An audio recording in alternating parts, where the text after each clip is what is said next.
Hello. Hello, chat. How are you today? Hope you are well. It is Sunday here in the States. I do not want to go back to work tomorrow. But it is what it is, chat. It is what it is. We got a busy week up ahead. Yeah. I will be. It's about to become spooky season. We are entering October. I'll be streaming on Tuesday. Playing some Corpse Party. I've held off on starting it, so it's a, you know, spooky game time. And I'll be streaming on. I think I took Tuesday and Wednesday off. I don't know. Check my schedule. But I'm going to be doing an early stream on Saturday because I have a concert to go to Saturday evening, and I have a dentist appointment Friday morning. So Friday's stream won't be affected. Saturday's will.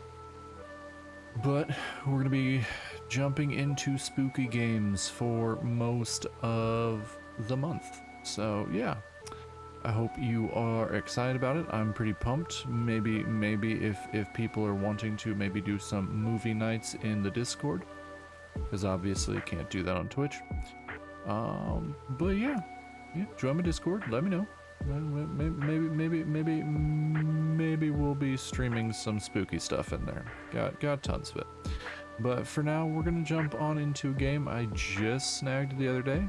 Got it in a trade on Reddit, and so we're gonna see how it goes. I've not played it. It looks really cute, chill, spooky, cozy, a whole bunch of stuff. It is called Beacon Pines. So here we go. Yeah, artwork looks cool. Let's see how the game goes.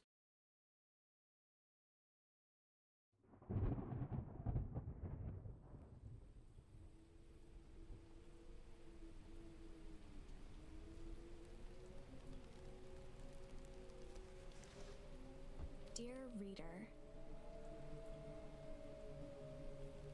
Let me just adjust some of the sound here.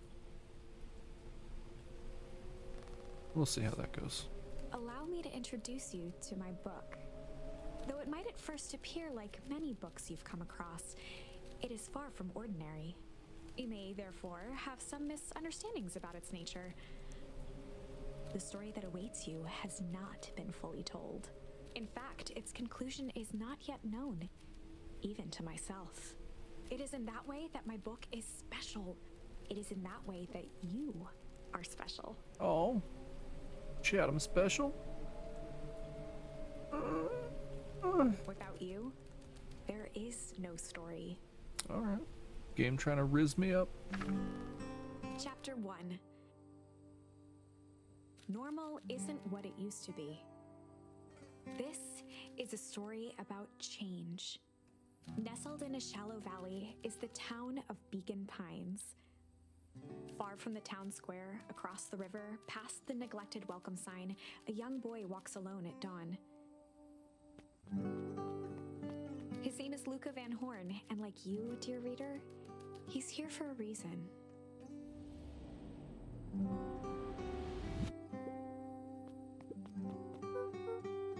Hey, Dad. How are things? How are things going? Today's the first day of summer vacation. Start middle school next year, I guess. I was 6 years old when you died. And it's been 6 years now. From here on out, you'll have been gone longer than you were here. What up, Inosuke? I don't need anything right now. I've only been streaming for 8 minutes. How are you, buddy? Feels like that should mean something. 8 minutes? 8 minutes and we already have a hydrate? Alright. I'll do it.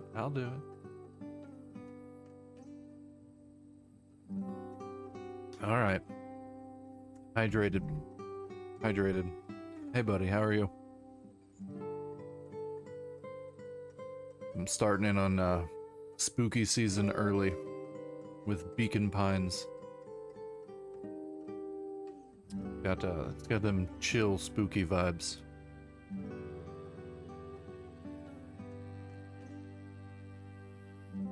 Yeah, that's. I'm glad you're doing well. Yeah, that's what I was doing. I settled on this one. I'm doing all right. I'm doing all right. Got chili cooking in my slow cooker in the kitchen. Been watching anime most of the day. Got some okay rest last night. Now we're just playing a game. Yeah, doing okay. Doing okay. Mom always said that this tree was your favorite spot in the world. Me too. Sad little creature. Hey, Luca. I knew I'd find you here. Rollo was Luca's closest friend. He possessed many fine qualities, but subtlety was not one of them. Well, after I banged on your door till your gran answered, and after I checked the pond, climbed up to the treehouse, then I knew I'd find you here. Rollo finally noticed the tears welling in his friend's eyes, and the flowers on the grave. Oh yeah, right. You and your mom always did this on your dad's birthday. Yeah. I didn't know if you were going to keep doing it now that your mom's gone too. Good God, Chad, this dear creature's, the whole family's just dead. The whole family. Good sweet, oh well, I wanted it to be a chill day. Apparently it's gonna be a depression day. Okay. She's not gone. She's just missing. Oh, sweet God. Sorry, I meant to say since she went missing. I'm at the point of playing San Andreas because I never 100%. I just remembered I need to call my local retro store mirror if they have. I actually picked up the Metal Gear Solid collection from Green Man Gaming earlier this week. It's got Metal Gear Solid 1, 2, 3, and then Metal Gear 1 and 2. They're actually on my to play list. So yeah, I actually I'll be starting those before too long. I haven't played Metal Gear Solid since I was a kid. She's gonna come back, Rollo. Of course she is. Okay, Dad. See you next time. I think I'm ready to get out of here. Sure, lead the way.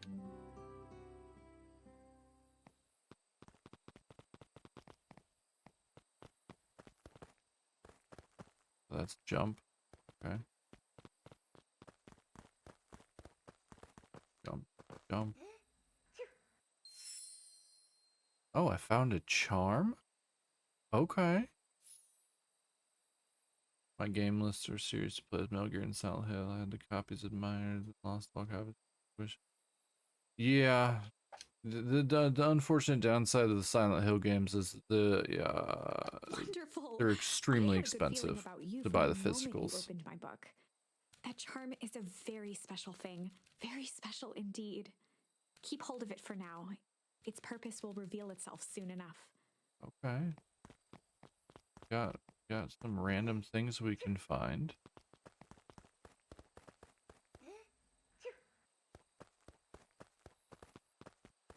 If I clear all these, they just keep respawning back.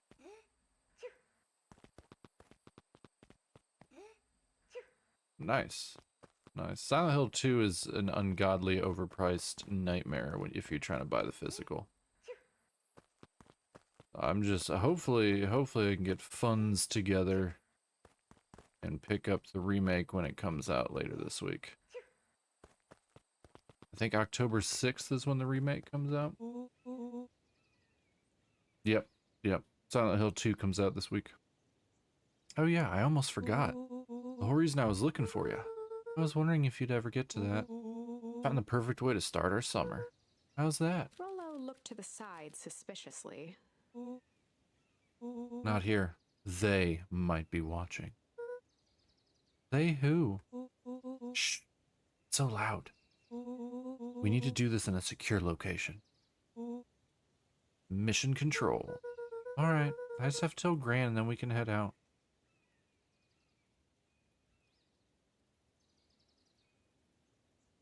Yeah, all my old consoles with the exception of my PS2 are hooked up.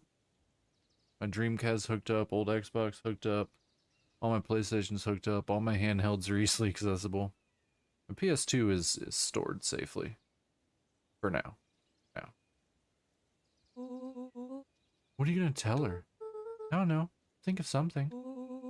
If it's all the same to you, I'll meet you at the welcome sign. Your Gran still kind of wigs me out. I don't do well with new people. She moved in, like, half a year ago. What up, Bex? Just meet me at the sign when you're done. Sue yourself. I won't be long. Okay, tell Gran before heading out with Roblo. Oh, it wants me to do this. Okay. Dear reader, forgive me for this interlude. Remember that charm you found in the dandelion patch? There are more of those special charms to discover throughout Beacon Pines. They've been known to reveal themselves to those who are willing. Some of them can be found in this very house. Okay. Since Gran had moved in, the house was more peaceful, more orderly, and more covered in flowery fabric.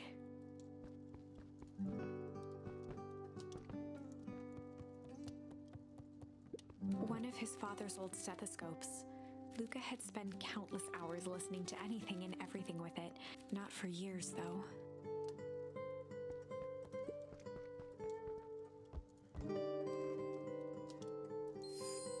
Oh, I got another charm. Ponder. Gran had already lit the fire. She kept a warm house, as if by grandmotherly obligation.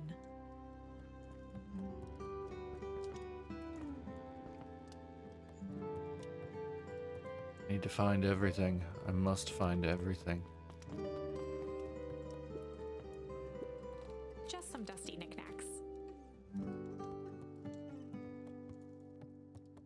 An array of prepared meals crowded the refrigerator, each labeled with a day of the week. Oh, she just like me for real, for real. A pair of dull scissors, a broken can opener, a mostly empty bottle of glue, and some loose string. Oh yeah, junk drawer.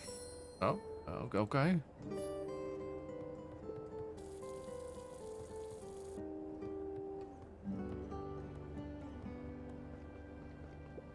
The only piece of furniture Gran had brought when she moved in was an old hutch. Every grandmother's got an old hutch.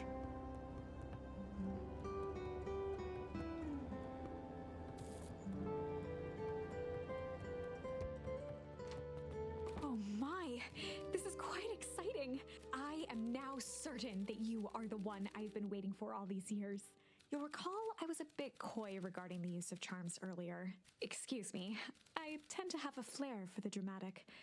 Huh? You are about to encounter your first turning point. There are certain times in this tale when everything hinges on a single word. Step forth, dear reader. I don't want to do that On yet. the other hand, I suppose there's no reason to rush things. Gran will be waiting when you return. The game calling me out, chat. The game's calling me out. I have to go upstairs first. I need to find things. Luca paused at his parents' bedroom door. He just wasn't ready to go in yet. I feel that. I feel that. It's okay, Luca. Gran had commandeered the upstairs closet when she moved in. Some things need shelter from a young boy's mischief, she said. Oh, okay, I got another one.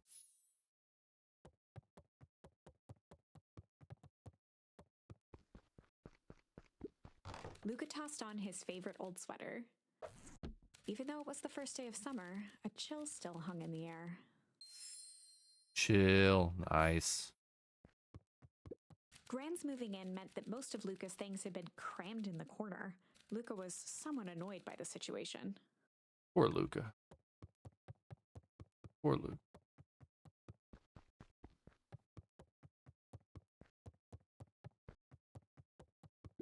Gran's bed was undisturbed. Luca didn't mind that she had a habit of falling asleep in front of the fireplace. It meant that he could read late into the night. Aha! Like a baller. Can I jump on the bed? No, can't jump on the bed. Okay. Okay. What we got? We got 5. Got chill, hide, junk, ponder, and tickle. Okay. I'm gonna assume we found everything in here. Should probably close these things. Yeah. No need to leave things open. Okay. Over here. A sturdy old wheelbarrow. Young Luca would spend hours hiding in the bushes, waiting for a chance to jump out and startle his mother.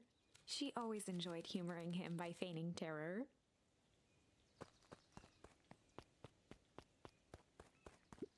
A beginner's guide to gardening laid open on the bench.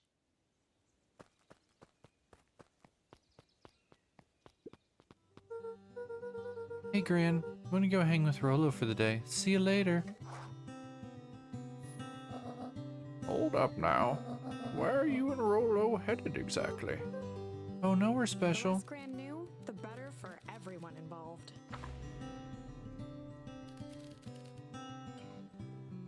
Okay.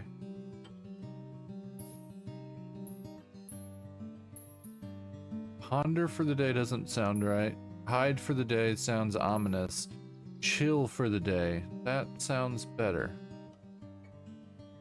I like chill for the day.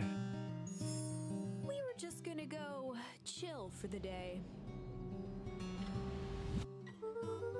We were just gonna go chill for the day. The best lies are built on truth. You boys are always in a hurry to do nothing. We stick to what we're good at. Well, make sure you are done chilling in time for supper. Easy. Impressive. You've managed to navigate your first turning point without too much of a mess. I didn't know I could fail it.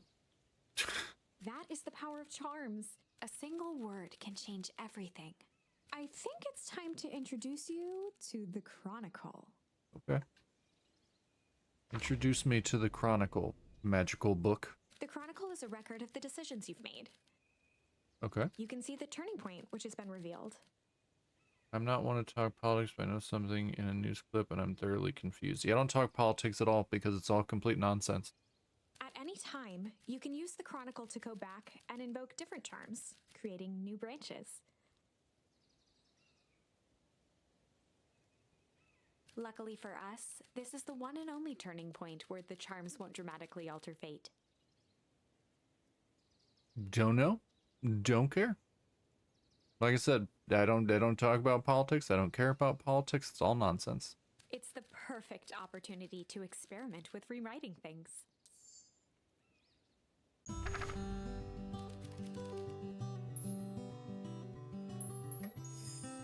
We were just gonna go ponder for the day. We were just gonna go ponder for the day? Oh, really? What are you boys going to ponder on such a lovely day exactly? This was Luca's chance to sell his alibi. You know, big stuff, small stuff, medium, mostly medium pondering. Nailed it. Well, make sure you don't overburden yourself with the preponderance of pondering. Huh? Oh, forget it. Off with you now.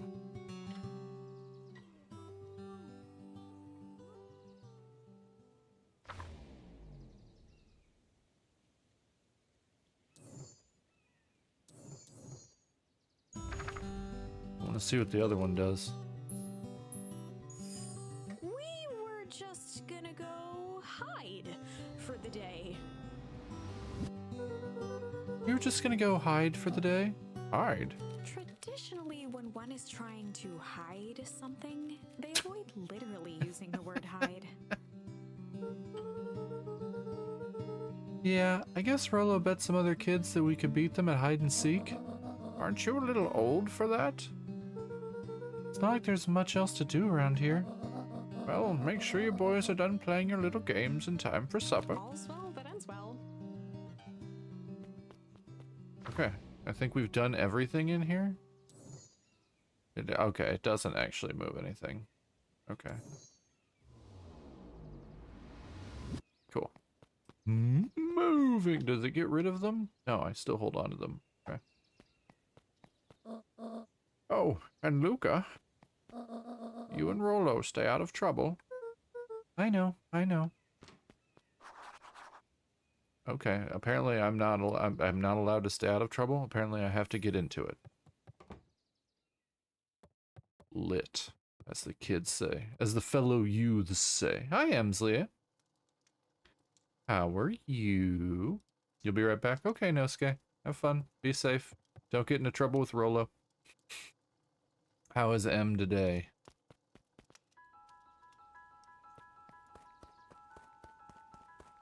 Is there more stuff to find? Is there more stuff to find? I'm just gonna skip around. Oh. Found something. Maybe. Just chilling. Just big chilling. Do I get something for doing this? Not getting anything for this. Just hanging out. Just big chilling, as the youths say. What's up, Starton? How are you doing?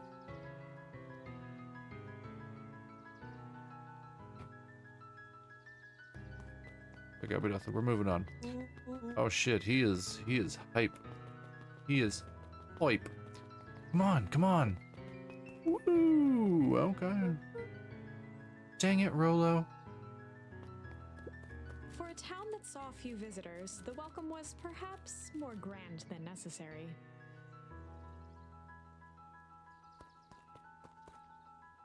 You did your first sub last night? I don't know what that means. Your first subathon? Or you got your first sub last night? Either way, congrats. Glad you're doing well. You know the drill. Don't let anyone discover our secret path.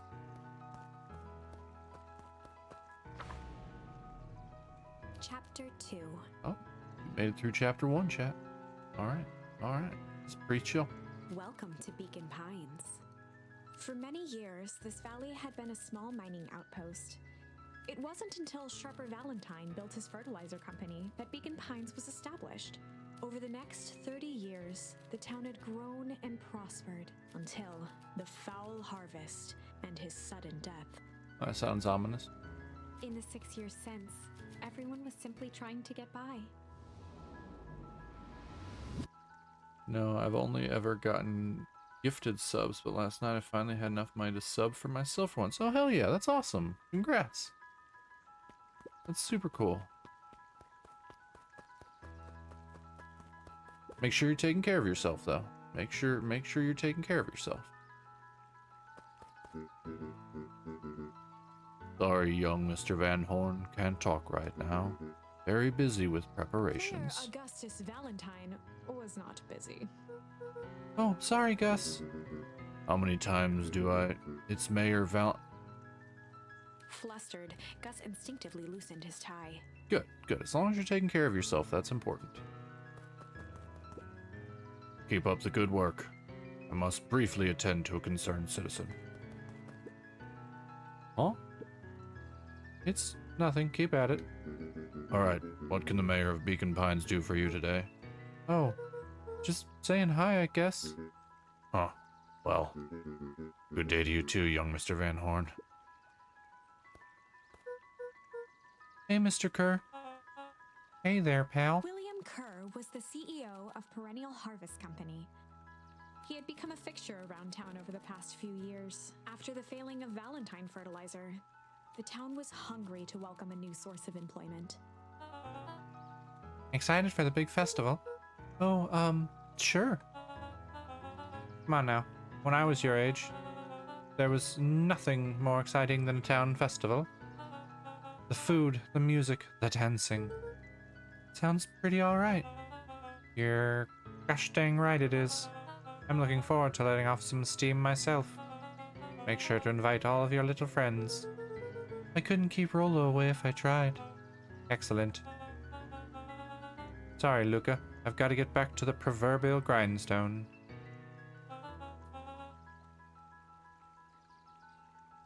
Our harvest awaits and all that. Oh, now. The left side's a little low.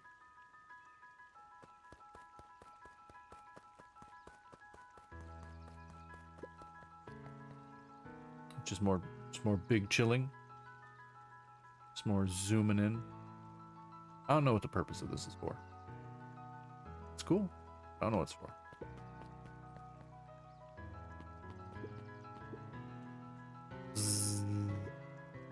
Hey, Mr. Sinclair. Mr. Sinclair continued snoring and lifted one eyelid just enough to see who it was, a tactic he often used to avoid undesirable conversation. Yoo-hoo, Mr. Sinclair. Ah, don't you see I'm sleeping, boy? How's the napping today? Crummy as always. Used to have a perfectly nice view from here. Till Perennial Harvest put that monstrosity of a building in the way. Why don't you just move your chair a bit? Why should I be the one that moves? If it's a showdown they want, I ain't gonna be the one who blinks. Okay. Okay. Yeah, we're looking for stuff. We're looking for stuff.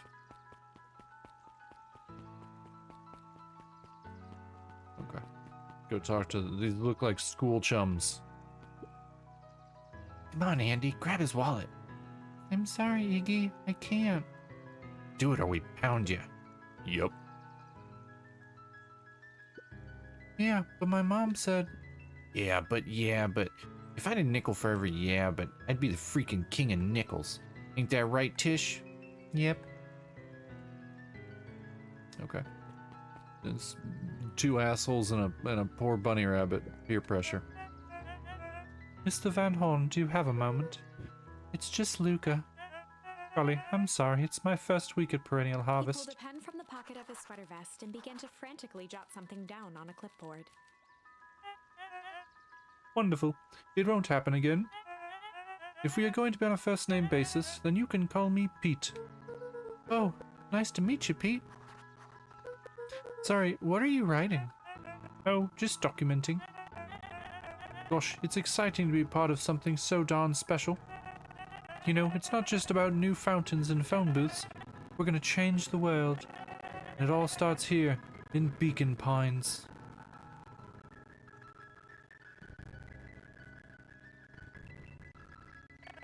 Isn't that amazing? Uh-huh. Anyway, I better get... Oh, that reminds me. We'd love to hear your thoughts. My thoughts? You bet. If we're gonna change this town, we need to get every detail right. It sounds intense. Hahaha. Changing the world is intense. So what do you say? Could you answer a few questions? Well, I guess if it's quick. Wonderful. Open to answering a few quick questions. One down. See, it's not that hard, is it? Oh, okay. We're going already? Question 2. What is something you love about Beacon Pines? I've never really thought about it before. Perfect. It's the only place I've lived. See, that wasn't so painful. Pete stopped scribbling and glanced up from the clipboard. Was it? I guess not. Huzzah! Our first 3 questions answered in record time. Are you literally writing down everything? Thank you so much for your time. I need to process these answers. We can save the rest of your thoughts for later. Okay. Our harvest awaits. Okay. Okay. Oh, no, okay. I did everything on this screen. Oh, not the ads. No, I'm sorry. It's only there's only 30 seconds of ads left. I'm sure you cannot hear me, but there's only 30 seconds of ads left. You can do it, Tin. I believe in you. Oh, excuse me. Jack, give me 1 second. I gotta turn my slow cooker off. I think it's been on long enough.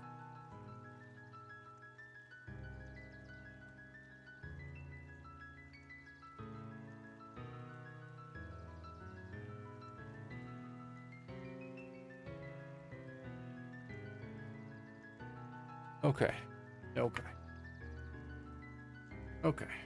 Okay. Okay, chat. Okay. Oh, oh, ran over my headphone cord again. I'm back. I had to turn my slow cooker off, so I'm pretty sure my chili's done.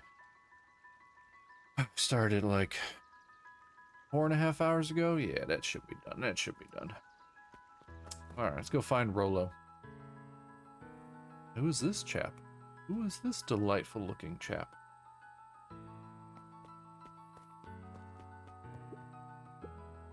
Hey, Jetson. Is the line playing any tunes today? No bites this morning, I'm afraid. Come to think of it. Can't remember the last time I reeled one in. But hey, it was never about to catch. This is where I come to think. Yeah, that's what my dad used to do here. That reminds me. If you ever want his chair back, I've taken to standing recently. Keeps me from falling asleep at the reel. If you don't mind, I think it should stay. Not at all. An empty chair makes for a great listener. Damn. Okay, that was pretty deep. Honestly, Chad, that was pretty deep. An empty chair makes for a great listener. Okay. Next time I'm having a bad day, I'm gonna talk to my chair. Whenever Luca saw his dad's chair by the pond, it reminded him of the days they'd pack up a couple of sandwiches and fish until sundown. Oh, we get a flashback? Oh, I get to play in the flashback. Luca opened the tackle box and picked the perfect bait. Luca tied a shoestring to the hook. What fish could resist a nice shoestring? Yup.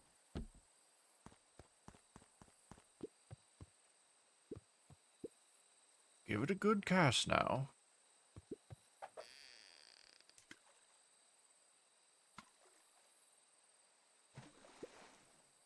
You'll have to reel it in a bit faster. Your catch will lose interest.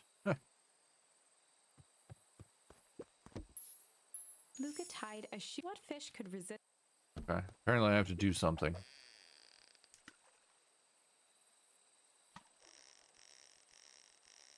Yeah, I had to press a button. Oh, it broke? You don't know your own strength. Catching a fish, chat. I don't give a damn. What fish could resist? We're gonna catch a fish.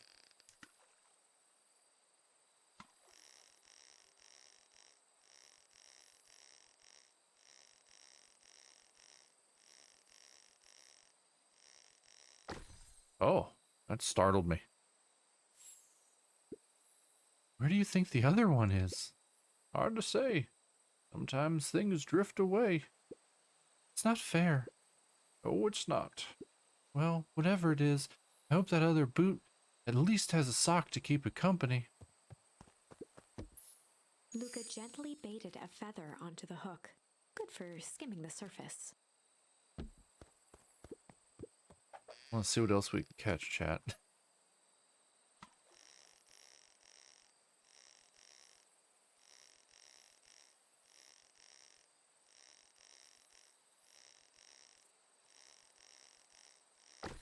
Oh, caught a rubber ducky. Rubber ducky, you're the one. Well, I'll be switched. It's your old rubber ducky. You were just a little drooling ball of fur when you lost that. Cried for days. I told you to turn up. Okay.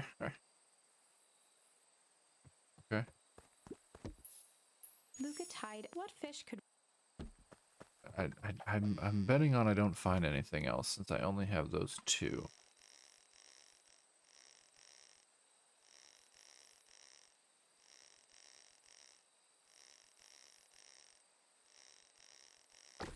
Yep.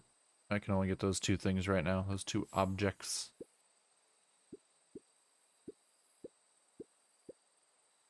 Okay. Looks like we could use some new bait. You say we head out and find some more. Where do I go?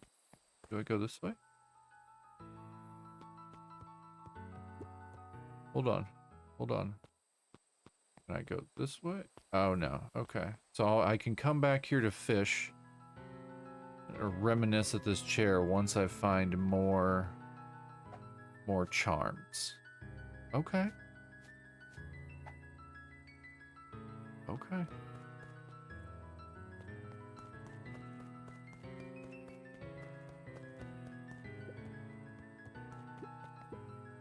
Mission control. Authorized personnel only. The boys had a good thing going, as long as they kept old Jeff happy. They had an endless source of precious materials to add to the treehouse.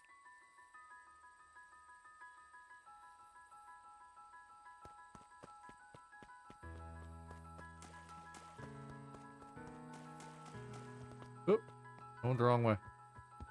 Just trying to run through the puddles.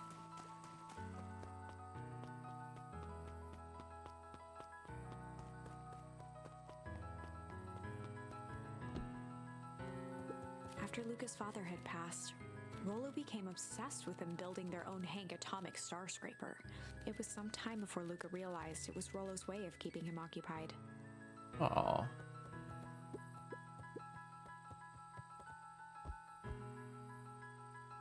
Big chilling. On certain nights, when the clouds were just right, the boys could tune into strange patterns of static. Rollo thinks it's aliens. He always thinks it's aliens. All right, Rollo. You do you, Luca's buddy. winter coat decommissioned for the summer. With the cold holding out longer than usual, he reconsidered its usefulness. Okay, what's this top secret plan to start our summer? Do you know the abandoned warehouse by my place? The old Valentine building? Yeah, well, it isn't abandoned. What makes you think that? Get this. Last night, it was glowing. Glowing? Are you sure? Kinda. The place has been empty since Since the fowl harvest. Yeah, Who would even want to poke around that place? we would, Rollo. We would. Wait. It's just a busted old warehouse. I just meant we could do some research at the library.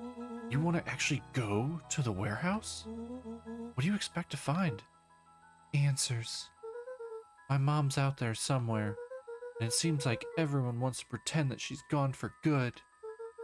You don't have to come, Rollo, if you don't want to. Luca, remember that time I sort of accidentally burned down the chicken coop? And you jumped in and said it was your fault before my pa throttled me? This is a flaming chicken coop sort of deal. I've got your back. Thanks, Rollo. Now that I think about it, poking around a decrepit fertilizer warehouse is exactly how I want to spend the first day of summer. All right, Rollo appears to be a ride or die. Oh, Bex out here gifting subs. Thank you for the gifted sub, Bex. I appreciate that. 10, there you go. Enjoy your sub, enjoy your emotes, and enjoy your ad-free viewing. Going into, that'll be almost all of October, almost all of spooky season, where I'll be playing almost all primarily horror games. Starting Tuesday. Tuesday, we're going to be playing Corpse Party. So, look forward to that one. Yeah, I'm really proud of my emotes. I like them. I worked hard on them. Hours upon hours. What, did I miss something? What? Oh, it just opens and closes. Oh. Okay, did everything here? Did everything over here? I did. I made all my emotes. I'm just catching my breath a bit. Go on. I'll catch up. What I sound like after I eat a big meal. I appreciate that so much. It means the world to me. Yeah, I think it took it was hours upon hours. I've basically made all of the little chibi models, and then I had to attach my horns to them, and then I gave them all different facial expressions. Some of the tier 1 ones have animations. Yeah, really proud of them. So I appreciate that. Yeah, that's my sad one with the rain. Hey, Mrs. Nielsen. Morning, Luca. Any big plans for the summer? Not really. Heard anything about the old fertilizer warehouse? Any strange happenings? Can't say I have. Either way, a dusty old warehouse is no place for a young boy. You be safe now. Would you tell me how to live, lady? Can I go into any of these? Luca could see the morning regulars nestled in their booths at the early bean. Nope, can't go in there. Can't go in there. Alright, alright. Miss Hatch could often be found near the fountain, too absorbed in a book to be distracted. The two wandered down the wooded path, unaware of the danger ahead. Oh! Oh, this is getting good. Who's this guy? Holden Wilder ran the local paper of record, the Beacon Beacon. That's not a clever name. The Beacon Beacon. Good God. Hey, Mr. Wilder. Morning, Luca. What's the day have in store for you?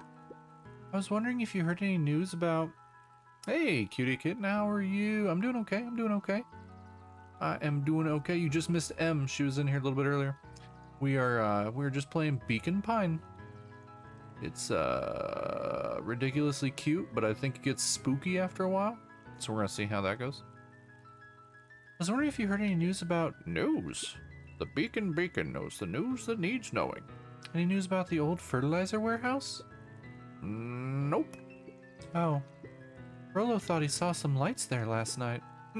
Rollo ought to be careful poking around that part of town. The winds of change are blowing. Change is a dangerous animal. Oh, cool. We got a new charm. Cool.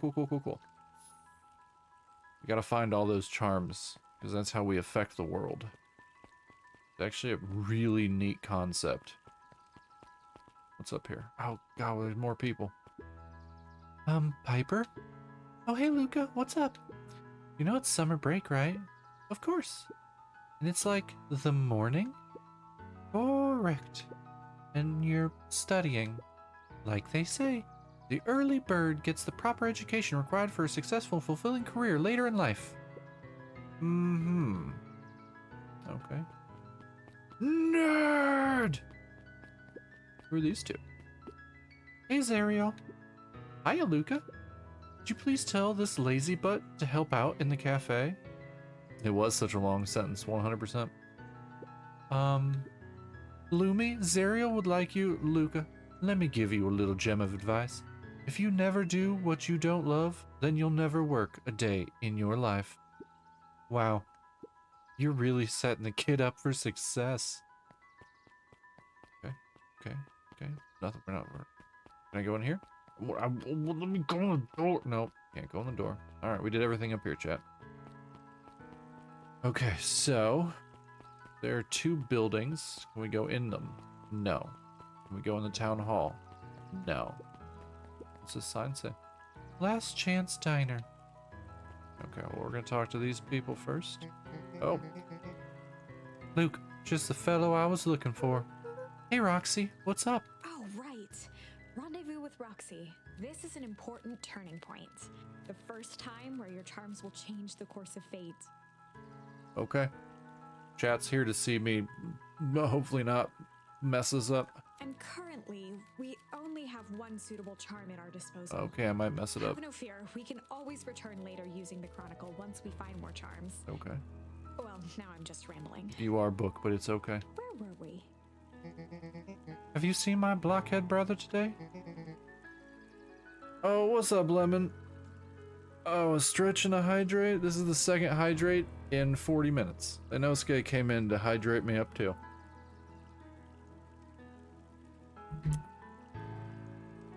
Much appreciated. Much appreciate the stretch and the hydrate. You skipped out before breakfast. Well, not really, no. Can't say I have. Can't say or won't say. Roxy, would I lie to you?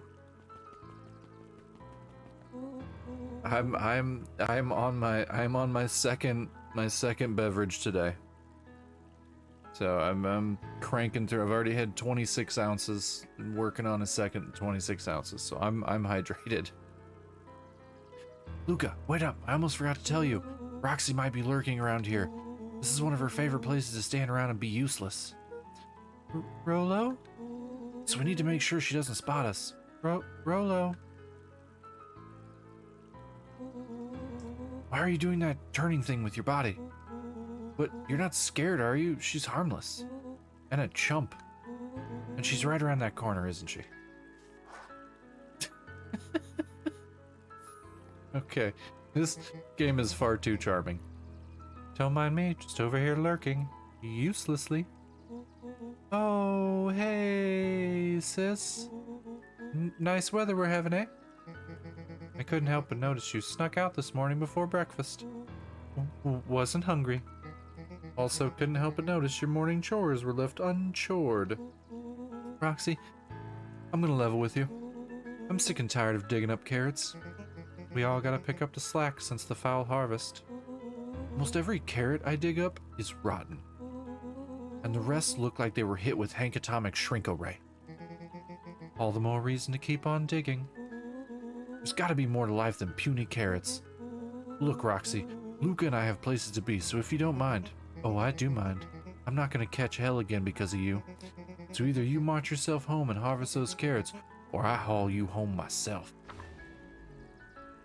Oh. Rolo froze as Roxy took a step toward him, cracking her knuckles.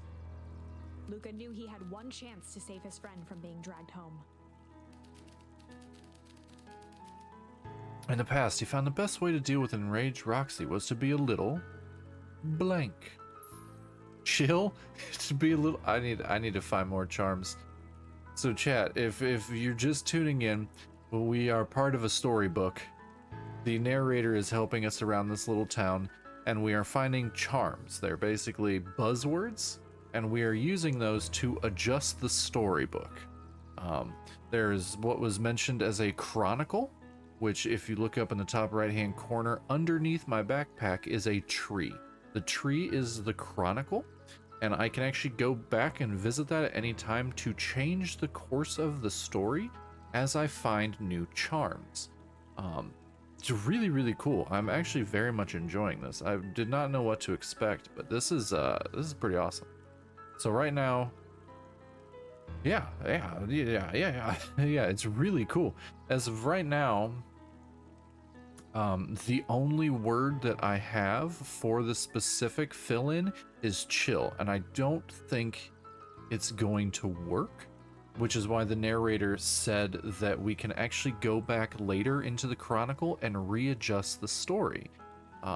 This is a really, really cool, this is a neat idea, but we're gonna see what happens. In the past, he found the best way to deal with an enraged Roxy was to be a little chill. Come on, Roxy. It's the first day of summer. The sun's shining and we just want to take it easy. Let's leave tomorrow's problems for tomorrow. That's great and all, but Rolo's problems have a way of becoming my problems. And Pa always says tomorrow's work is best left for yesterday. March, you big oaf. Oh, rats. I expect a full report about the Valentine place. You have a good one, Star 10. I appreciate you coming in and chatting for a little bit, and I'm glad Bex was able to get you all figured out with your subscription and that gifted sub. Yeah, enjoy those emotes, and we will see you later. Take it easy. Investigate the Valentine warehouse alone. Okay. So, Fitz. Oh, look at these. Look at this little guy. Look at this little. He's got his hand on his hip, about to riz up this girl, as the kids say. Hello, fellow youths. What are you up to this lovely day? Nope. Cool. Oh man, got turned down. That squirrel just shit on this kid's dreams. Sharper Valentine, founder of Beacon Pines. Never underestimate what a great man can do, given time. A bit much, if you ask me. It is a bit much. Oh, we got indulgent. Okay. Okay, so we found another charm. So, Here are my charms so far, chat. We've got Indulgent, Change, Chill, Hide, Junk, Ponder, and Tickle. Okay. Okay. And these can all be used in different situations. And here we have the Chronicle. So this is a grand jury, which I have tried all 3 that I had for this. And depending on what you do, the path branches off, but you can always go back and try different ones. The art is super duper cute. Yes, yes. I got this in a trade on Reddit. I was trading keys. And this was just the guy, the person was just like, hey, the trade's a bit heavy on my end, pick another game. So I picked this one, and I am 100% super pumped about this. And apparently the game can get spooky. Apparently there's like some spooky stuff later on, which is why I kind of picked it heading into spooky season, because we're doing Corpse Party starting on Tuesday. So this one's a nice little branch from chill and spooky over to just nightmares. But yeah, so we're currently just searching around this adorable watercolor town, exploring, trying to find more charms so that we can affect the story. Oh.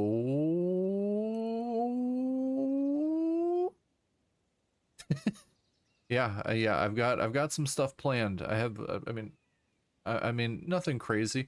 Next Saturday, I have to do an early stream because I have, or this upcoming Saturday, I have a concert to go to. I'm gonna be streaming earlier on Saturday. But outside of that, yeah, I'm gonna be doing a lot of horror content. So, Corpse Party, Fatal Frame 2. If I can justify spending the money, the Silent Hill 2 remake comes out this upcoming week. I really want to get it, but I keep spending money. I'm going to see DJ Shadow. I'm not streaming the concert. Hey Dawn, sorry to wake you. Is that a little bat? That's a little bat girl. Oh, she's adorable. Chat, look how cute this bat girl is. She's freaking adorable. Oh my god. Oh my god. So cute. No problem. It comes with the job. Dawn had dreams of becoming a big-time reporter. Oh my god. With those ears, she'd be able to hear everything. She'd be such a good reporter. At night, she searched for the story that could be her big break. By day, she hawked papers at the newsstand. This is like a fancier little world of Richard Scarry. You're right. It kind of is. And it is a storybook. Stop, I don't need more personas. As the... Okay. What's up? Rolo said he saw something strange going on at the warehouse. You know anything about that? You might say I've heard some things. I'm working on a story about it right now. So what's going on? I just kind of merged their voices there. Can't say quite yet. I still need to follow up on a few leads. Keep me in the loop, okay? Sure thing. Things seem to be quiet in town today. Yep, everyone is preparing for the festival. Should be back to normal tomorrow. Catch you then. Catch you then. Oh, and Luca? I'm really sorry I haven't been able to find anything about your mom yet.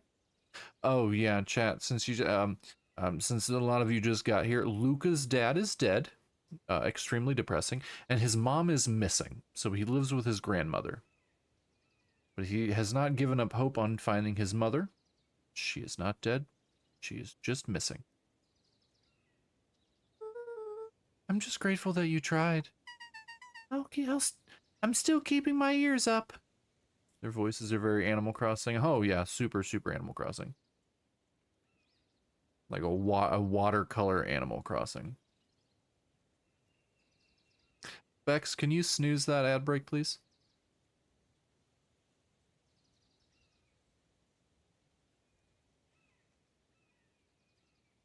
If you can't, I can hit it.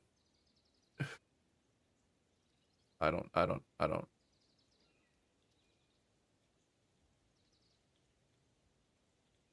Snooze. Never mind, Bex. I got it. I got it. I got it. I got it. All right. Let's see. Let's see. Is there anything back here? Nothing back here. Let's go to the Last Chance Diner, chat.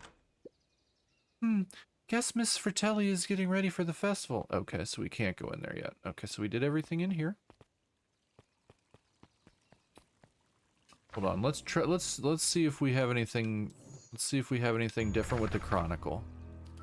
So this is how you use the Chronicle. You select it. Okay, no. In the past, he found the best way to deal Okay, with we don't enraged have Rosie another. was to be a little chill. We don't have another word for it yet. So yeah, then we just go back through. I'm not rereading this because nothing changed.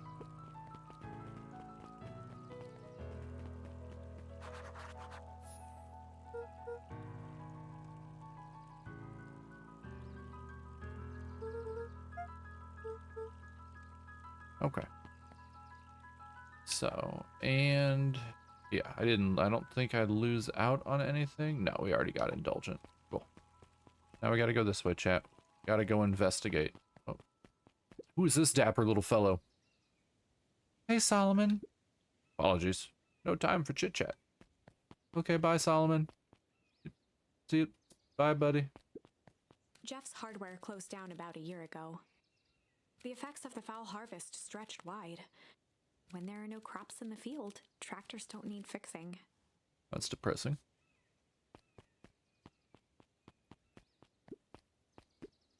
Looks like the library hasn't opened yet. I'll check back later. Who's this? Luca, my boy, hold up a tick.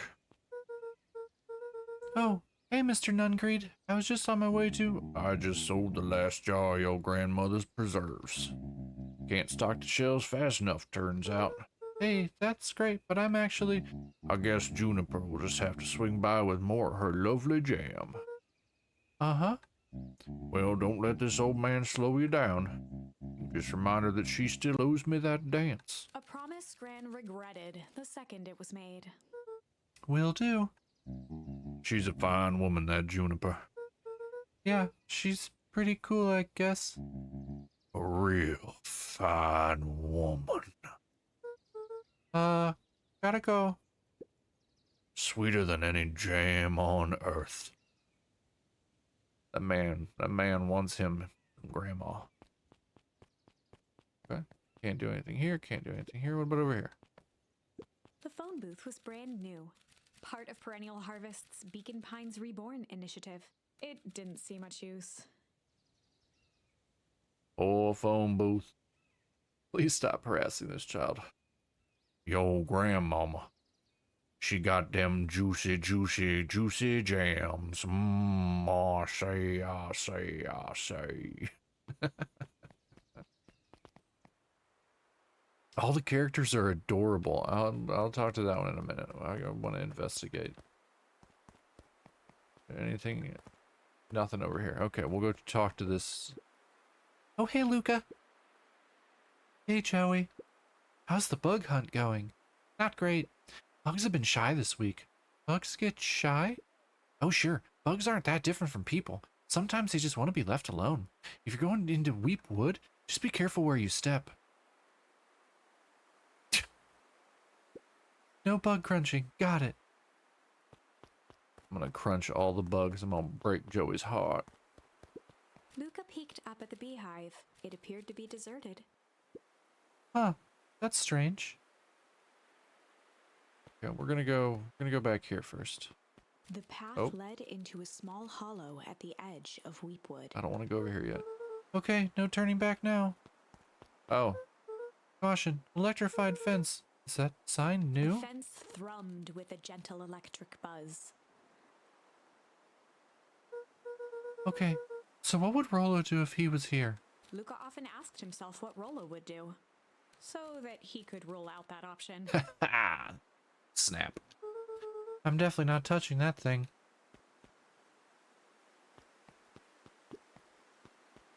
Can I go back? Luca knew that if he gave up now, Ah, I should have gone the other way first.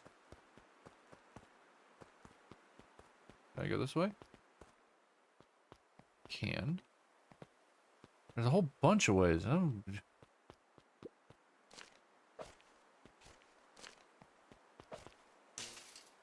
sparks flew from the fence, the light atop that section shut off. 2 bulbs remained. Okay. That's 2. 1 more to go. Great, I'm gonna... Ah. The fence's buzzing gave way to silence. Okay, moment of truth.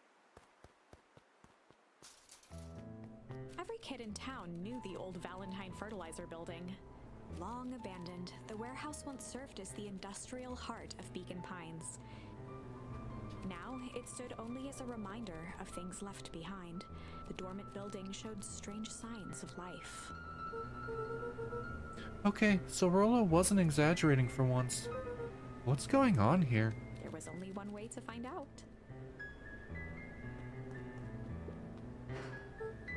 Wow, that smells awful. Too bad Rolo's not here. He'd have no problem poking around in there.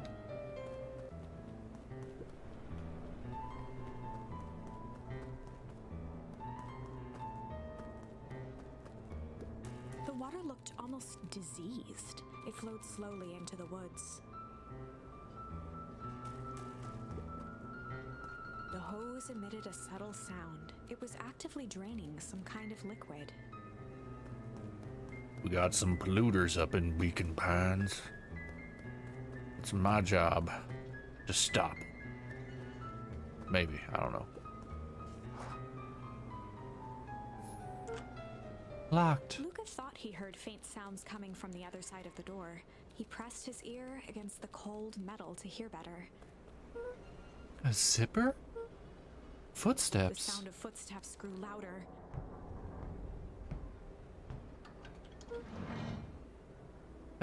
Hello? What the?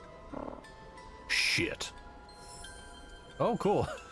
My buzz, I got the new charm word, and it's shit.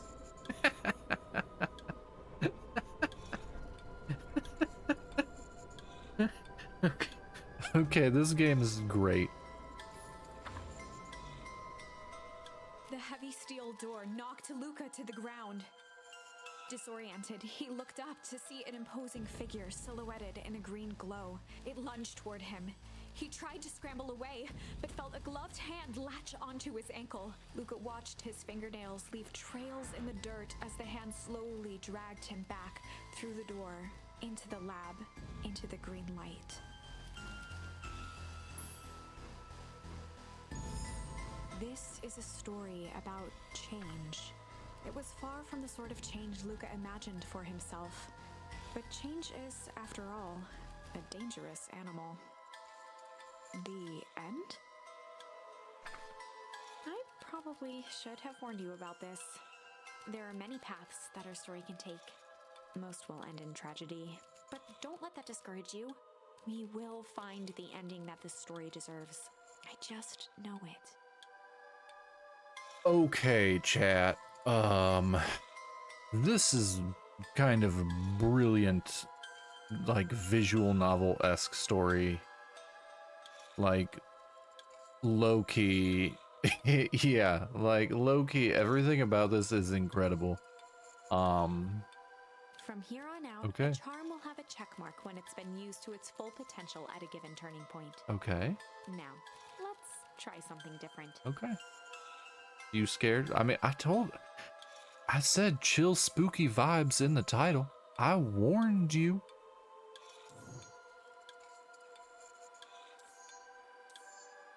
Okay, so we did everything there. That was the only one we had there, so we're gonna go back to Rendezvous with Roxy, and we're gonna try shit. In the past, you found the best way to deal with enraged Roxy was to be a little shit. In the past, he found the best way to deal with an enraged Roxy was to be a little shit. I love this game. This is incredible. He kicked her. Make a break for it. What have you done? Ah! I like it. I'm still scared. Did that little shit just kick me?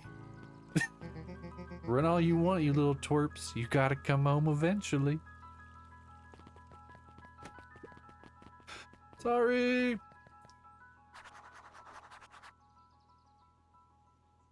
Me too, but with everyone. Sorry about that. Rolo can get overexcited sometimes. Solomon Valentine, current ward of and future successor to the Valentine fortune, huffed as he brushed off his pants. Town of complete and town of complete and utter fools. One wonders if it's worth taking anything here seriously. Either way, I'm really sorry. No matter. How are you doing? Me? Yes, all that business about your mother and whatnot. Oh, I'm getting by. Still no word from her at all? No. That is truly a shame. Oh, cool, we got another one. Got another one, chat. Chat, who's gonna get a full arm sleeve tattoo of all these watercolor characters? Low-key, the artwork in this game is ridiculously good. Your grandmother has taken residence to keep house? Yeah. And how is that going? We mostly stay out of each other's way. You make it sound like she's rarely at home. It's not like that. She just has a lot to do. Mm-hmm.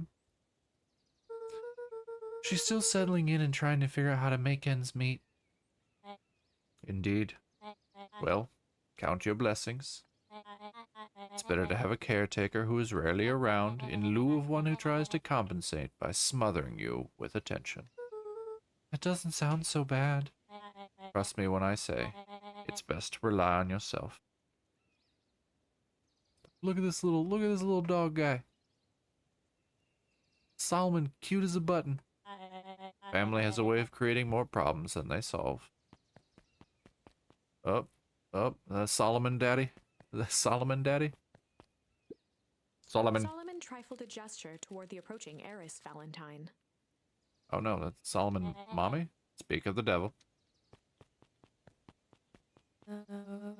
Do not wander off like that. I'm much too busy to be looking all over for you. You calm down over there, Lemon. Apologies, heiress. I was just taking a stroll through town. Strolls are for commoners. You're a Valentine now. I want you to be present for the construction of the History Museum. The future of this town relies on its ability to remember our family's great past. Of course.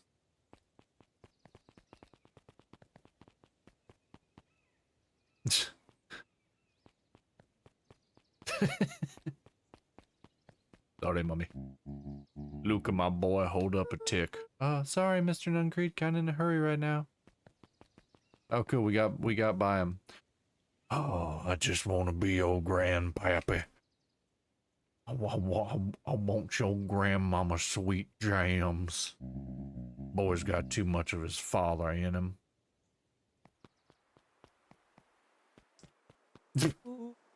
I win. Little help. I am the champion. We were racing? Did that road get longer? I meant I would smother the children. Like anything ever changes around here, it seemed longer. You're just lightheaded from the run. You really need to pace yourself better next time. Not sure why I would take advice from second place. Has that sign always been here? Wait, what? Caution. Electrified fence. No, that's definitely new. Creepy. How are we gonna get around an electric fence? Don't worry, I've got this. Why did you do that? Pa always says you can figure out what the plan was when you're done. Great. What now? Well, I did my part and established that touching the fence is bad. I'm sure you can handle it from here. I'll supervise. From a safe distance. He's not very smart. Whoa, you're a genius. Yeah, my guy. I know. Think that did it. Luca, you never fail to impress. As the glowing windows of the old warehouse came into view, Rollo began to bounce excitedly. Check it out. Dang, Rollo, you weren't exaggerating for once. Was there ever any doubt? This definitely needs investigating. Good thing two ace detectives are on the case. This is bizarre. This is awesome. Oh, we got another one. Rumble. Did you feel that? What, the excitement in the air? You bet your butt I did. Check out this puddle. That's not normal. And this hose.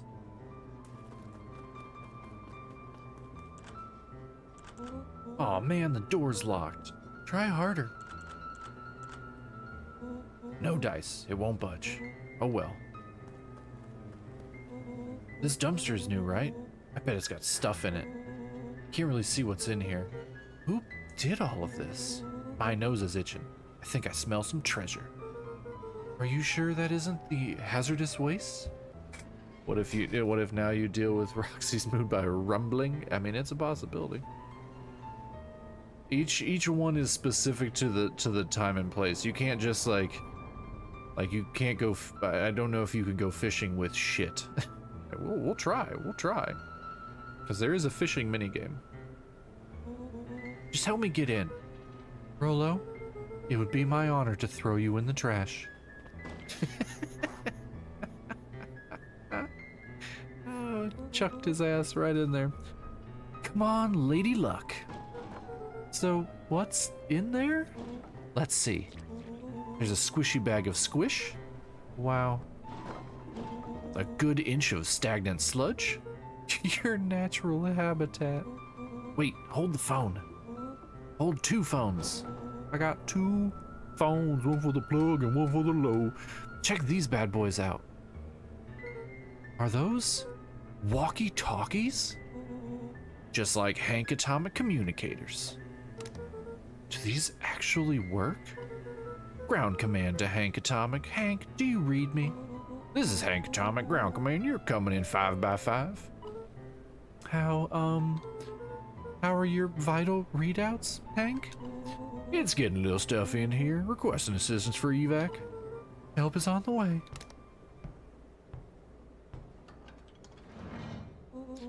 What was that?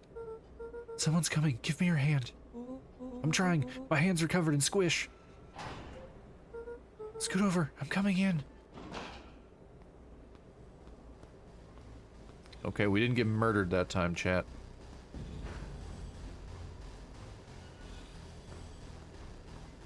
Bow, bow, bow, bow, bow. The music in this game is awesome. Tell me you saw that? Dude, I don't know what I saw. It's coming back. Get down.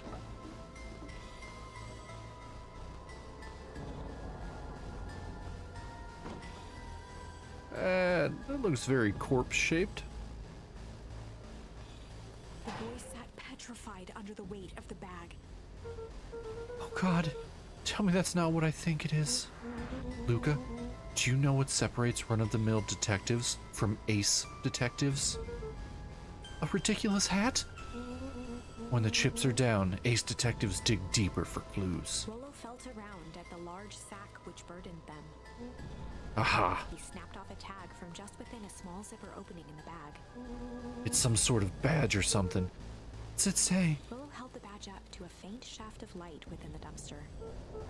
Dr. Prescott, Deep Engineering. It's a name tag. Why would they throw away a bag full of slimy old name tags? I think it's just one name tag in a bag full of something else. Okay, okay, okay. I think we should make a break for it. Stay calm. This is no time to panic. I'm not panicking. You're panicking. Rolo, calm down. You don't have to squeeze my hand so hard. Dude, I am not holding your hand. Quit messing around. What other slime-covered hand would be in here? Ah! Ah! I am beginning to see the benefits of your run for our lives plan. Right, we've clearly established that I'm faster than you, so I'll go first. Why not go together? Flaming chicken coop, Luca. I'll make sure the coast is clear. After I go, count to 100. If you hear me yell, run. If you don't hear me yell, run. Actually, either way, haul ass. Rolo, I'll give you credit. You sure found an eventful way to start our summer. It's what I do. Well, here goes nothing. Lucas sat in the dark, tracking the sound of Rolo's footsteps as he ran. 1, 2, 3. He pressed his ear to the dumpster wall, straining to hear Rolo's footsteps as they faded away. 15, 16, 17. He tried not to think about the contents of the dumpster as he counted. 35, 36, 37. The thick stench made it hard to breathe. Screw it, that's long enough. Luca carefully lifted the lid and peered out. Nothing. No sign of Rolo. No sign of the man in the yellow suit. Time to haul ass. Luca clambered from the dumpster, stumbling to his knees. He was up like a shot and running, sprinting toward home as fast as he could. Beacon Pines flew by, blurred by the tears that welled up in his eyes. He wouldn't remember getting home at all that night. Throwing his front door open, storming up the stairs to his room, and surrendering to sleep almost as abruptly as he hit his pillow. Chapter 3. Intense, chat. That was intense. Finding a friend. The next morning, it was quieter than usual at the breakfast table. Only the sound of silverware and chewing interrupted the awkward silence. I finished jarring a mess of jam last night. Uh-huh. So that'll need to get delivered into town today. Okay. So what did you and Rolo get up to yesterday? Oh, nothing interesting.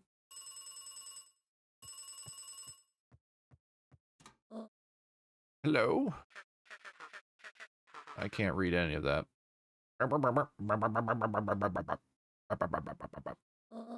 Calm down. No, of course it was the right thing to do. Start gathering folks. I'll be right there. Are you sure there isn't anything you want to tell me about yesterday? Anything I want to tell you? Not really. We just sort of ran around a bit. Gran's brow furrowed. She let out a long sigh. Her voice was quiet and even. I have to go take care of something. You are to stay in this house for the day. Under no circumstances are you to leave. What? If I am not back by dinner, there's stew in the icebox. But nothing. You are to stay here. Understand? Yeah. Say it. I'll stay here till you get back. Good.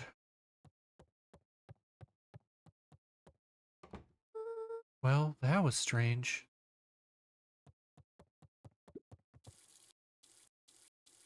Water on, water off, water on, water off, water on, water off, water on, water off, water on. Okay.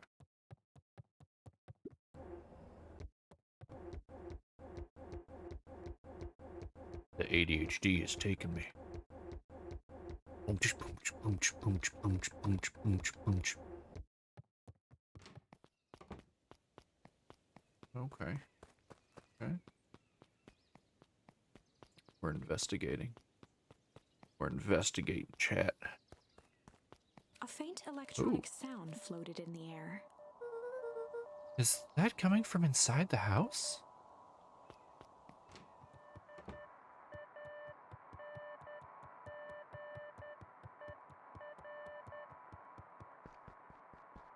Where could it be coming from? Where's it coming from, chat? Oh, it's definitely louder in here.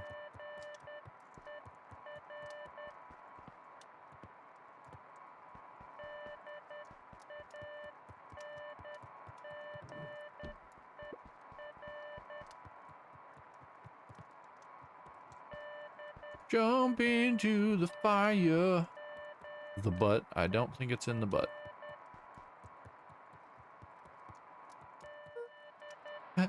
Hello? Is anyone here there? I don't know Morse code. I barely know English. Oh, it's the walkie-talkie. Hello? Rollo? Is that you?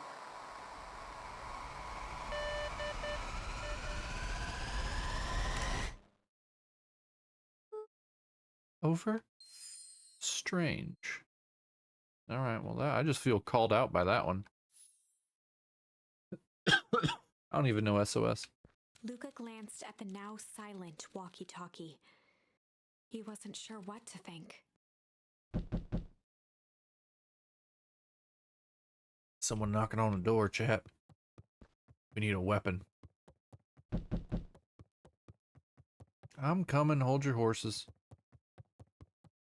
I'm coming, hold your horses.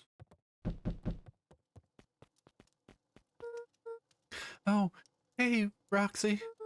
This is about me, accidentally kicking you yesterday. Is Rollo here? No. Look at me, Luca. This is serious. Is Rollo here? No, I haven't seen him since yesterday. Rollo didn't come home last night. What? A pit formed in Luca's Uh-oh. stomach. Where was the last place you saw him? We were playing around in Weep Wood, and then it was late, and we went home. Weep Wood? If he's alive, I'm going to kill that little creep in Minecraft. Is there anything else? Anything that he said? Luca's mouth felt dry. No, we were just messing around. Okay. Need to go let people know to check the woods. You just stay out of trouble. Go see if he's hiding in the library or something. Luca could feel his heart beating in his throat. Oh. Rollo. Where are you? Alright. We're ignoring Grand.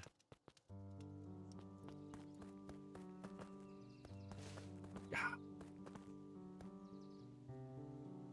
How did it become 5:30 already?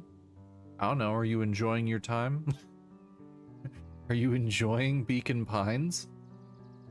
I don't know how everybody consumes my content. I don't know if people are just like actively watching or if I'm background noise. So I don't know how it already became 5:30. For me, it's not 5:30. For me, it's 4:23.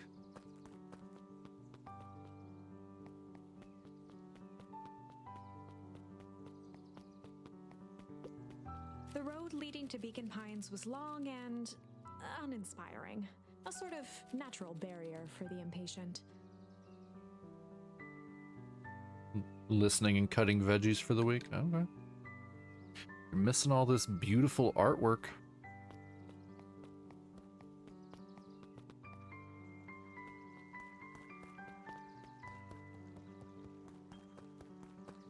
I watch and play Minecraft and TV because of ADHD. Hey Bert, have you seen Rollo? Nope. Though I've mostly been talking to clipboards. They're setting up lots of stuff for the festival. Oh, I love Gravity Falls so much. I lift my head up often enough to see it. Nice, nice. Gravity Falls is probably the best Disney show ever made.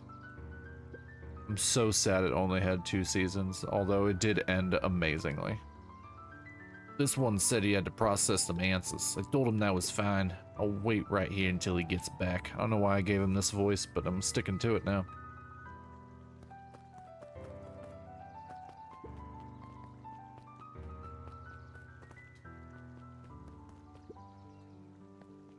Okay. You okay? Howdy, Luca. Hello again, Pete. My friend bought the whole series for me like 2 years ago, and we just started again for Spookies. Oh, it's amazing. It's absolutely amazing. I need to purchase it. I don't own it. I don't have Netflix anymore. Love how Alex hears. Who doesn't hate Disney? I'm not Pete, you silly goose. It's Toby. You could have fooled me. Well, hey, it's no problemo. The important thing is, we'd love to hear your thoughts. Yeah, I'm getting that impression. We're all a part of something special, Luca. And it all starts right here in Beacon Pines. I got it. Toby looked up from the clipboard excitedly. My buddy's wife adores Disney, but she's Japanese, and she's basically a Disney otaku. So how about you start by telling me? Look, no offense, but I've got my own stuff to take care of. This deer looks like you.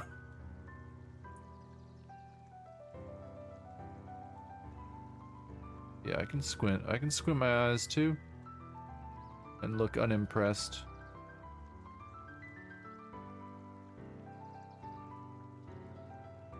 There. Now I'm unimpressed with this shit. Ah, you joker. We're all part of this together. I was lucky enough to get a vinylmation of Dipper with his rune. That's amazing. Yeah.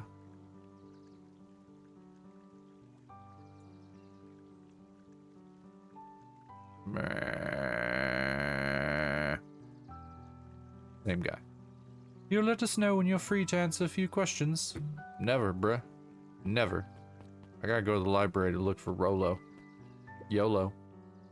We really need to get back to work. Just a couple more minutes. If Roxy said she'll be here, then she will be here. I just don't see why I'm standing around doing nothing and waiting for Roxy, when I could be standing around doing nothing and getting paid for it. Oh, she just like me, for real, for real? Come on, Lumi. Roxy needs our help. Yeah, well, good intentions don't qualify as legal tender. Oh, got another one.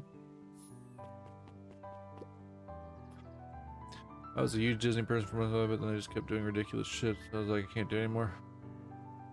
Yeah, the two big companies that I just don't mess with are Disney and Nintendo. Like, I like Pokemon games and stuff like that, but Nintendo as a company is kind of awful. They're awful to the consumers. They're just not a good company. And Disney, I feel, is kind of the same way. Ah, my parents won't listen to me. No offense, but isn't Rolo always getting into trouble? Something feels different this time. What can we do to help? We need to check where the adults aren't. So I guess it's up to us to check Weepwood. Our shift doesn't end for another couple of hours. We could spend the time making posters. That would be great. I guess. Right. Fitz and I will check Weepwood. We'll be back later to pick up the posters. I think my dad has a map of Weepwood. Let's swing by my house and grab it before we head out. I know Nintendo's awful too, especially now with Power World. Oh, not just that. So, the YouTuber that I always recommend to everybody, Retro Game Core, he was doing a video about the MIG switch, which is basically a way for you to legally back up your Nintendo Switch games and be able to have them all on one card to play them in your Switch. Completely legal, because you have to actually rip the cartridges that you own to put them on there. He was doing a video about that because he backed up his own physical Switch collection. Nintendo copyright struck his video because he showed gameplay footage of the game that he was backing up. And then he did another video about CEMU, which is a Wii U emulator. And he also talked about how he backed up his Wii U games legally and was playing it on that emulator, but once again showed gameplay footage, and Nintendo copyright struck him again for that. So they're actively targeting him because that's 2 copyright strikes. If he gets a third one, YouTube immediately shuts down his channel. And this is he's one of those people that actually legally backs up his games. He doesn't go out and download a whole bunch of them. He literally backs up his own games. He's shown himself taking him out of his personal collection and backing them up. And yeah, they've copyright struck him twice now for using just footage, just video game footage. And apparently he's not the only one. Ever since the Pal World thing, apparently Nintendo has been going after lawyers need to prove their necessity. Well, here's the whole problem. Japan does not have fair use laws. And so the copyright is entirely up to the copyright owner.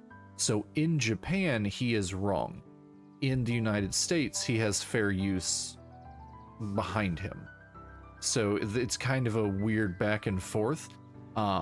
There's also that thing with Disney where somebody, I think, died in one of the parks or something, and they had actually signed something off when they were visiting that said Disney wasn't liable or something like that, and the person actually got sued by Disney for it. So yeah, Disney and Nintendo are kind of terrible. But Nintendo, apparently, he's the main one that they've been going after, but they've been copyright striking a whole bunch of different content creators on Twitch and on YouTube just for gameplay footage. Just for gameplay footage. Literally, yeah. It's been kind of crazy. So legally no one has ever died at Disney. Yeah, legally. Exactly. So it's funny if you go to any of the subreddits involving emulators, ROMs, or anything like that, it's just a whole bunch of people going, yo ho ho, a pirate's life for me, it's time to get some stuff. Because everybody's just kind of fed up with Nintendo shit. And the Pal World thing is absolutely disgusting. Here's another thing. There was I think it was at Evo a couple years ago, they wanted to stream a Super Smash Brothers Brawl tournament because they were going to use it to actually raise money for charity for breast cancer awareness. Nintendo tried to sue Evo, but then stopped because the entire event was being streamed for charity, and they realized it was going to be bad publicity. So not only did Nintendo not help with the charity, they actively initially tried to take it down. Whereas the devs from Pal World helped sponsor a charity stream for when it was CDawg VA was hosting a charity stream and his initial sponsors dropped out. The team behind Pal World funded the entire thing. So it's like, who's the real bad guy here? The Disney thing was a Hail Mary that one of their threw out with possible offense against the wrongful death suit. Lawyers, bros, I heard that too. It sucked. Like you're really fighting breast cancer. Yeah, exactly. I think one of my monitors is going dead. Maybe. We'll see. Let's doing random flippity things. Let's swing by my house before and grab before we head out.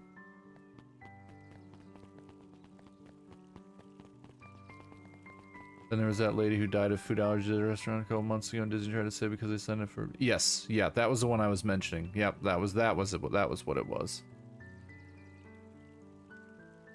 Luckily, they retracted because of public pressure. Good. Good. Sorry for derailing. You're fine. It gave me a chance to look at my computer monitor and see what it's doing. Getting weird little flashes on one of them.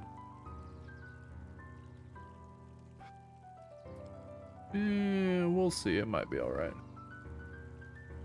The secondary monitor. Now I'm watching it to see if it does anything.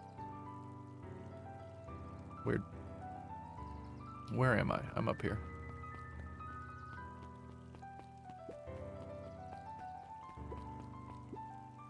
His eyes went wide in disbelief. What do you mean, vanished? That's impossible.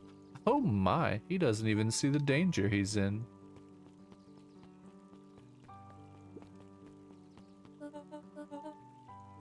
What's this about a missing child?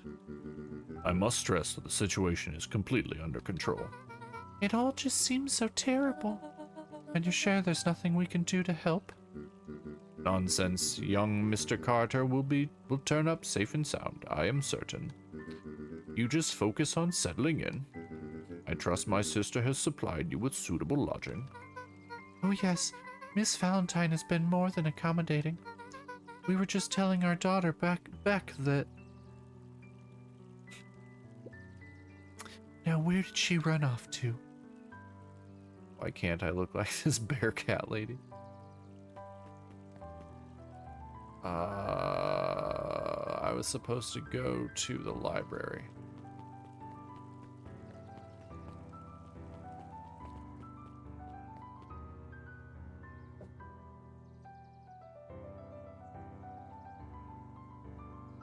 Come on, monitor. Be better.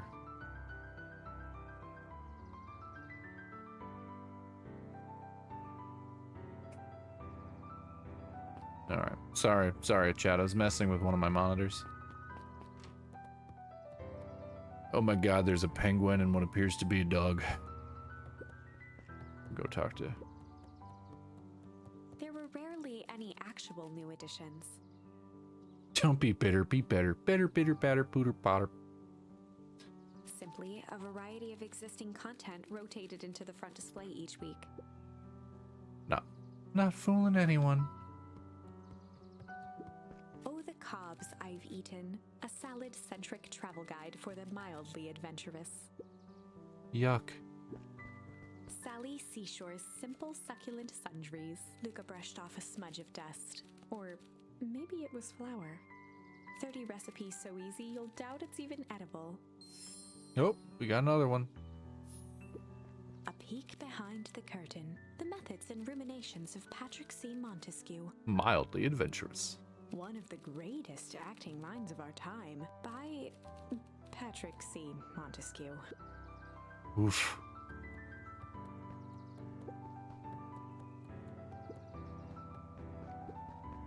The entire top level of the library was devoted to comics. Okay. Good job, Most library. of which were Hank Atomic and the myriad of lesser Everything. weird Yeah, spin-offs. everything is edible if you realize there are consequences to your actions. Mycological phosphorescence. More like my complete loss of interest. The bottom corner shelf was a dusty array of thick science books. Only one binding was clean enough to read. Cellular Biology and the Chemistry of Mitosis. Boring. Oh, I got an achievement called Nerd for poking around the library. Hey, Jace. Oh, hey, Luca. Did Rolo come by? Libraries have video games now. My library has Switch games and even a 3D printer. Oh, yeah. I don't go to the library here because you have to pay for parking. Did Rolo come by? No. I was actually surprised. He's usually here early on days when a new issue drops. Rolo's the biggest Hank Atomic fan I know. Besides myself, that is. Well, if he does swing by, tell him to meet me you know where. I don't know where. No, he knows where. Oh. Roger that, Space Cadet. Yeah, if my library had a 3D printer, there is actually some stuff I would like to 3D print. We go to 2 libraries because the more people who are card holders, the more funding they get. Nice. I have a library card for back home, and I have a library card for here. I still have my back home library card number memorized. I use I use their online app on my phone to listen to audiobooks sometimes. But if the one here had a 3D printer, I probably would try and 3D print something because I need to 3D print some stands for my Game Boys. I found some senpai uwu. I found some stand 3D print files on Thingiverse. I do have a buddy with a 3D printer. I just have to message him, see if he can print them for me. Kato volunteered at the library during Kato summers. the penguin. Oh, He wasn't very social, so he'd dedicate each summer to becoming an expert in a single subject. Kato just like me for real. I learned how to solder this summer.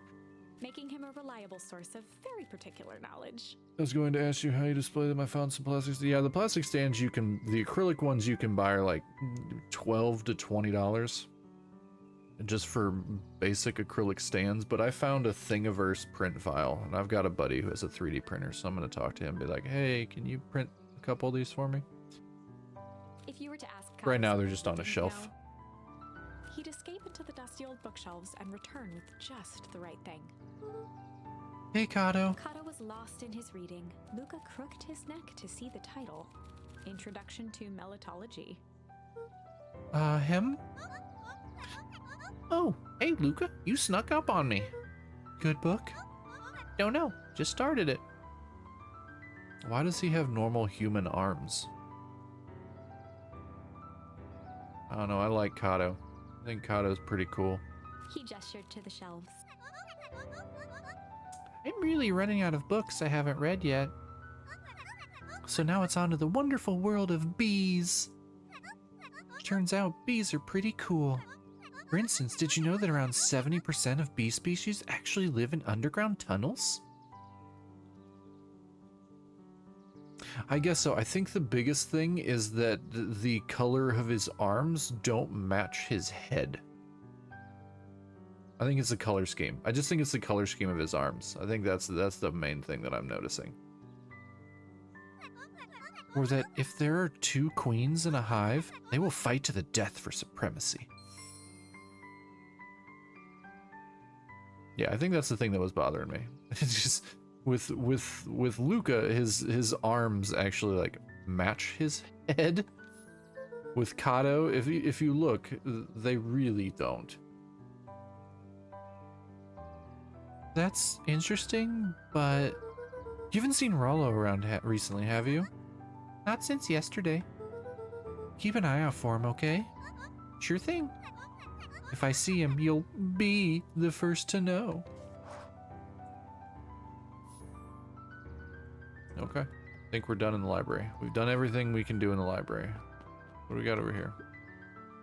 What sort of monster puts candy behind locked door? Oh, yeah, Mr. Nuncreed works weird hours sometimes. Of course he does. How about you? Okay, I think this is a cat girl. When do I work? No, what's your name? Luca Van Horn. You new here? Yep, not by choice. Beck's family moved often. Oh, this is Beck. Okay, this is Beck. This is the daughter that the mom was talking about. But see, if you look at Beck's paws, hands actually match the color of her fur, so it's not so jarring. I'm aware they're anthropomorphized animals, so yeah, human-esque bodies. Yeah, I get that. That doesn't bother me at all. I play Animal Crossing. So it's just the stark contrast of Kato's arms not matching his head.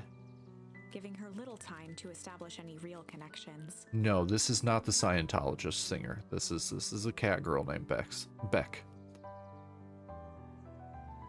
She would tell you she prefers it that way. I'm looking for my friend Rollo. He didn't come home last night. Nendoroids are these characters. Only downside is I think this is an American game. Nendoroids, generally speaking, are usually Japanese IPs. Maybe he has vitiligo? Maybe. So he's missing? I guess so. Like, missing? Does that sort of thing happen a lot around Luca here? shifted his feet uncomfortably. Oh, his mom's missing. Well, that sucks. Iron Mouse does have an Nendoroid, but the V Shoujo community actually has connections in Japan. I believe 2 or 3 of their talents live and work in Japan. Disney is Simpsons. Are there Simpsons Nendoroids? I've not seen Simpsons ones. I've seen Disney, but Disney's just one of those things that plows its way through everything in life. So, I should probably get going. Hey, wait up. Yeah, Henya works for V Shoujo. She's been on hiatus because she's been super, super sick. But she lives in Japan. I think I've seen them, but I could be wrong. I haven't seen Simpsons Nendoroids, and I've kind of cruised the Nendoroid sites. I mean, you could literally Google Beacon Pines figures and see what pops up. What? Beck pulled a coin from her pocket. I'm coming with you. What? So says the unlucky penny. Unlucky? Yep. Well, technically it landed on heads. Leave this kid to find his friend alone. But I always do the opposite. Oh, that's kind of like me and Rolo. I guess Rolo is my unlucky penny. That settles it. Person should never be without their unlucky penny. Let's go find him. The name's Beck. Pleasure to meet you, Beck. I suppose I could use some help. Try to keep up. Where are we going? We have a friend now. Joey, have you seen Rolo around? No, sorry, Luca. I've had my eyes in the dirt looking for beetles. Can't seem to find any. He never came home last night. Do you think it's because it's been colder than normal? I don't see why that would have anything to do with Rolo. No, the beetles. Do you think the temperature confused their circadian rhythm or something? Who's to say? I'm no beetologist. Just keep an eye out for him, would you? Of course. Luca peeked up at the beehive. It appeared to be deserted. Huh, that's strange. After the foul harvest destroyed their wealth and reputation, the Valentines shuttered off their estate from the rest of town.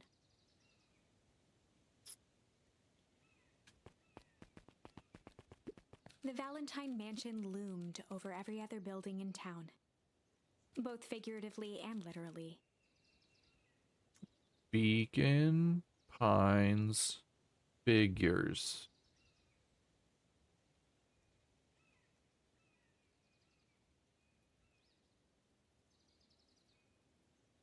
Apparently, Limited Run actually did a physical Nintendo Switch version, but it is sold out.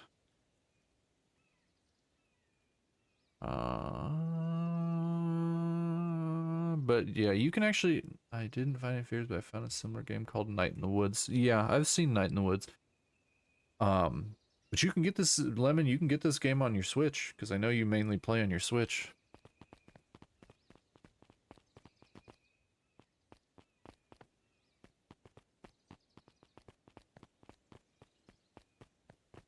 So nothing back here. We found nothing. Found nothing back there.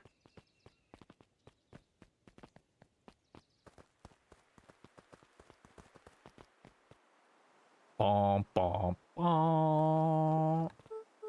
Dang, I'm gonna make Micah play it. Micah would probably really like this. I mean, suggest it to her. I mean, bother her. Be like, hey, come check out this game Zombies playing. You might like it. It's cute. dang, they boarded up the way in.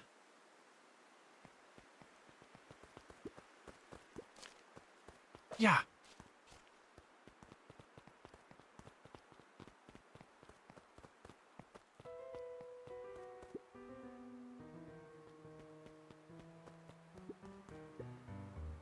Property of Valentine Fertilizer Company. Looks old.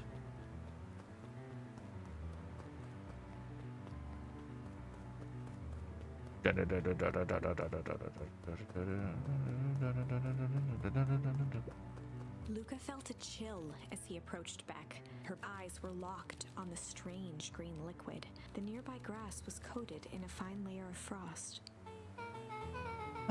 Is this sort of thing normal around here? Because puddles of glowing ooze are definitely not what I expected from this place. I have no idea what that stuff is. Well, the next obvious step is science. And what does science suggest? Poke it with a stick. Luca watched as Beck dipped a broken tree branch into the goo. Beck's eyes widened as flowers grew from the dead wood. First small buds, which quickly bloomed into vibrant petals. What the? Cool. As quickly as they had grown, the flowers began to shrivel and turn gray. Beck dropped the stick with a grunt of disgust. Bill Nye, the science guy. Bill Nye, the science guy. Science is cool. Okay. So the science tells us that this gunk is weird as hell. Yeah. It seems dangerous. Hey, Tish, look what the cat dragged in. Yup. I don't have time for this right now, Iggy. Don't say things like that. It hurts Tish's feelings. Ain't that right, Tish? Yup. She looks fine to me. Why, hello. I don't think we have been properly introduced. Iggy's the name. This is my compatriot, Tish. Yup. You've probably heard of us. Can't say I have. I'll forgive you just this once on account of you being new around here. Why would you hang out with this dud? Oh, he seems pretty alright. Iggy, why do you have to be so you? Has he even told you that his parents skipped out on him? Shut up. It's true. They got tired of having such a pathetic kid and left him. Iggy, I'm only gonna say this once, you little piece of inhuman garbage.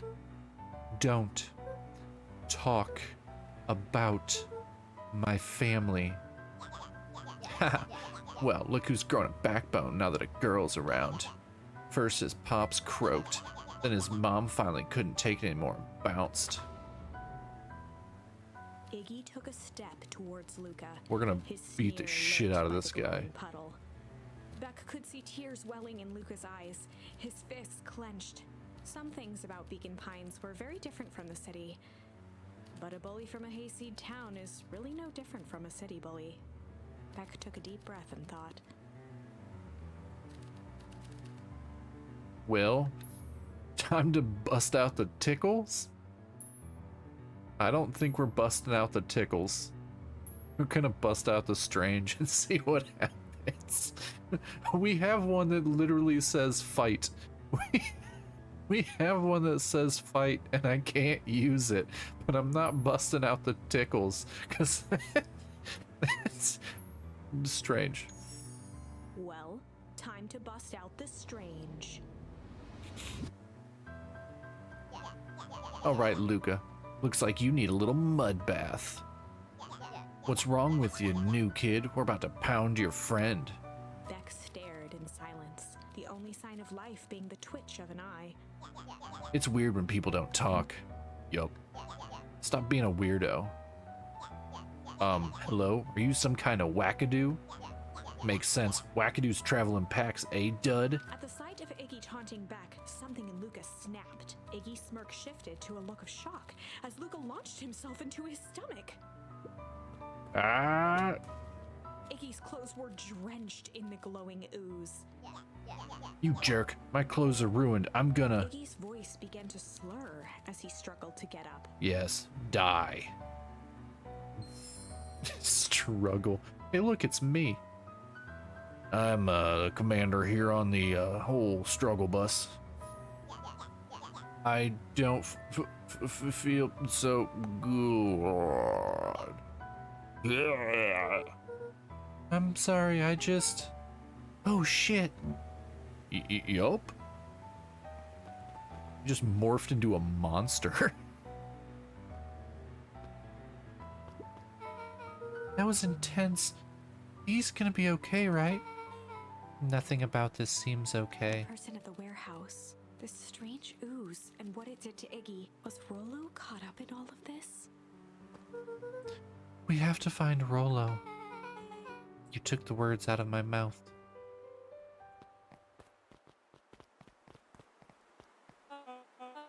Whoa there, little buddies. You startled me. What the dickens are you up to in this part of town? I don't remember what voice I was doing for him. Just roll with it, chat. We were just helping look for Rollo. Oh, you haven't heard the good news? Rolo showed up safe and sound a bit ago. Really? So where was he? It's funny, really. He just got a little turned around in the woods. They can be disorienting, you know. I'm starting to get that impression. Rolo's at his house now, getting some well-deserved rest. Wow, that's a relief.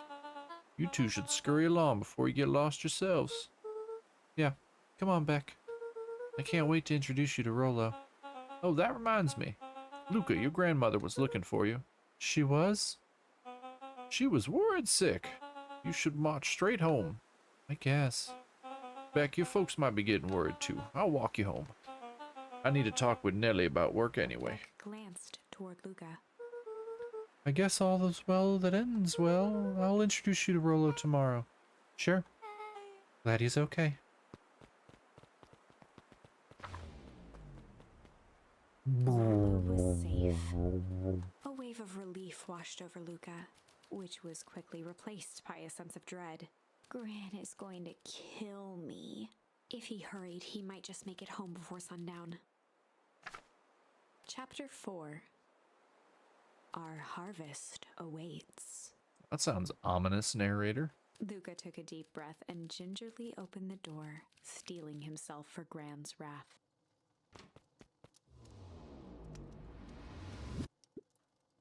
Gran? I'm home. Everything's fine. Gran? Oh, excuse me.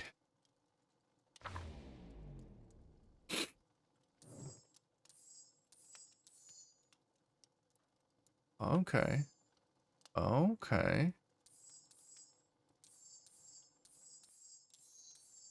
I'm gonna have to do all these. I'm gonna have to do all these, chat. Because my brain requires it. Okay. Is she back here? Gran? I know I wasn't supposed to go anywhere. I was just helping look for Rolo. Not out here. Gran? Roxy came over. She was worried about him, so I figured you wouldn't mind if I helped look for him. Turns out Rolo is safe and sound.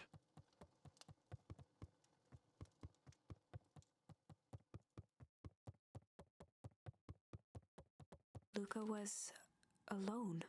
The house was empty. So Gran's not back yet? I guess that's a good thing.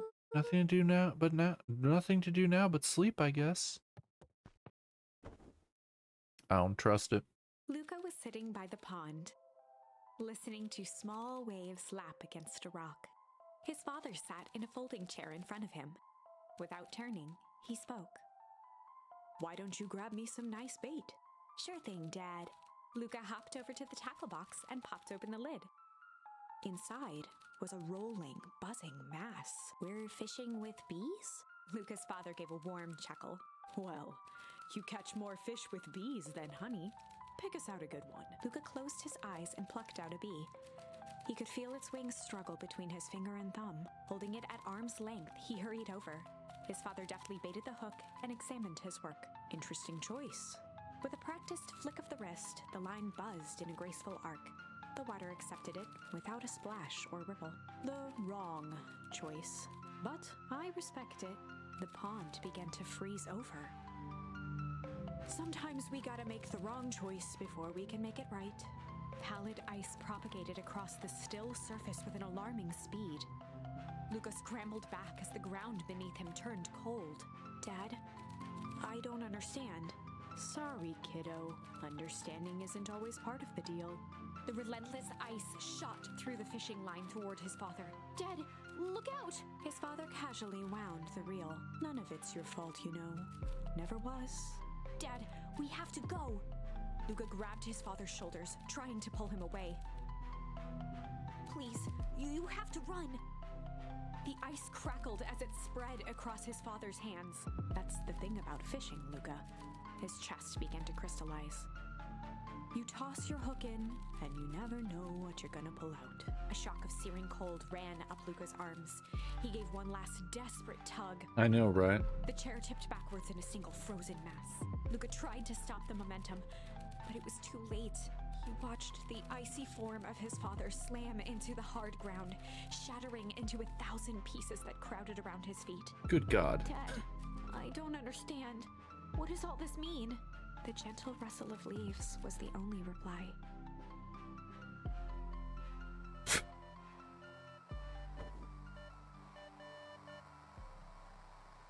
Luca's eyes struggled to focus on the walkie-talkie. Rollo?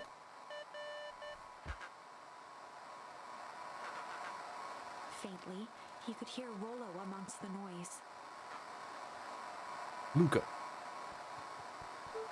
Rollo, is that you? Luca. There? Rollo, it's the middle of the night. Luca, thank God. Listen, I don't know how long this thing will work down here. Down here? Rollo's voice was coming through more clearly now. But some words were still just static. Listen to me. Someone grabbed me yesterday. What? The man in the hazmat suit? It was... took me to some sort of... I think I'm underground. Underground? Are you okay? Kinda. They seem more interested, for now at least.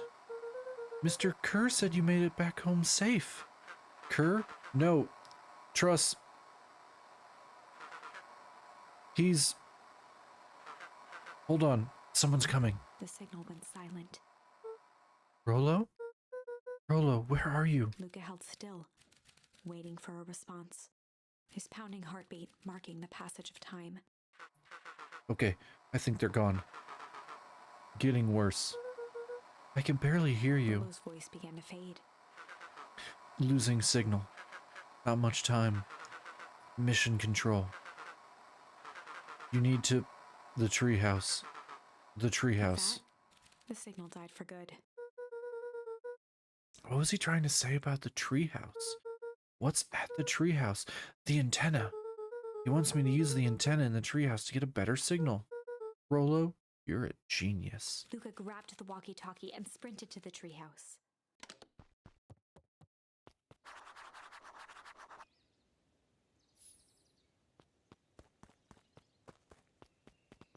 Luca heard a group of footsteps approaching. He dashed behind the bushes to avoid being spotted.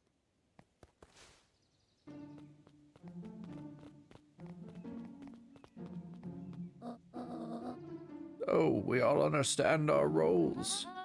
You can count on me. I still think we need more time. This wasn't the original plan. Mr. Tolliver paused, shifting his eyes to one side. We're all in danger now. I, for one, refuse to sit idly by while that danger persists. Okay, we got a new one. Cool. Cool. Hiram, you just keep your wits about you. Mr. Tolliver took one long, quiet breath. You're right. You can count on me. I just wish we could have made that deal with Eris Valentine. Her resources would have still come in handy. As I said, I have no time to contact her after your call this morning. Plans change. Me too, Lemon. How is Luca holding up? He's fine. We shouldn't lose sight of the fact that this is all. I know very well what all this is for. We have no choice. Operation Sparkplug has a new objective. Are we in agreement? The three shared a determined look. Good. We'll reconvene after the festival. pulling out the old pew pew on him.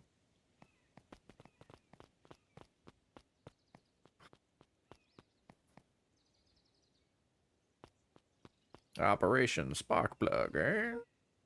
Gran, what are you meeting with Mrs. Fratelli and Mr. Tolliver for late at night? Hey, Luca. Gah!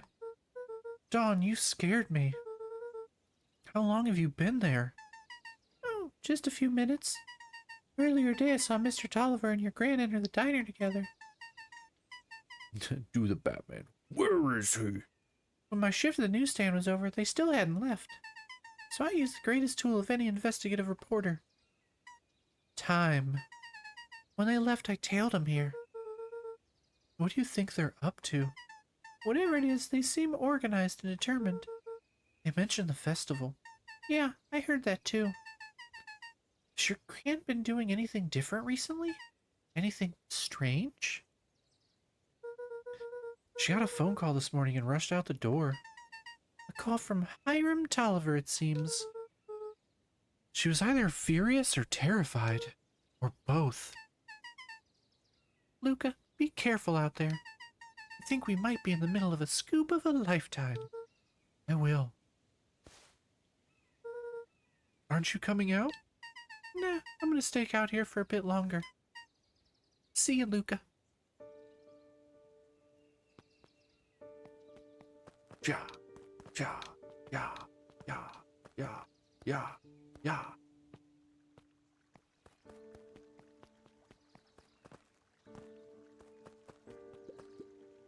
Old Pickler's Pond.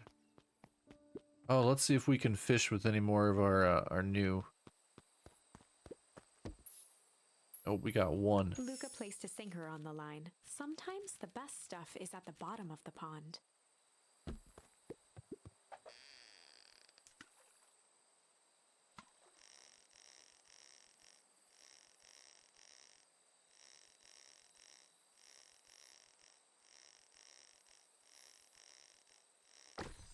Oh, cool.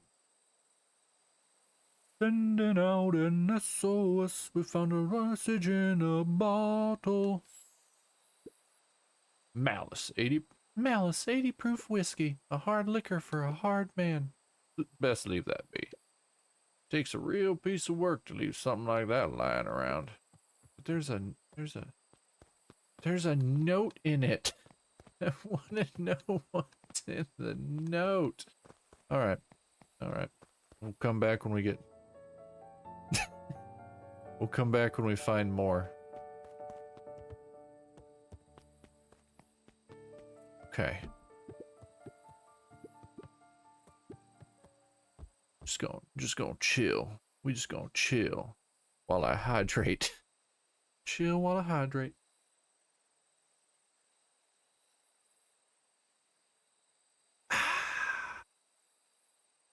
Okay. Anything else? Anything else? No? No? No? We already discovered everything? Okay. We hooked it up. We hooked up the walkiest of talkies. Rolo, are you there? I'm at the treehouse now, Rolo. Mr. Kerr said you were all right. What happened out there? Dang it, Rolo, where are you?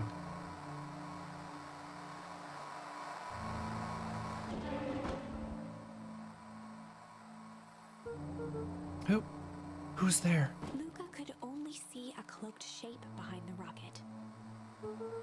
I've got weapons in here, so you'd better come out right now. He strained to hear as a muffled voice began.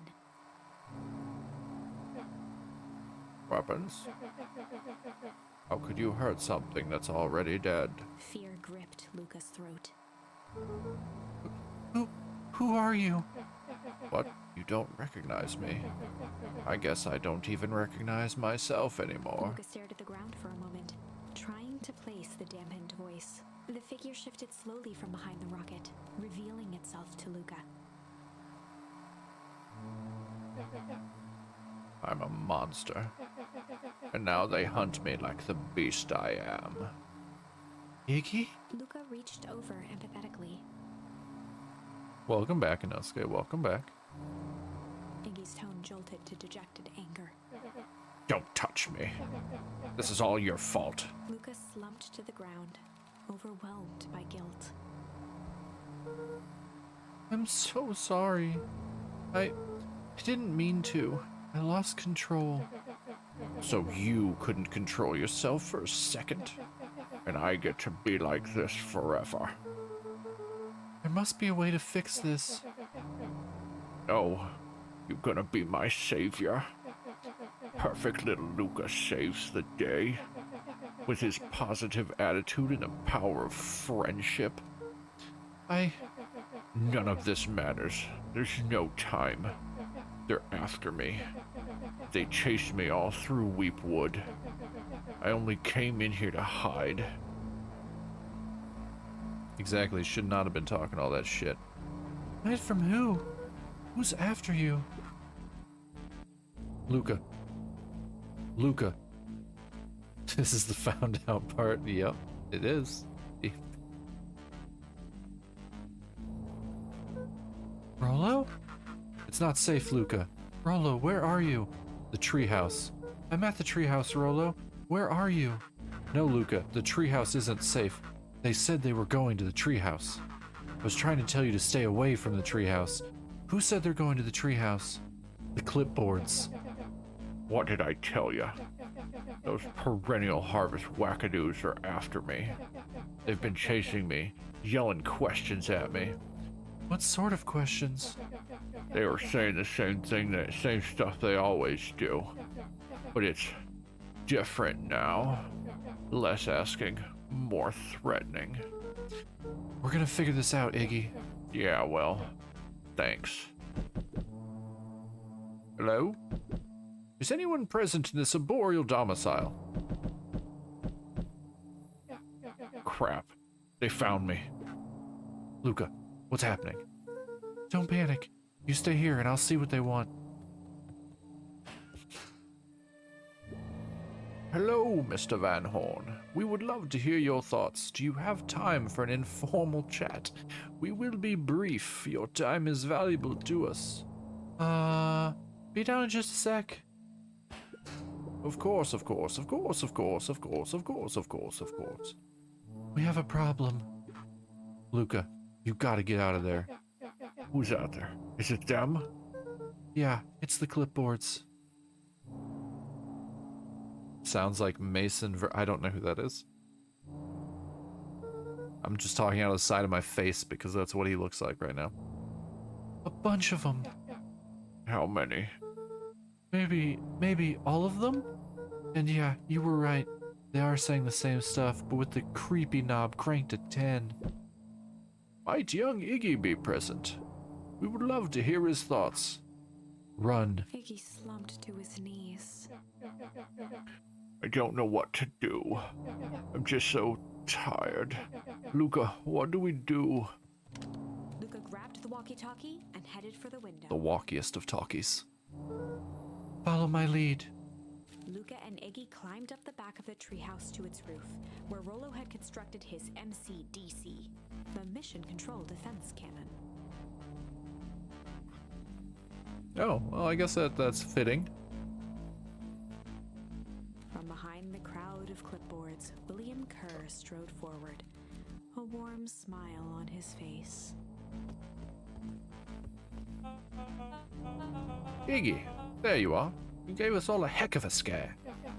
Giving all these ones British accents. Go away. Just leave me alone. Oh, I'm sorry, Iggy, but no can do. Don't worry though, we're here to help. Help? Then why were you chasing me? Luca, can you talk some sense into your pal here? Just look at him. He's not well. What's wrong with him? What did that gunk do to him?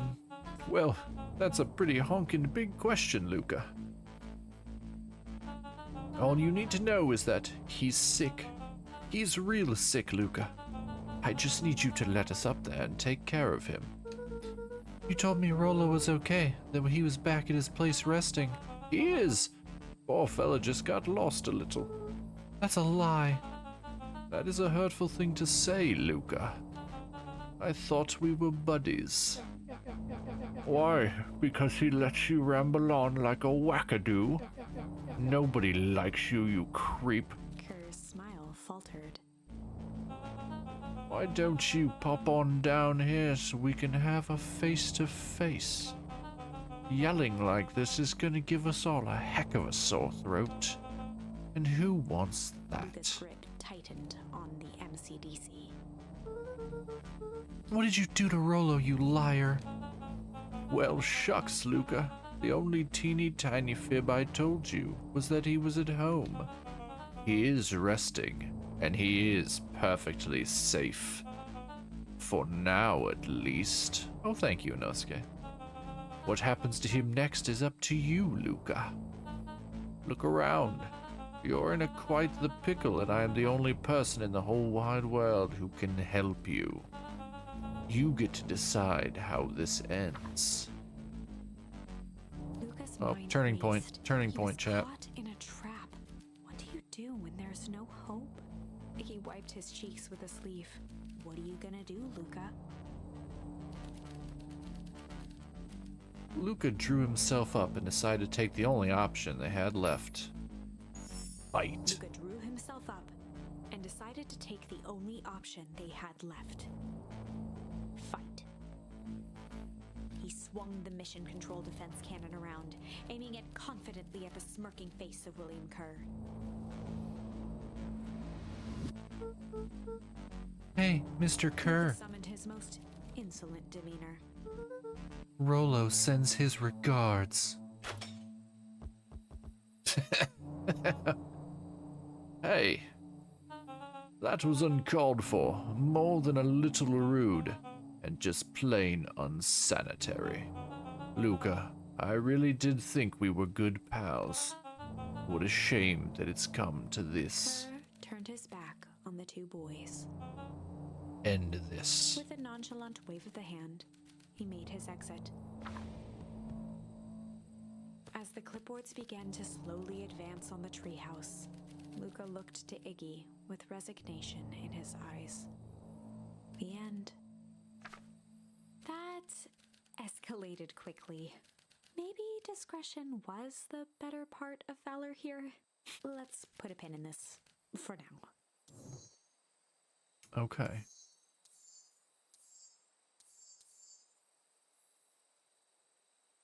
Let's go see where this one takes us, chat. Let's go see where this one takes us. And then we'll go back down this branch. Because I might find some more stuff over here.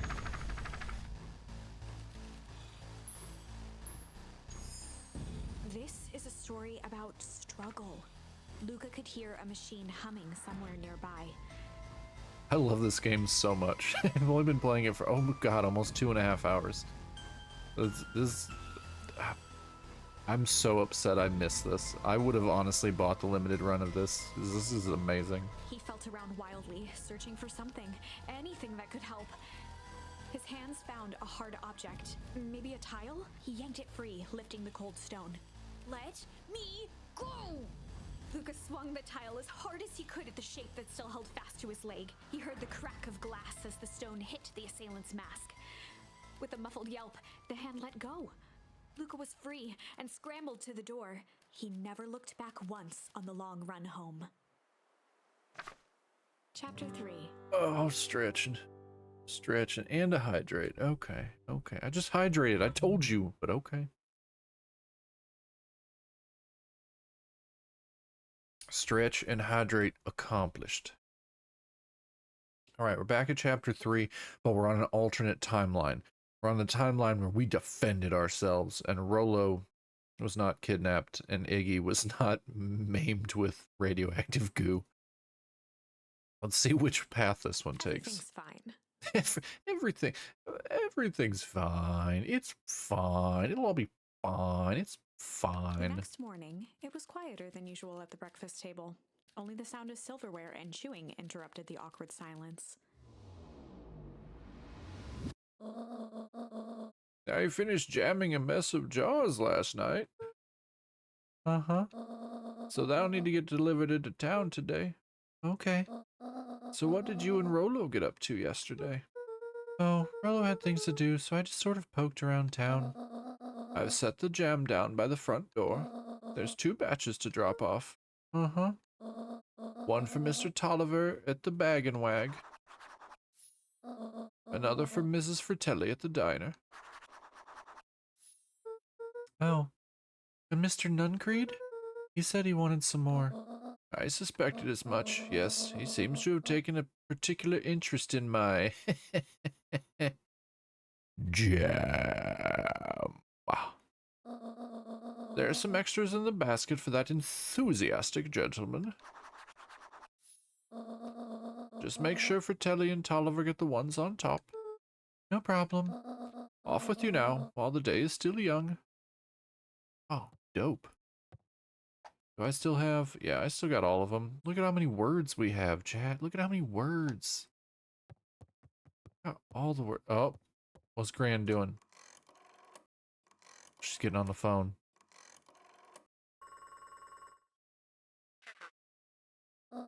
Hello, it's Juniper Hartford.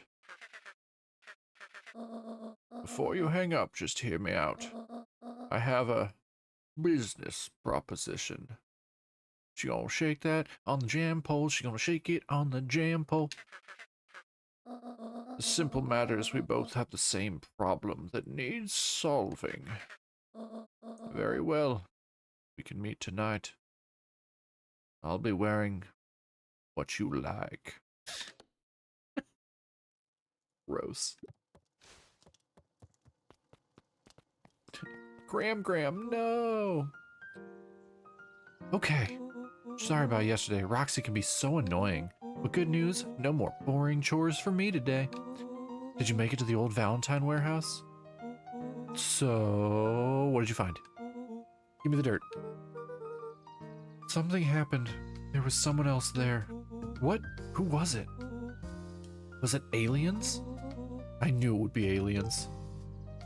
Grandma, not the pole. Yeah, gotta shake it, baby. Grandma's gotta be able to afford all them fruits for them preserves. No. Zombies? No. Alien zombies?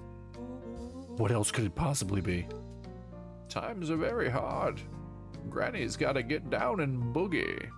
Unless you're enjoying it, in which case get Gran does what Gran's gotta do. Gran's gotta put jam on the table.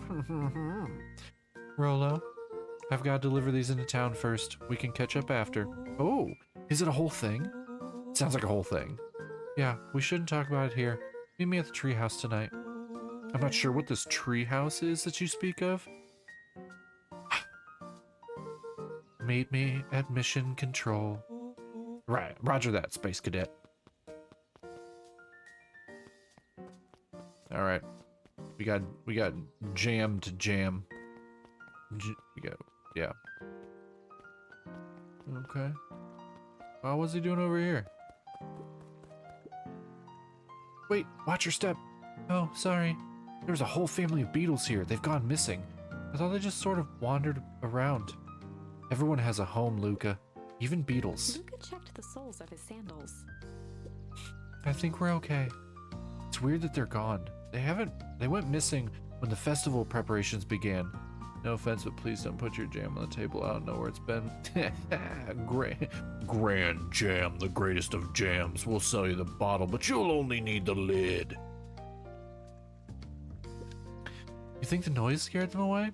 Something like that. Just watch where you step, okay?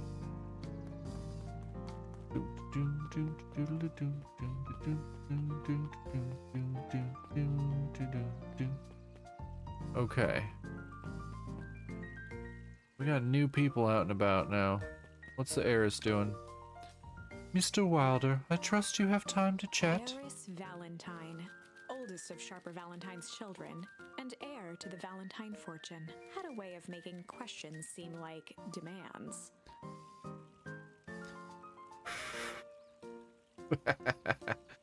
Sometimes I'm funny.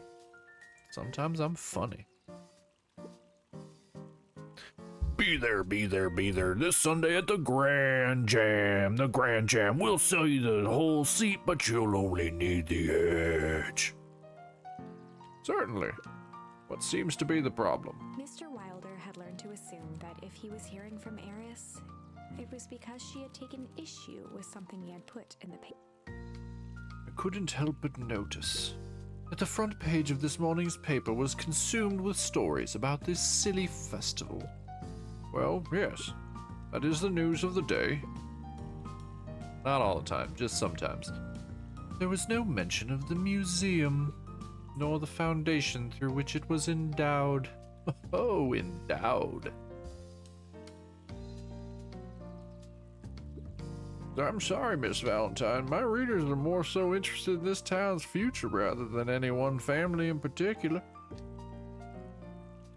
There was a time, Mr. Wilder, where the goings-on of my family was the only thing this town cared about.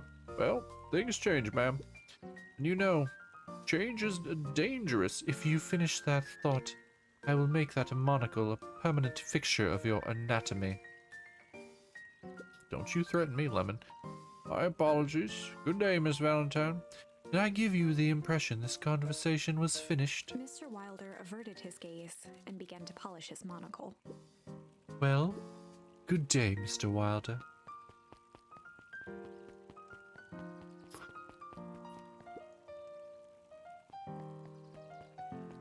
Oh, I can't talk to him. She's just reading a book.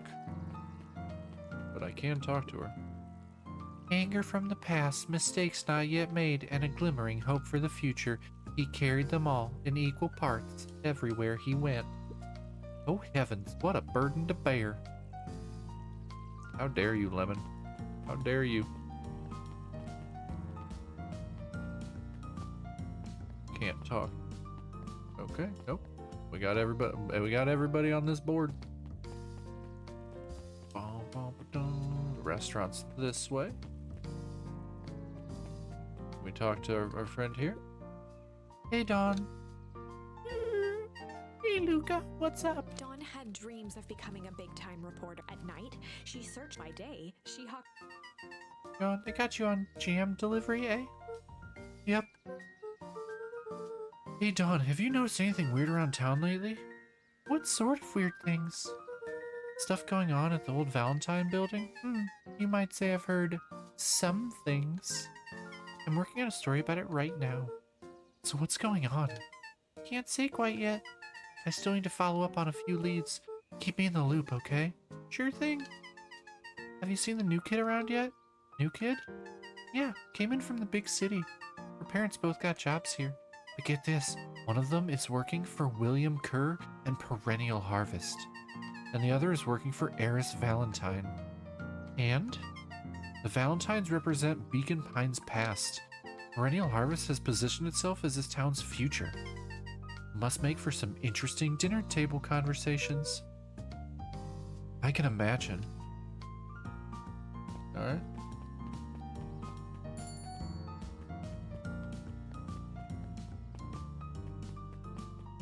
Nothing to interact with there. If I could just be left alone, young Mr. Van Horn. Oh, sure. Sorry to bother you. It's just that Oh, he's Mr. Kerr has asked me to make the opening speech at the festival. Being mayor and all, you might expect me to be a charismatic speaker. Truth is, I'm terribly nervous. Don't really think I'm cut out for this sort of thing. Cut out for being mayor or for public speaking? Both, I suppose. I never really chose any of this. It's more of a duty to my family. Duty. For our legacy.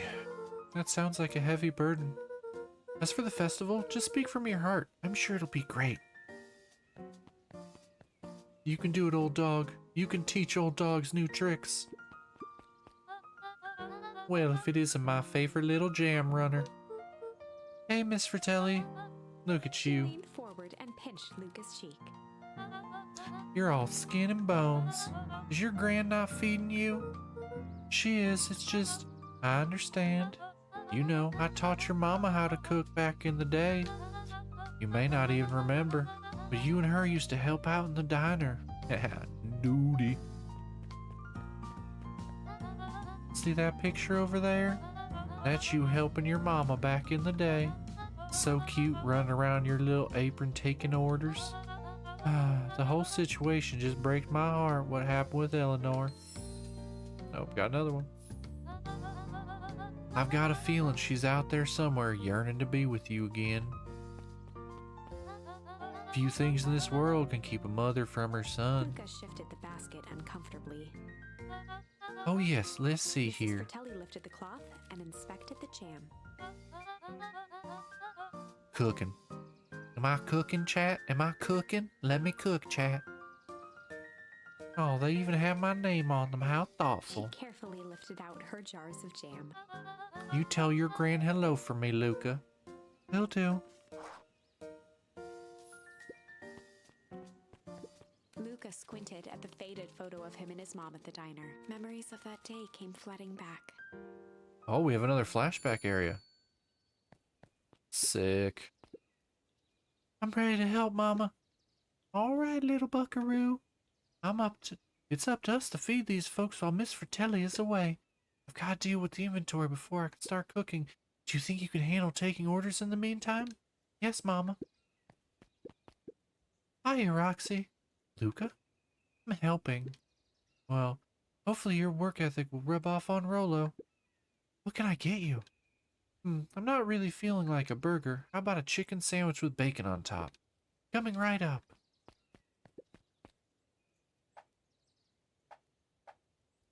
Chicken sandwich. That's not bacon. I can't make that one yet. Oh. Got it. Here you go. I call it the Love Me Tenders. Nice. Gadzooks, they've shrunk the wait staff. Jeff slapped the table and gave Ah, Luca a toothy. ah. How's your pops doing? He's been pretty busy these days. I know the feeling. Tell him that fishing rod he ordered should be ready next week, will ya? Sure thing. Been in the mood for something sweet. Got a burger that can satisfy a sweet tooth? A sweet burger? Yeah, and top it off with some grilled cactus. Grilled cactus? The heart wants what it wants.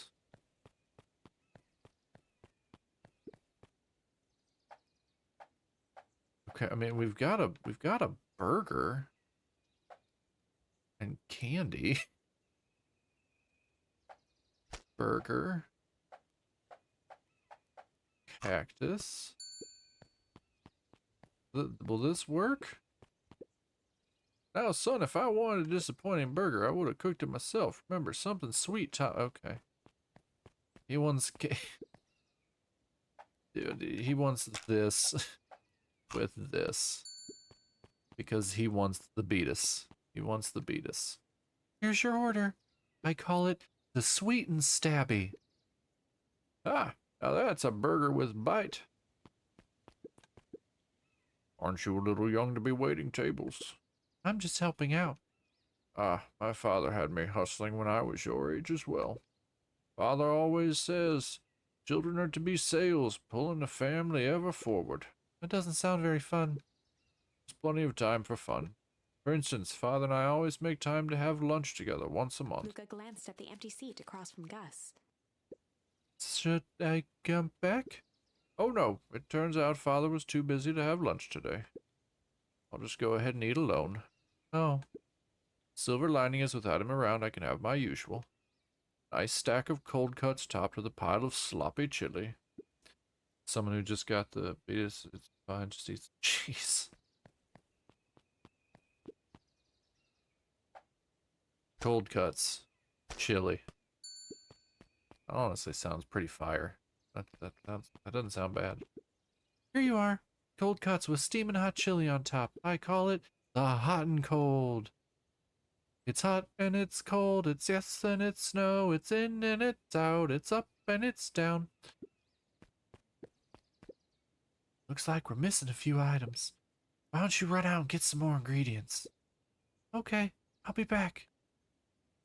Okay, so we still have to serve 1, 2, 3, 4, 5, 6 people, but we don't have all of the charm items. Perfect. This game is so good, chat. This game is so good. Alright, hold on. I have to,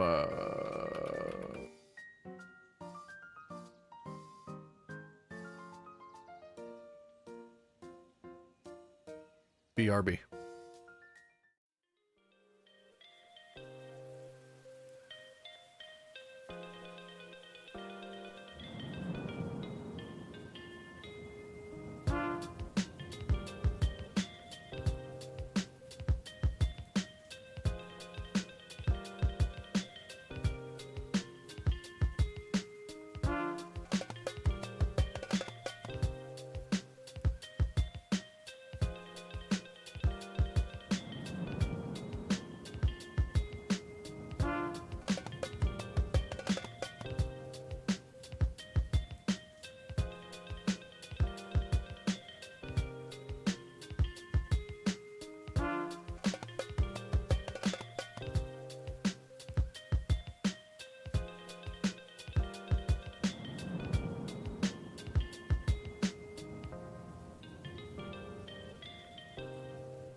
Okay, I'm back. I'm back. Resume.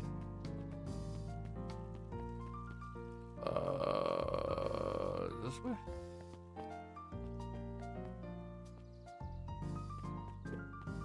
Oh, I haven't been here. How'd I miss an entire area? How do you keep the ice cream cold? We keep them on ice. Where do you get the ice from? I don't know. Somewhere cold. How do they keep somewhere cold cold? Look, Bert. Do you want some ice cream or not? No, I'm good.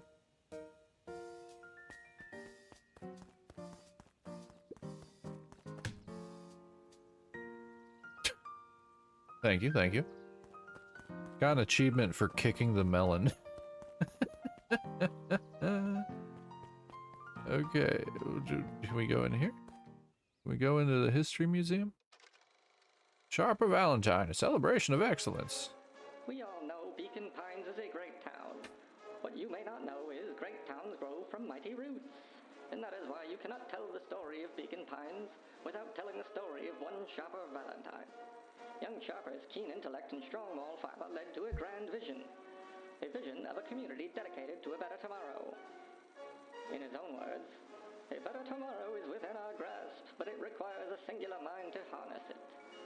Lucky for us, he decided to grow that vision here, in Beacon Pines.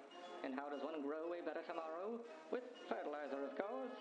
Poop. Valentine's Fertilizer Company became the lifeblood of a town yearning for purpose. But then tragedy struck, a scientific experiment gone wrong. An accident which took Sharper away from us far too soon. To this day, we struggle to pick up the pieces. But one foul harvest isn't enough to stop the people of Beacon Pines. The spirit of Sharper Valentine lives on. It lives in the hearts of everyone. Looks like he's with a peeing dream poop. for a better tomorrow. Together, we will follow his example and grow a bountiful future. Paid for by the Valentine family and the Valentine Fertilizer Company Remembrance Fund.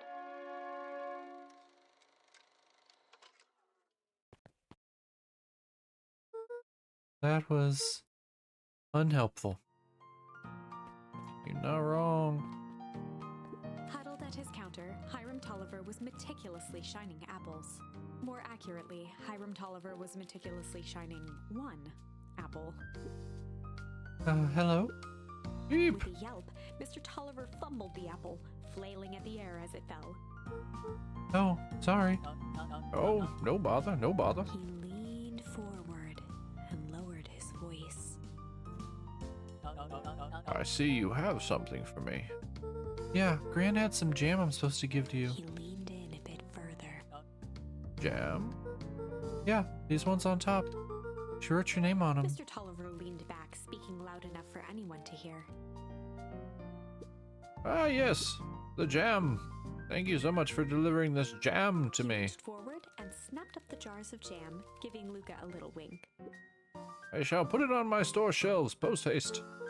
Okay, I should finish my deliveries. Of course.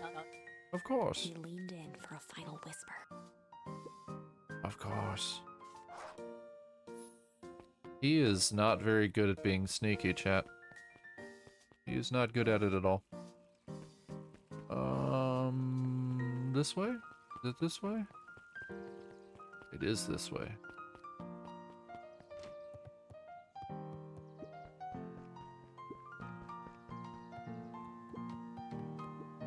Hey, Jace. Oh, hey, Luca. Have you seen this new issue of Hank Atomic? Not yet. No spoilers, please. It's awesome. It's a flashback. No spoilers, please. We get to see how mild-mannered Henry Adams becomes Hank Atomic, man of space justice. Jace, no spoilers. Oh, sorry. My point is you're gonna love it. Alright, Jace. Catch you later. Roger that, Space Cadet. Hey, Kato. Good afternoon, Luca. Can I help you find something? Maybe, maybe not. Try me. Well, there's been some weird stuff going on at the old Valentine warehouse. Can't say I know anything about the old warehouse, but empty hives don't stay empty for long. Huh? Otto motioned to the book in front of him. The more I read about bees, the more similarities I see with people. If a hive collapses and fails, it doesn't stay empty for long. A new queen will set up shop pretty quickly. So you're saying it would make sense for someone new to start using the warehouse? Nature abhors a vacuum. Okay. Penguin speaking truths. Got some jam for you, Mr. Nuncreed? Luca, you seem chipper. Well, aside from being on delivery duty, it's a nice day. Mr. Nuncreed eyed Luca for a moment, then nodded in agreement. I suppose it is. So do you want your jam? All right. Usually Juniper drops those off herself. I guess she's busy today. Anyway, this is my last delivery for the day. Oh, in that Nuncreed case, snatched the basket from Luca. I'll hold on to the basket until the next time I see your gran.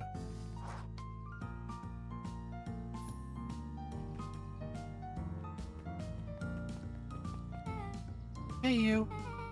Anchovies or pineapple? What? Don't think. Just answer. Pineapple. Why? How old are you? 12. Perfect. Follow me. Who are you? Anyone ever tell you ask too many questions? Just try and keep up, okay? What just happened? Which, the old man? The old man is creepy, yes. Welp.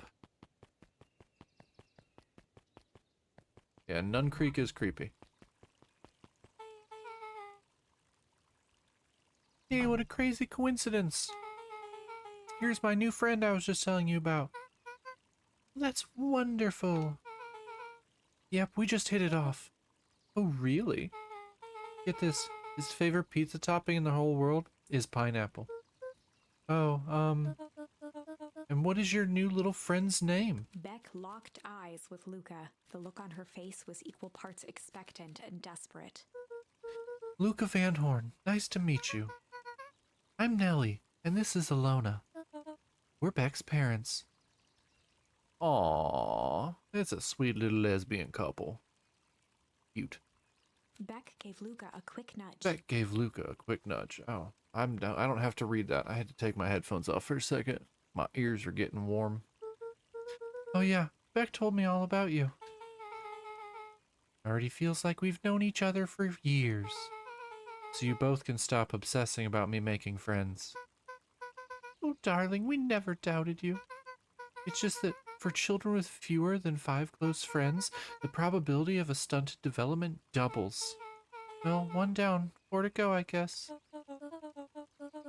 And now lesbians, yes, and now lesbians.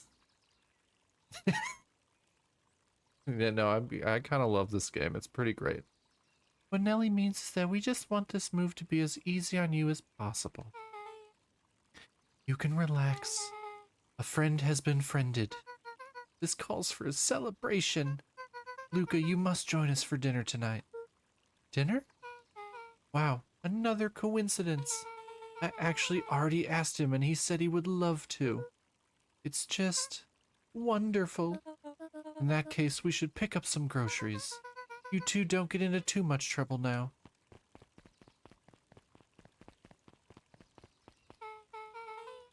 Wow, I can't believe that worked. Thanks a ton. You're welcome? I owe you one. My moms are great and all, but they can be a bit much sometimes. Our house is the little cottage next to that big mansion place. Wait, you live on the Valentine estate? Yep, that's the spot. Meet me by their big creepy gate. Don't be late. Or I'm back to square one on this whole friend grift. Great, see you there. Meet Beck at the big creepy gate. Okay. Go this way first. No, we did everything here. Ah, I think that's the only way to go.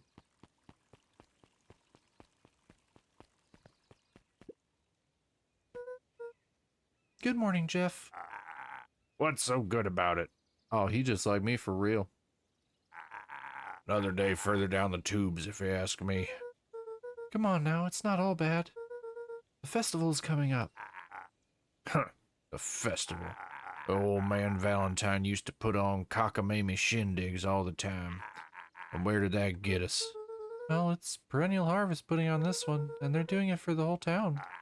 As far as I can see it, the difference between the old Valentine Company and this new Perennial Harvest Jeff outfit dug through his pockets for a bit.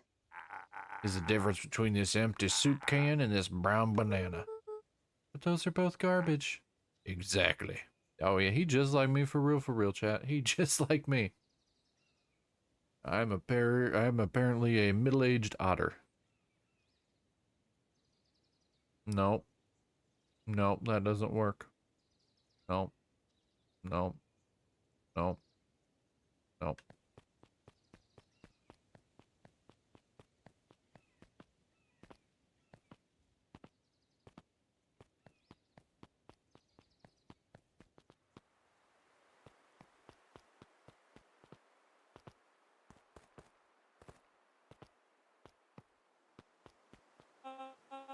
Oh there, little buddy. What brings you to this neck of the woods? Well, I was just wandering around a bit. Wandering? How wonderful. Children and their wonderful wandering. Oh, to be young. Anyways, I can't let you pass just now. Top secret business that way. Mr. Kerr winked with a wry smile. Ah, I'm just yanking your chain. Perennial Harvest is just making a few He gave improvements. Luca an energetic thump on the shoulder. Better head home now. Our harvest awaits.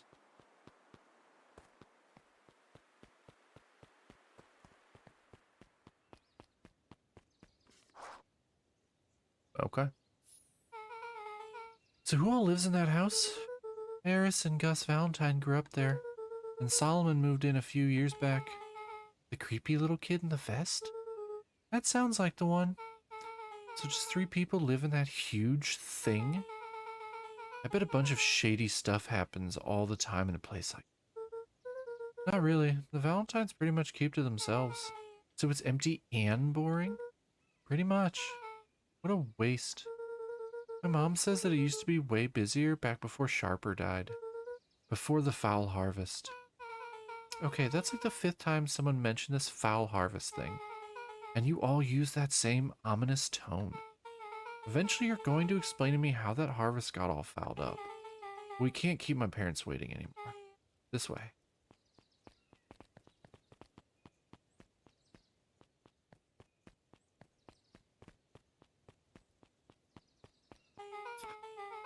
Most kids would have just ditched me by this point. Why are you still here? You look like you could use some help. You know what, Luca? You're not so bad. Let's get through this as simply as possible. Just eat, smile, and nod. Fun. Great. Whatever you do, don't bring up their work. I think I can handle that. Beck took a long breath, then gave a firm nod. Here goes nothing. Chapter 4. Dinner with the Moodwills. Ilona Moodwill was worried about change. A gardener at heart, she understood the necessity of change, relied on it even. But there was a difference between the controlled world of her plants and this cluttered cottage in a strange town. Almost done. Nellie was a blur of activity, digging through boxes. Sorry, love, couldn't find the dishes. We'll have to make do with paper plates. Dinner went by without much conversation. As she watched Beck and Luca finish up their pizza, Ilona let herself relax into the chair. The things she cared about were still here. Nellie finally had the job of her dreams. Beck was beginning to take root. Ilona's task was simply to tend to them. She could do that. So, Luca, tell us a bit about yourself. Where do you live? Oh, I live with my grandma. Over on the other side of the river. Your grandma? Where are your parents at? Beck? Manners. It's alright. My dad passed away in an accident to fertilizer plant 6 years back. Dear. My mom's been missing for a few months now.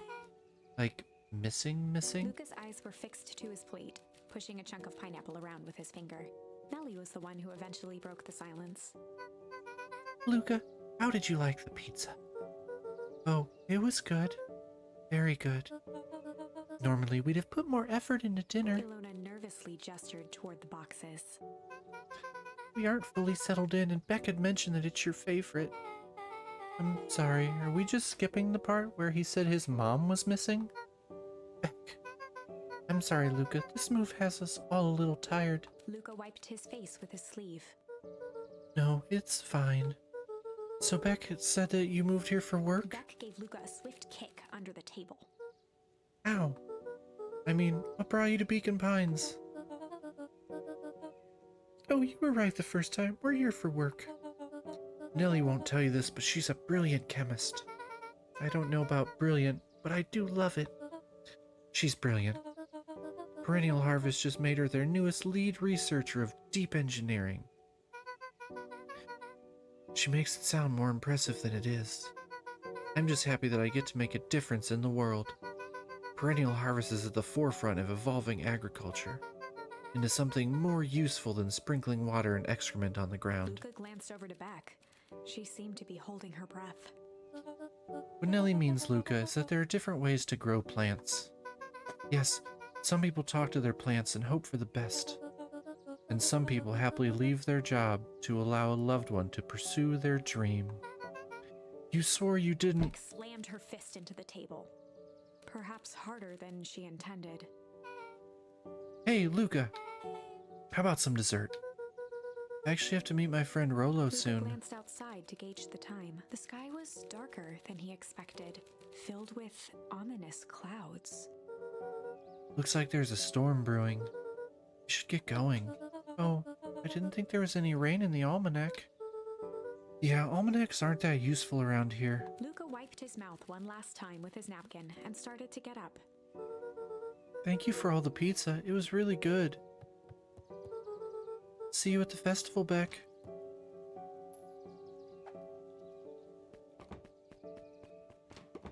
Wait up.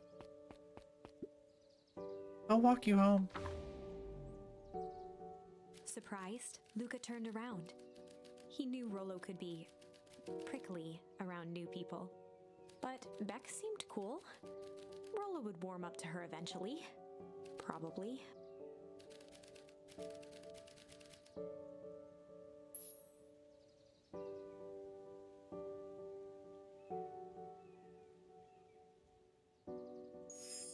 Luca began to respond, but the sky answered for him as the clouds above began to rumble with ominous thunder.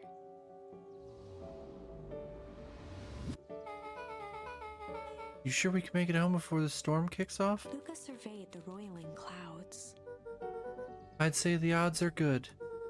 Maybe you should stay here and I'll just make a break for it? At that moment, the heavens opened up, unleashing torrential rain.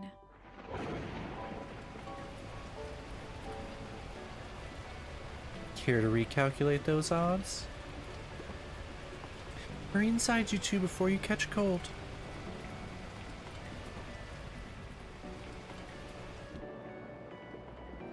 Luca, Nellie will keep trying to reach your grain on the phone. In the meantime, you two hold tight. Sorry, not much to do up here. Most of my stuff is still in the boxes. Mind if I poke around? Be my guest. Luca squinted into the eye hole of the microscope. This looks wild. What is it? Gum. Gum? Luca adjusted the slide with his fingers to get a better look. I'm tracking the structural integrity of gum with increasing amounts of chewing. Chewed that one for 47 days. Luca wiped his hand off on his sweater and gave a nervous laugh. It's weird, I know. Beck looked down, timidly tapping the ladder with her feet. You think it's weird, don't you? A little. But weird can be cool.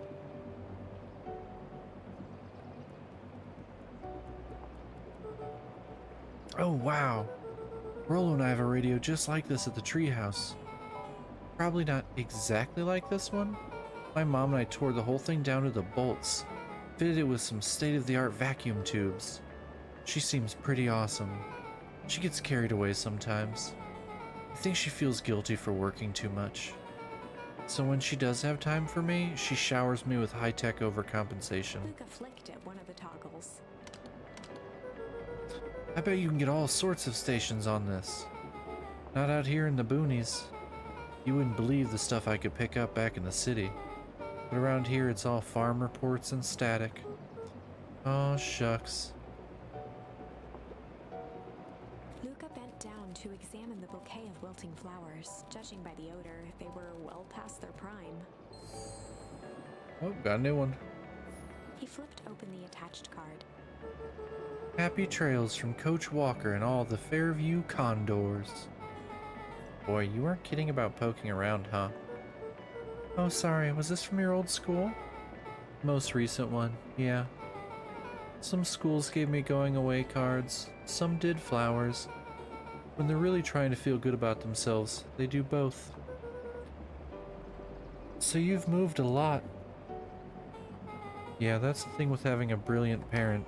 There's always a better job somewhere else. These flowers would last longer if you put them in some water. That's the sort of thing I would do if I cared. Well, you cared enough to keep them is all. Luca, can I ask you something? Of course. Dang, didn't that hurt? I'll be honest, that hurt more than I expected. Well, at least you look cool doing it. Beck took a moment to watch the rivulets of water running down the window. Do you ever feel alone? Like even when people are around? Well, Rolo can be pretty absent-minded sometimes. I'm serious. Does it ever feel like your family doesn't care what you want? It didn't used to feel that way. I know Gran loves me, but sometimes when she looks at me, it's like she's looking at a problem. Luca took a deep breath, exhaling slowly. I know the feeling. How do you deal with that?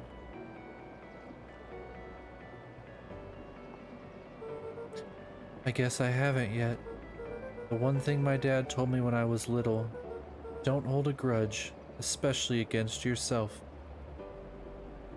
Why you gotta be like that, Beacon Pines? Why you gotta call me out like that?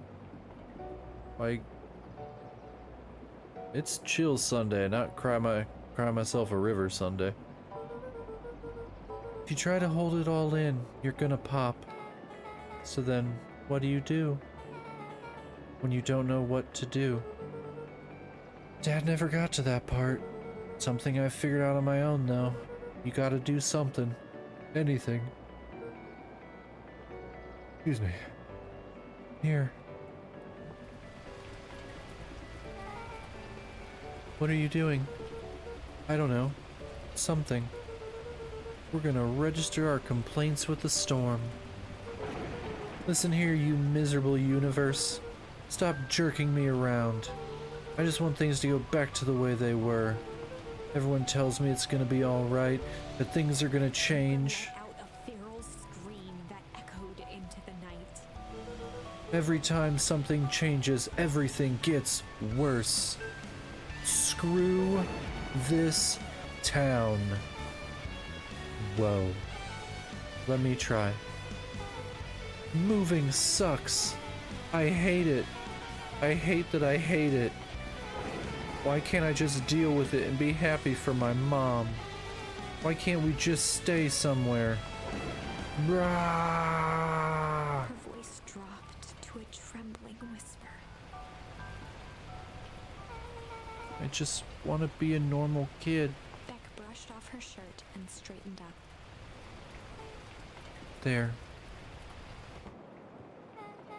Wow, I actually feel a little better. As abruptly as it began, the storm abated. Thanks. I needed that. Me too. I should head out before the rain starts up again. Sure, I'll walk you out. See you and Rolo at the festival? Sounds good.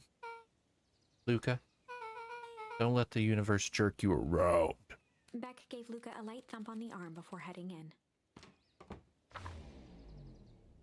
Chapter 5. Friendly Feud. The air was heavy with the hard rain's residue, the smell of wet things.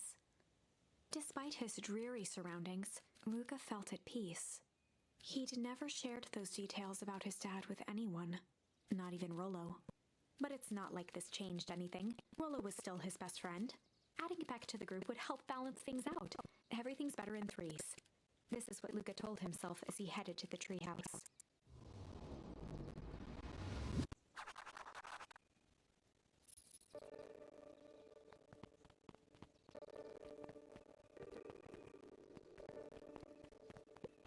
The Valentine and Gambit both figurative. Nope, we already read that. What's she doing here? Hey, Don, tracking down a lead? You bet. I heard a juicy new rumor. Turns out, when Sharper Valentine died, he left behind a peculiar last will and testament. Peculiar how? He didn't just give his kids an inheritance, there were conditions. Like what? The document stipulated that Eris had to take on a child as her ward. A kid our age who just showed up up to town one night with a lawyer. Solomon? Bingo. So Eris was forced to take care of him? Yep, or she would have lost everything. Why would Sharper care so much about some random kid? Rumor has it, old Sharper sowed some wild oats. That explains the way Eris treats him. Poor Solomon. How'd you find all this out? Good reporter never reveals her source, Luca. She's cool. I like her. I like her character. She cool.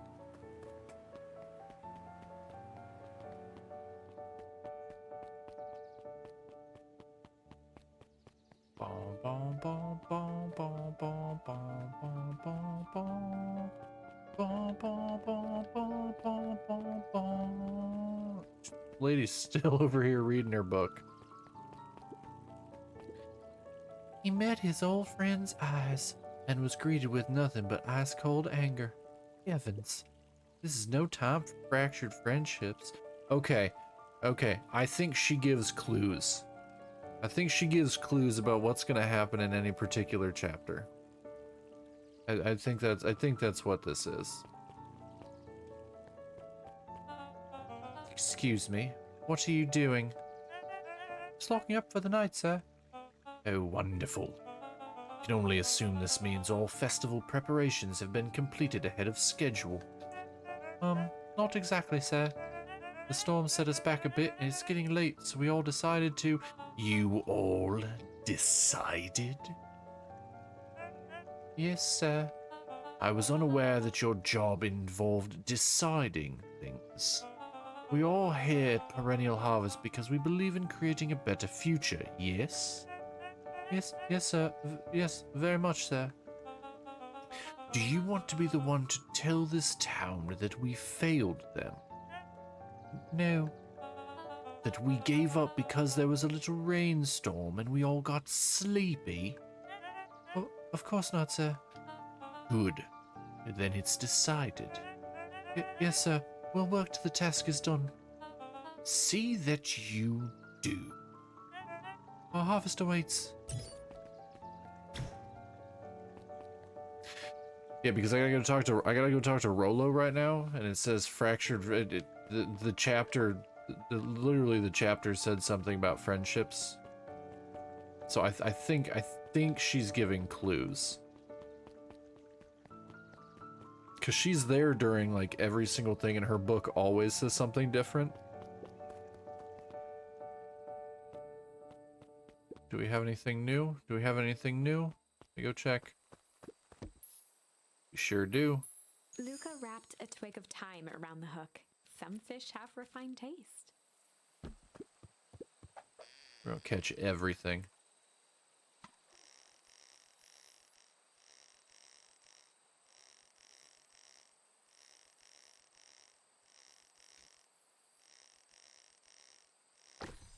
Oh, cool. Found a pocket watch. Property of Sharper Valentine. Figures. If he had his way, property of Sharper Valentine would be written on everything in this town. Should we give it back to him? He may not even want it back. Man's got a contentious relationship with time. We'll keep it here in case he ever wants to pick it up. Nice. We got 4.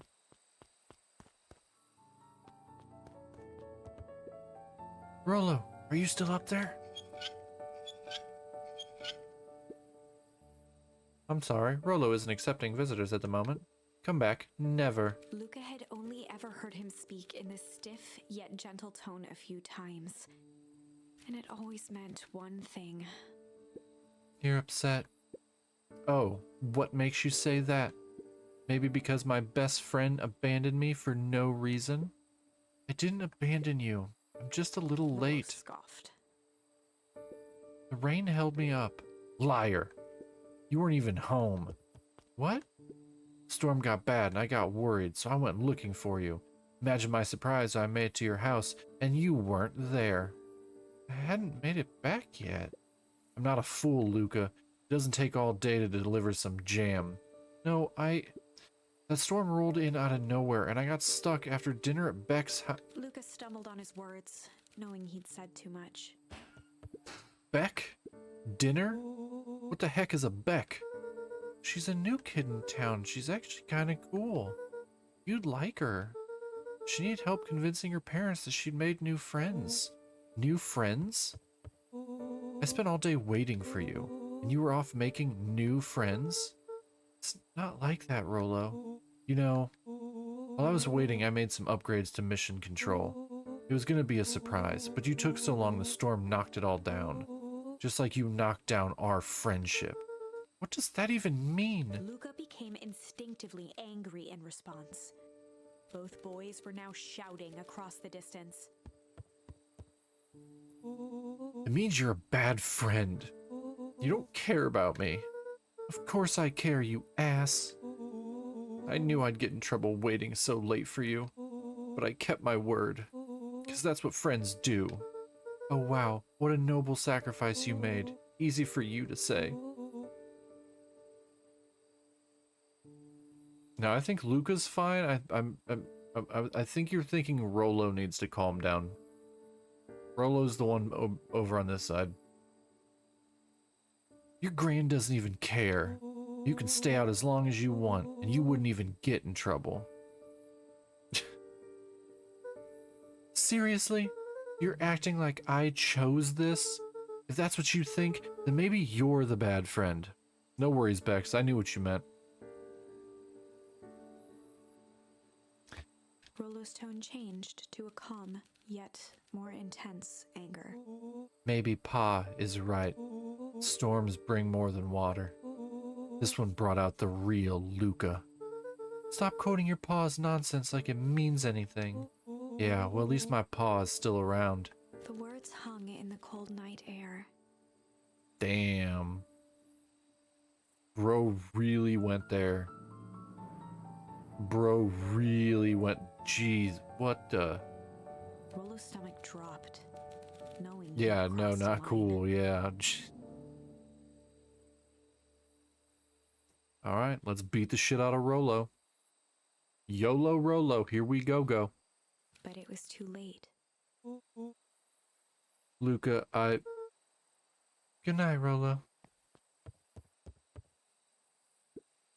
Dang it.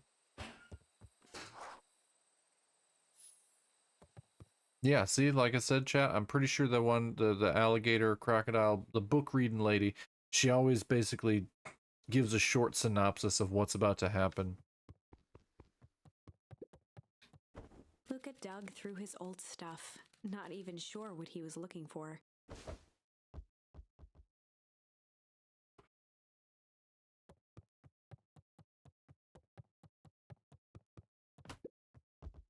Rolo. What a jerk. Call me a bad friend. Oh, I'm Rolo. Look at me and my amazing family.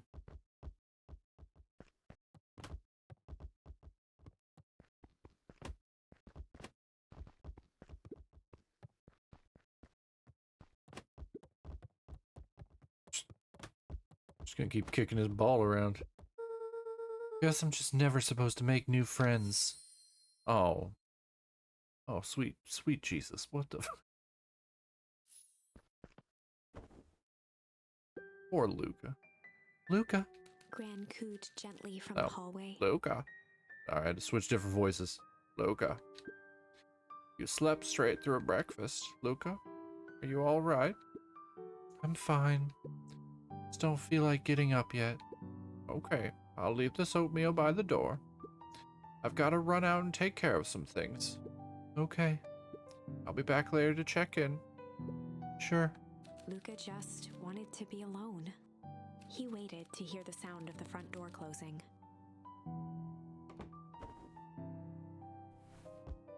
Yeah! I bet Rolo's still gonna go to the festival. Yeah! Oomph! He's gonna be miserable. Ah!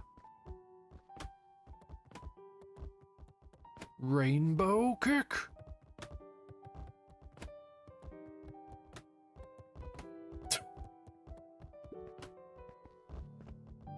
Luca dozed off again.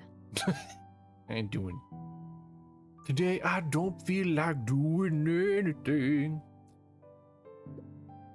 Luca, I see you didn't eat your oatmeal. Wasn't hungry. Well, just in case you get hungry, I'll leave a sandwich here too. Thanks. Rolo came by. What did he say? He wanted to talk to you. What did you say? I told him you weren't feeling well.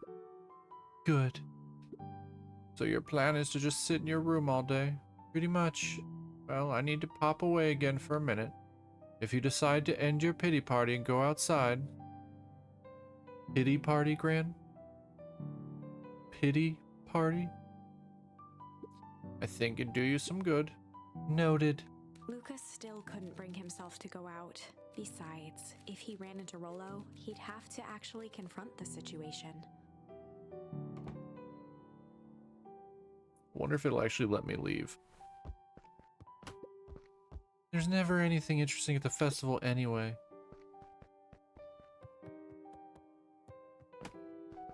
I gotta get the ball up there, huh? There we go. The Adventures of Hank Atomic. The complete first volume. Luca carefully opened the cover and began to read.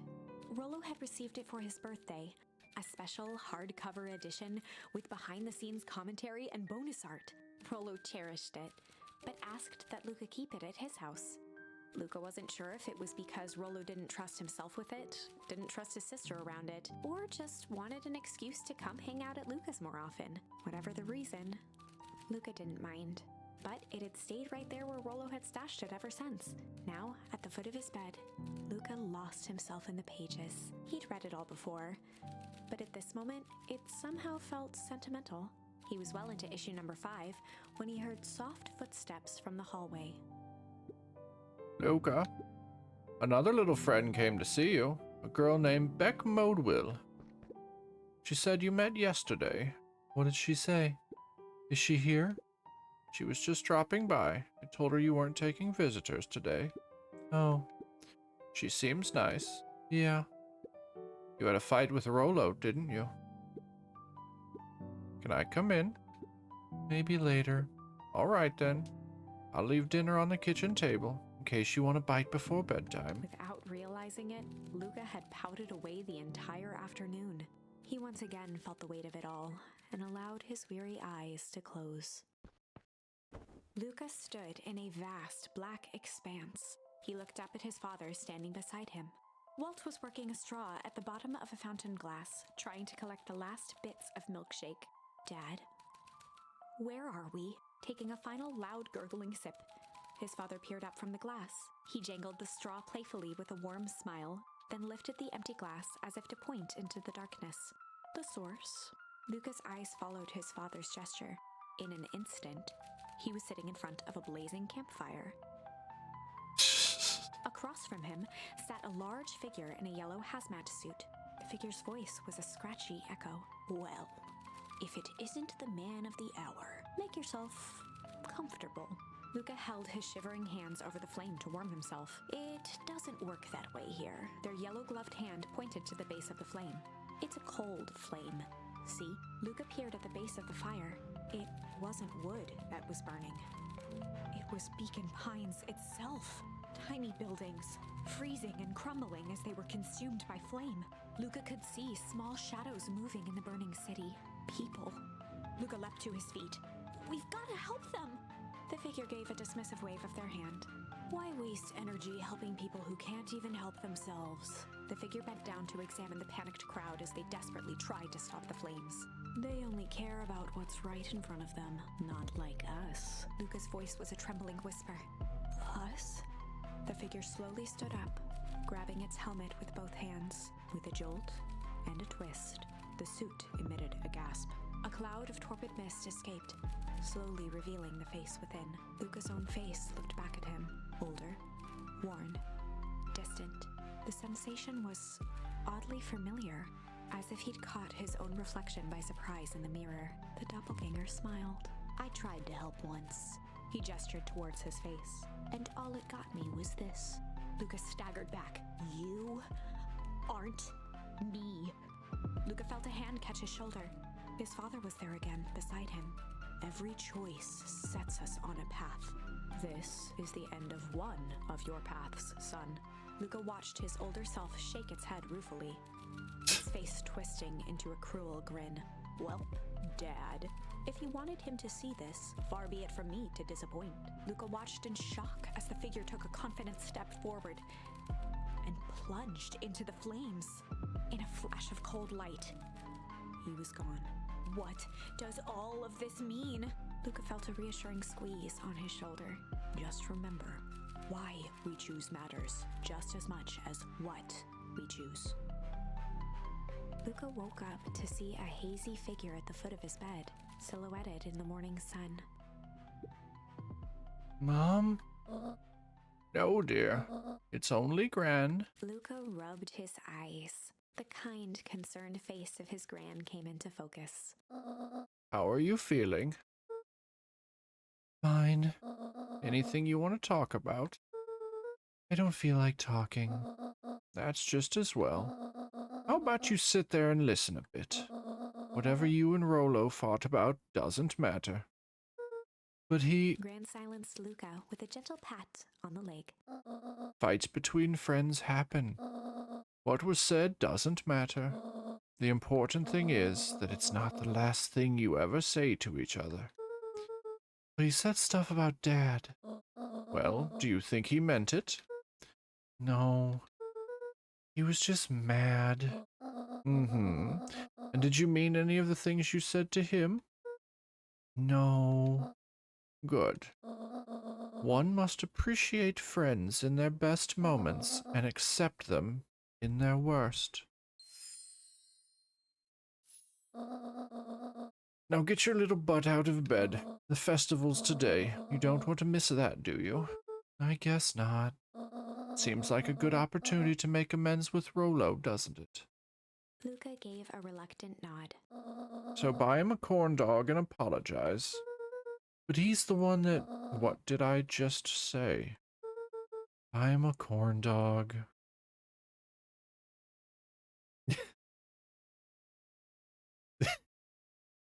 Yeah, no, yeah. No, you're not wrong. You're not wrong. That's a good boy. Everything is better with corn dogs. That's the... She right. Everything is better with corn dogs. I need to get going now. Got some last-minute festival business to take care of. I'll come find you at the fountain a little after lunch. All right. I love you, Luca. You corn dog chugging monster.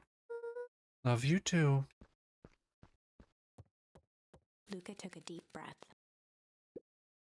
Okay. Chapter 6. Through thick and thin. Despite Luca's bitterness, Gran was right. He needed to hash things out with Rolo. And he was really excited about corn dogs. A big fight changes the nature of a friendship. Whether, in the end, it is for the better or for the worse, all comes down to understanding. Gran do be spittin'. Cold, hard truths. If one is not careful, the same familiarity that builds the strongest of bonds can become the wrecking ball that shatters them. Luca emerged from seclusion, taking in the crisp festival air. But the events of the day weren't on his mind. He had to find Rolo. I don't gotta find shit.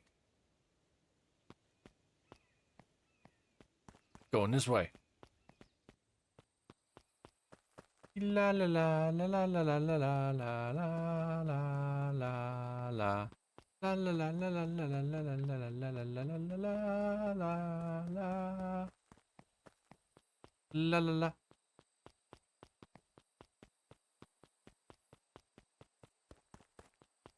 That's his dad's grave. In case anybody wasn't here when I started.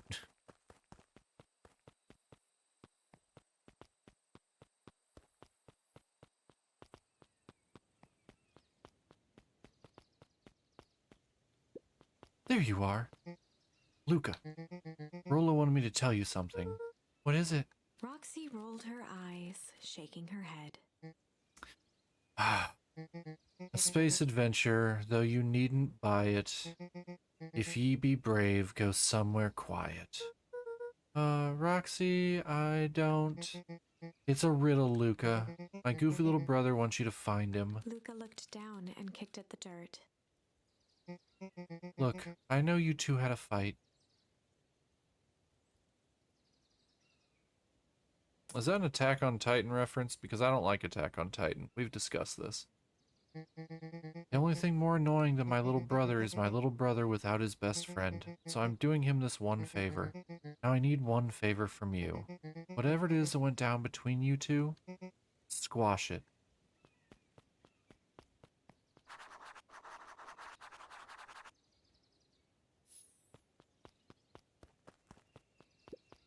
The road leading to Beacon Pine, a sort of natural barrier for the impatient.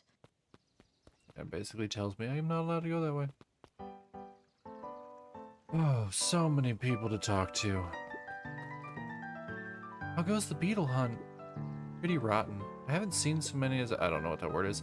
It's not just the beetles. This morning I couldn't find any critters at all. It's like everywhere, everything that buzzes or skitters just packed up and left. I'm sure they're out there somewhere. Maybe all the commotion of the festival just spooked them. Yeah, maybe that's it. Oh, I can still talk to him? Oh, well, that's just a sign. Oh, no, whatever.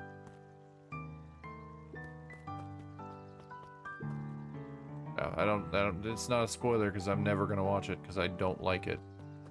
I don't, it's not for me. Unique New York. Unique New York. Huh?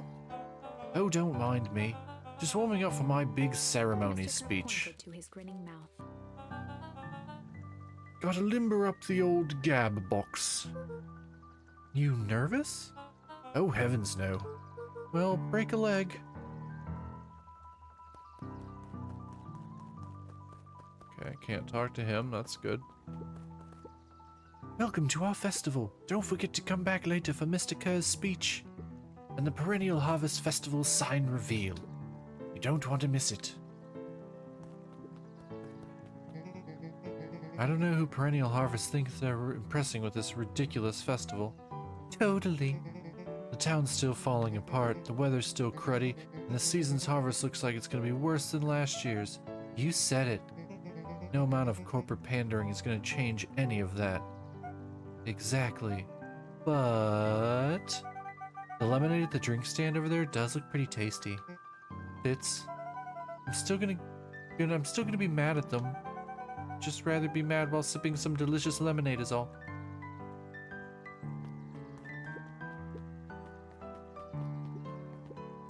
Ain't moving. Jeff was staring into the distance with a wistful look. Hey Jeff, everything alright? Yeah, everything's fine. I mean, used to be fine. Just ain't right these days, you know. I really do actually. Jeff turned to Luca with a furrowed brow, then gave an understanding nod. You do, don't you? For a moment, the two now shared that same wistful gaze.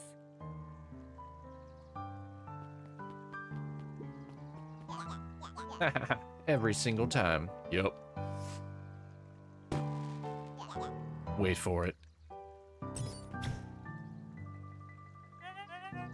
Unexplained sound once again noted. Like clockwork. What a bunch of drones.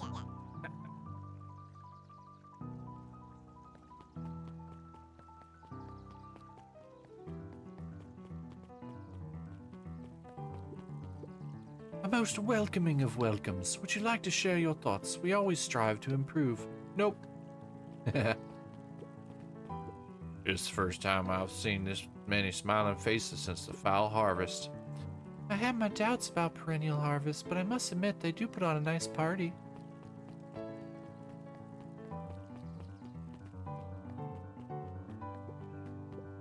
Hiya, Luca. How's Griffin doing? What? Oh, nothing. Sorry all became flesh. Just pretend I didn't say anything.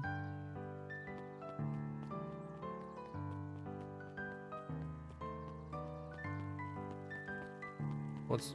Oh, see, now I can't interact with her. Piper, you're actually taking a break from studying? I want to see what all the festival fuss is about, but I can't help but notice you still brought your backpack full of books. Luca, backpacks can carry a lot more than books. True, true. So what you got in there? Books.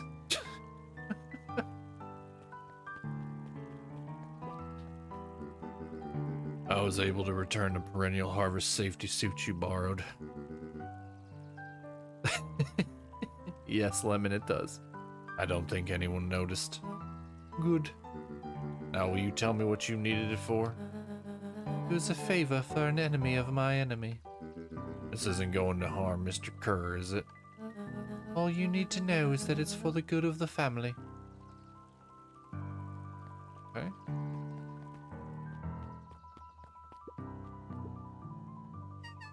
I've got a question for you. What do you think this whole festival is for? The way I figure it, Perennial Harvest is trying to win over the town. Like a bribe, but with balloons. Cynical. I like where your head's at. That's what I assumed at first too, until I eavesdropped on a couple of gossipy clipboards. What if I told you that this whole thing is really a special shindig for a super secret guest of honor? A special guest? Who? I haven't dug that deep yet, but whoever it is, PH thinks they're a big deal. Okay. Oh, Perennial, the Last Chance Diner is locked, so we can't do anything there.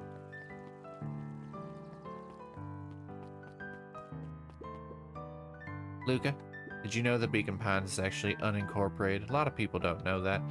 Oh yeah, I didn't know that.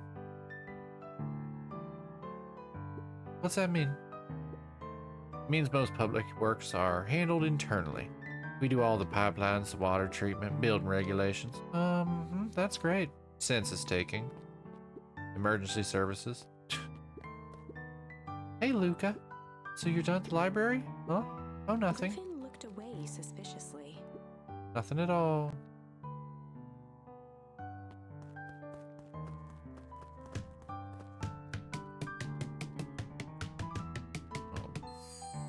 Oh, snap. I unlocked another one just by punching shit out of a watermelon.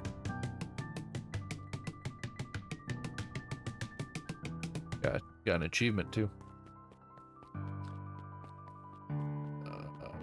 Perfect. Cool. Awesome. Neat. Dope.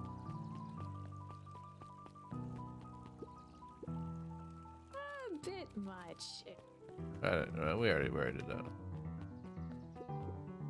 The library, somewhere quiet. Okay, we'll come back. We know that's where we need to go now.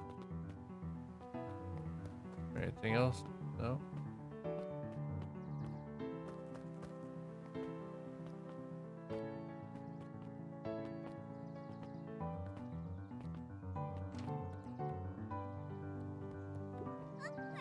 Hey, Luca. Kato's eyes lit with excitement. I've been expecting you. Bravo on deciphering the first riddle. Oh, I got an achievement for solving a riddle. Pretty sure I wouldn't have been able to progress in the story if I hadn't solved that.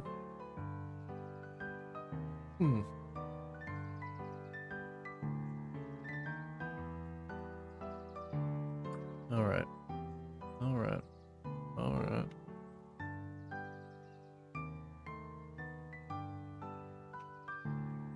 Nature calls. Be right back.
I see what you did there, Lemon. See what you did there. My mods set that up because they thought it would be funny. I just happened to use it now. I wouldn't have to use it so often if everybody didn't keep hydrating me. The first... Oh, you didn't think that was all, did you? Rolo does go all out, doesn't he? Kato straightened up and cleared his throat as if preparing to sing. Ahem. On planet Farple, you may take issue. When the fifth king dies, you'll need a tissue. Kato stared at Luca eagerly. Get it? Want me to tell you? No, it's okay. Let me figure it out. Alright. When you find it, bring it here to be verified. And if you decide you want a hint, the offer still stands. Why you got it? Really? Really? Really, Lemon? Another hydrate? This is why you have no points. This is where all your channel points go. Is drowning me in water. On planet Farple, you may take issue. When the fifth king dies, you'll need a tissue. I don't know what that means. I can tell you one. Oh, it's in the library. Luca grabbed the 5 pillars of success. Luca grabbed the issue with self-help, a helpful guide, from the shelf. Luca grabbed 500 meals for one big pot from the shelf. It's gonna be a comic. It's gonna be a comic. Luca grabbed The Adventures of Hank Atomic, issue number 4, from the shelf. Luca grabbed The Adventures of Hank Atomic, issue number 5, from the shelf. I mean, you're not wrong. That one's gonna be painful when I get to it. Ah, you found it. Kato removed his book from the desk and replaced it with Luca's, turning on the lamp. As he slid the book under the purple light, 2 words glowed. The Adventures of Hank Atomic, issue 5.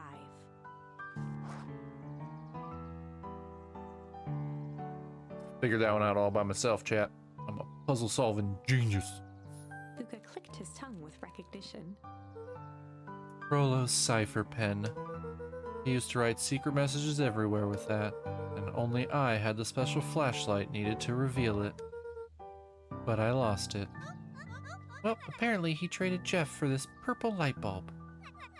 Parted with his entire Halloween candy stash. Oh, Rolo. Now let's see here. Kato began flipping through the pages, stopping when he hit a glowing word. Get away with such a He grift. continued flipping. Only found in grub. Grift in grub. Cart. Reaching the end of the book, Kato looked up. That's it. Grift in grub cart. Griffin's grub cart. I didn't even have to figure that one out. He wants me to go to Griffin's snack stand. Ah, brilliant. I guess you're off then. Good luck on the rest of the scavenger hunt. Thanks, Kato.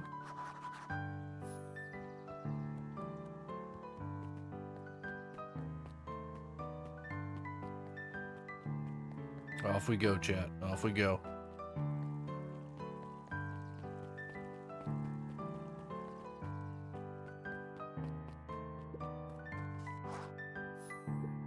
Hey, Griffin. Did Rolo come Before by? Luca could finish his sentence, Griffin handed him a corn dog. Oh, that's it? Bought and paid for. Enjoy. I thought there was supposed to be a riddle or something. Taking a sizable bite out of the corn dog. Yuck. It's cold. Oh yeah, that's been sitting here for a while. Rolo wanted me to be sure to give you that one specifically. Well, that's just... Luca tugged at his cheeks, feeling something rough between his teeth. He reached into his mouth and pulled out a slip of paper. Oh, come on. He shook off the bits of corn dog to read the slip. A pickup when you need some pep near the fountain up the step. Luca finished off the remainder Coffee of the shop. corn dog. Oh, this is getting to be a whole thing.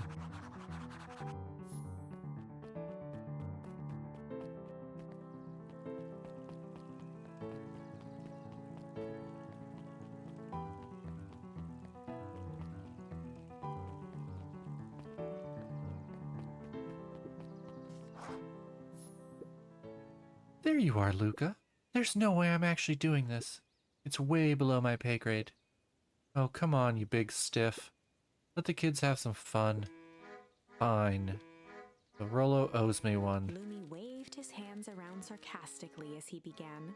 Oh, that's a guy? I thought that was a girl. Okay. Never mind. What takes flight but has no wings? Your final task of friendship brings. Treehouse, the rocket. Hard. This game goes hard. Feel cheapened somehow. I think it's sweet. Good luck, Luca. Yeah, I thought those were both girls. Oh. Oh, it's balloons? That was just dumb. All I had to do was walk down the stairs. Hey. Hey. Did you find the comic book? Oh, thanks for the lurk, Lemon. We got about 17 minutes left in the stream, just FYI. Yep. You got the corn dog? Yeah. Well then. I know it doesn't make up for what I said, but here, you've earned this. Rolo sheepishly handed Luca the balloons.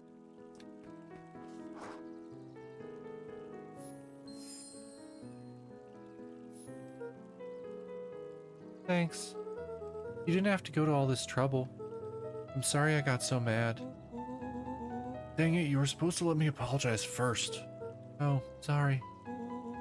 Now you've apologized twice before me. Just let me do this. Luca, I'm really sorry. With everything that's happened with your mom and all, I've always wanted to be there for you. Be a good friend, you know? When you said you were hanging out with someone else, I kind of freaked out. Rolo. Still my turn. I felt like if you needed some new friend to help you, it meant that I wasn't good enough. But that was selfish and wrong. I was wrong. I'm so sorry, Luca. Okay, apology over. You can talk now. Luca threw himself at Rolo, hugging him as tightly as he could.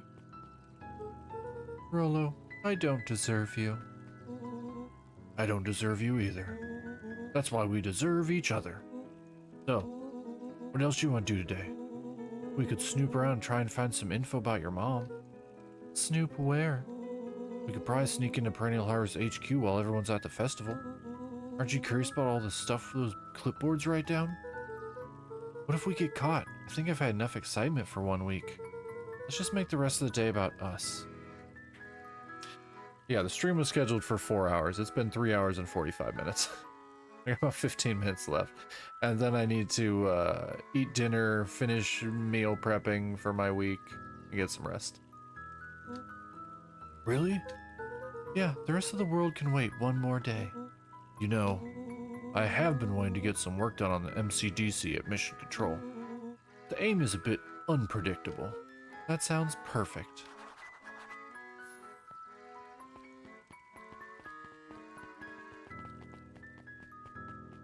I got on loans. I got on loans.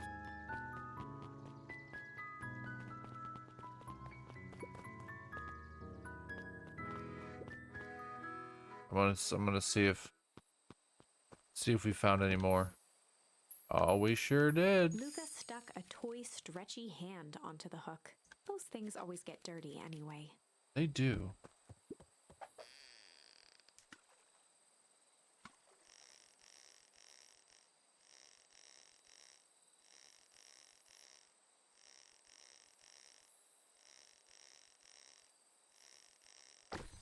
Oh, that startled the shit out of me. Should we give it to Mom? She likes jewelry. That's a sweet doll, Buckaroo. I'm not sure she'd fully appreciate a pawn bracelet. Okay. We got. Luca wrapped a some fish. I mean, I'm not gonna do this. I'm gonna leave. I gotta go find more.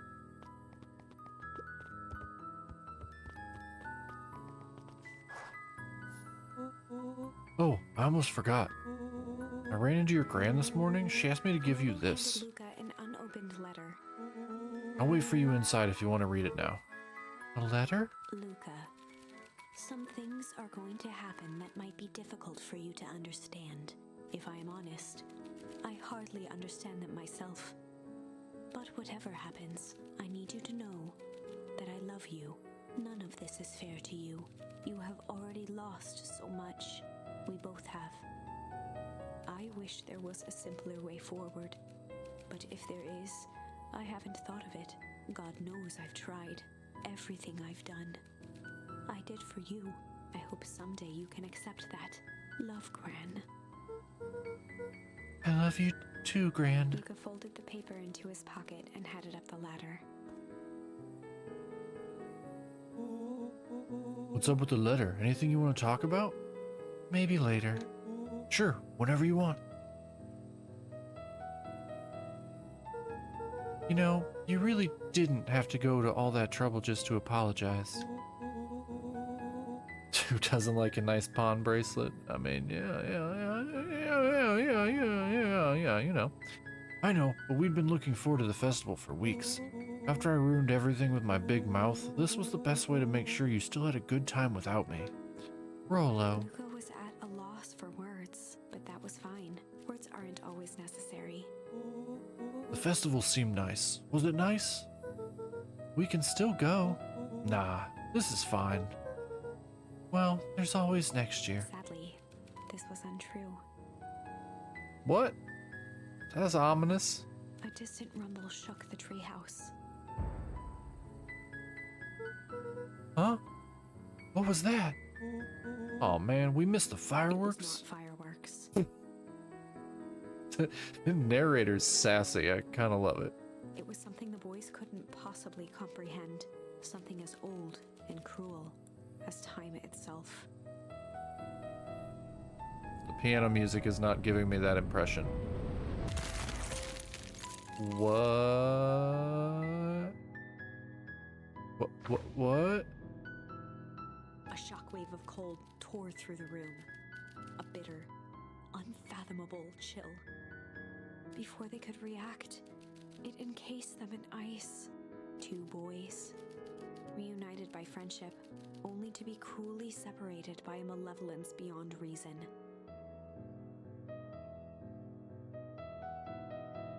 I mean, what in the hell? And so, our story ends on this melancholy scene. Excuse me.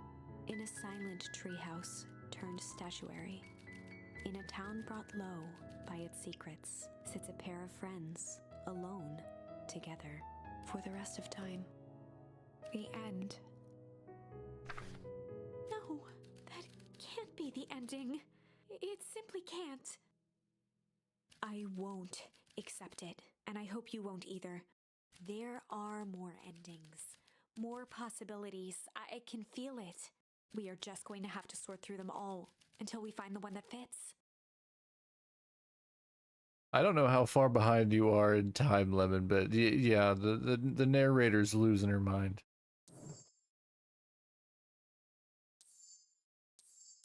Okay, we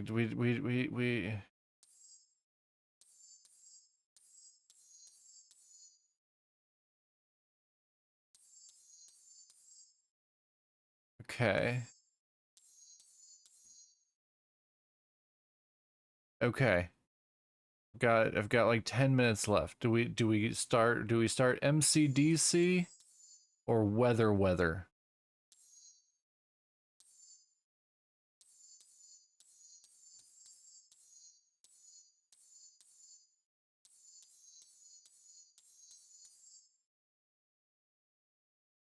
You're still a minute behind? That's so weird. That's so weird. I don't think it was like that yesterday. I'm not having any issues today either.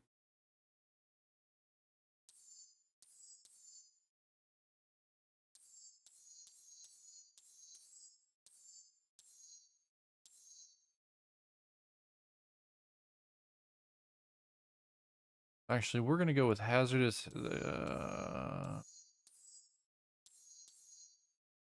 You pick MCDC. All right. I was gonna go back and do hazardous hectoring, but we'll run with MCDC for now.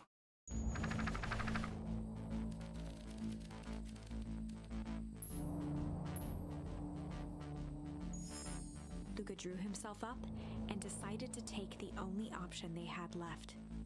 Flight. He squinted down the barrel of the mission control defense cannon, aiming it through an opening in the dense tree branches. He looked up with surprise as it struck true and taut.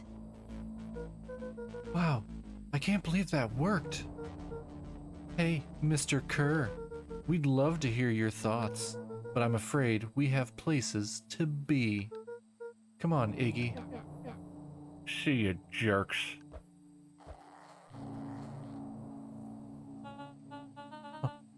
Fine, we know where that leads them.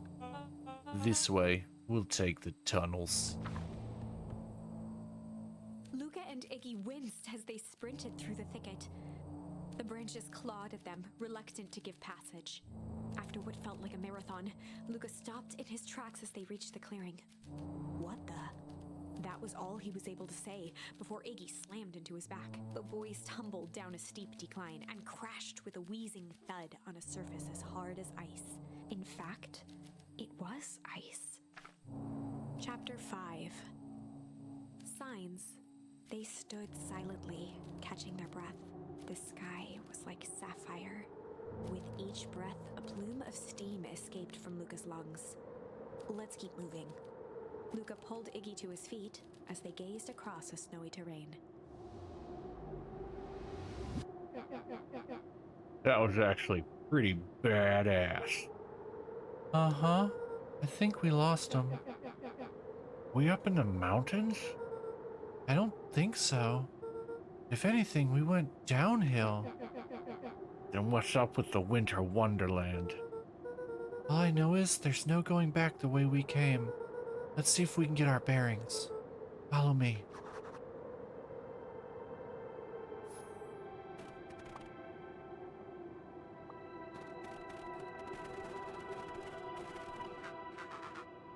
Luca, are you there? Luca had almost forgotten the walkie-talkie he was carrying.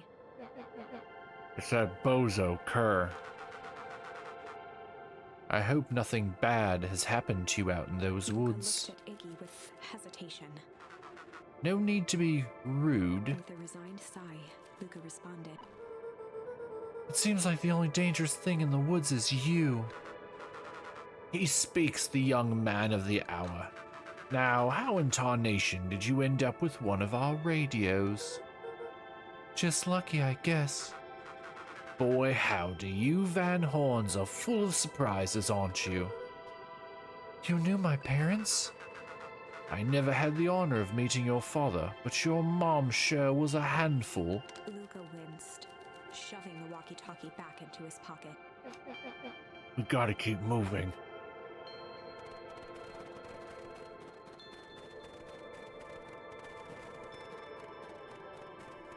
That's not that way?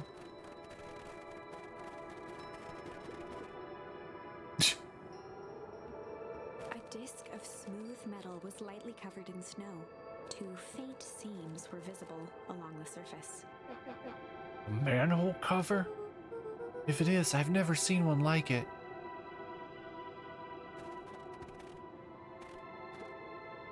What's the readout? Sitting just above 258 Kelvin.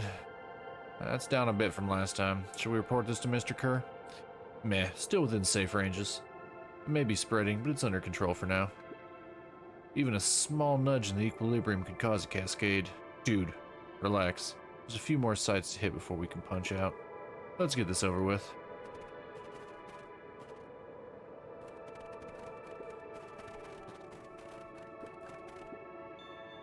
What's all this? Hard to say with all this snow. I think it's a town sign. I can almost make out letters under there. What town could this even be? There couldn't be another town this deep into Weep Wood. I'm looking at evidence to the contrary. Let's figure out what we're dealing with here. Step 1, snow's gotta go. I'll see what I can do.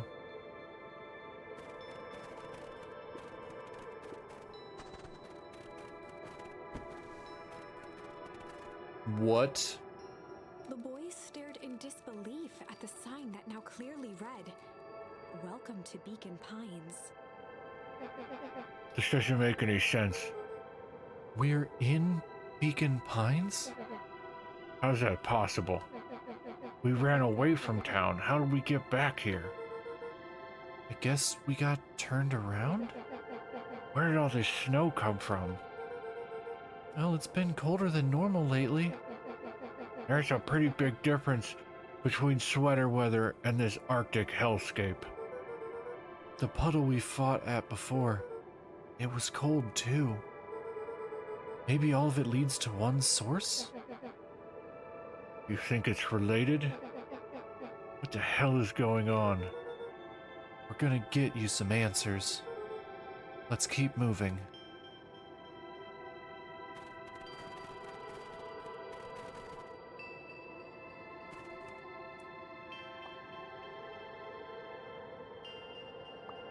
Couple more minutes, chat. Couple more minutes.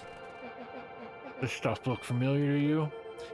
Looks like the barrel near the puddle Shoved me into, yeah.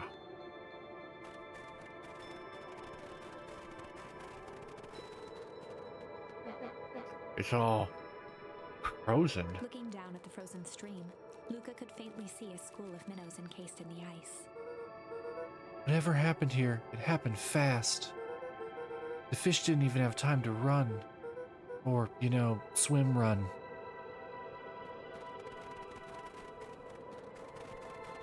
The crunching of footsteps trailing Luca went hush. He looked back to see Iggy's face twisted with confusion. Everyone's gone.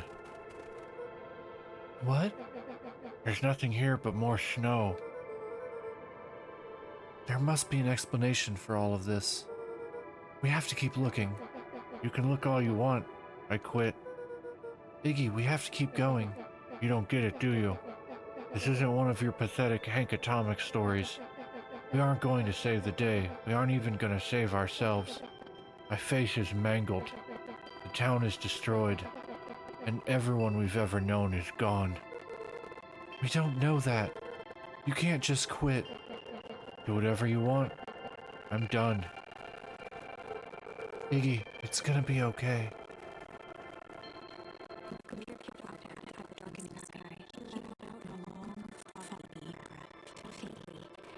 Iggy began to cry. Seeing Iggy in such a pathetic state gave Luca a sense of compassion, and more than a little guilt.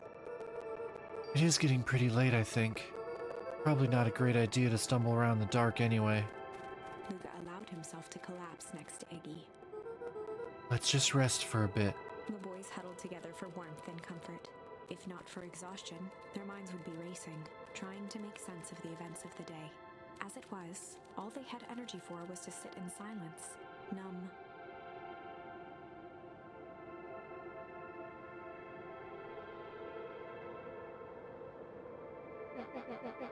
Boy, the snow covered everything over. Kinda calming. Yeah, I haven't had time to say it, but thanks huh? for getting us away from those creeps. I sorta froze up back there. Iggy, I should be the one apologizing. This all happened because I lost my temper. Nah, that's bull hockey. First of all, you didn't know what that gunk would do. You didn't, right? Of course not. And second, stop with this baloney about losing your temper. But I did lose my temper. Iggy motioned sarcastically to his half-deformed face. Obviously. But that's exactly what you should have done. Huh? I was being a horse's ass. You were supposed to be a horse's ass in response. That's how it works. Iggy, I'm having a hard time following. You wanted me to fight you? Of course. Geez, you goody-goody types take forever to understand this very basic point. Why would you go around saying cruel things trying to get into Iggy fights? shrugged. It's something to do. You're an asshole because you're bored? Sometimes I just feel empty. You wouldn't understand. You and Rolo were always having a blast together, laughing and calling that dinky little treehouse mission control. Iggy now wept. Perfect little Luca Van Horn, with his perfect little life. My life is not perfect. Everybody in town likes you. Not everybody. Hell, that new girl hasn't even unpacked yet, and even she already likes you. You have Tish. He wiped his nose with a sleeve. I love Tish. Tish is great. But she ain't exactly the world's greatest conversationalist, you know? Luca gave a warm chuckle. I get that impression. Iggy cleared his throat as he wiped his eyes. Huh. It must be raining out here. Definitely. Iggy arched into a wide yawn. We should probably try to get some sleep. Yeah. Let's lay low for now. Tomorrow we'll get to the bottom of all of this. Luca's eyelids began to slowly drift shut. Luca, Yeah, I always did want to see the inside of your dinky little treehouse. what do you think? Not bad. I'll give you the full tour when we get back. You know what? Huh. That's all Luca could whisper before succumbing to sleep. Iggy snuggled in some more. When it comes to worst days in my entire life, this one wasn't half bad. The house smelled of warm bread. Luca was playing with toy blocks on the living room rug. He looked up to see his parents on the couch. His mother held his father's head in her lap. She idly stroked his hair while humming a song. A voice behind Luca spoke. "This is how you remember them, huh?" Luca turned to see his own face. The doppelganger from his dreams. Still clad in a yellow hazmat suit. Still carrying a look of disdain behind empty eyes. Aww. Look at this perfectly cozy scene. You know it wasn't really like this.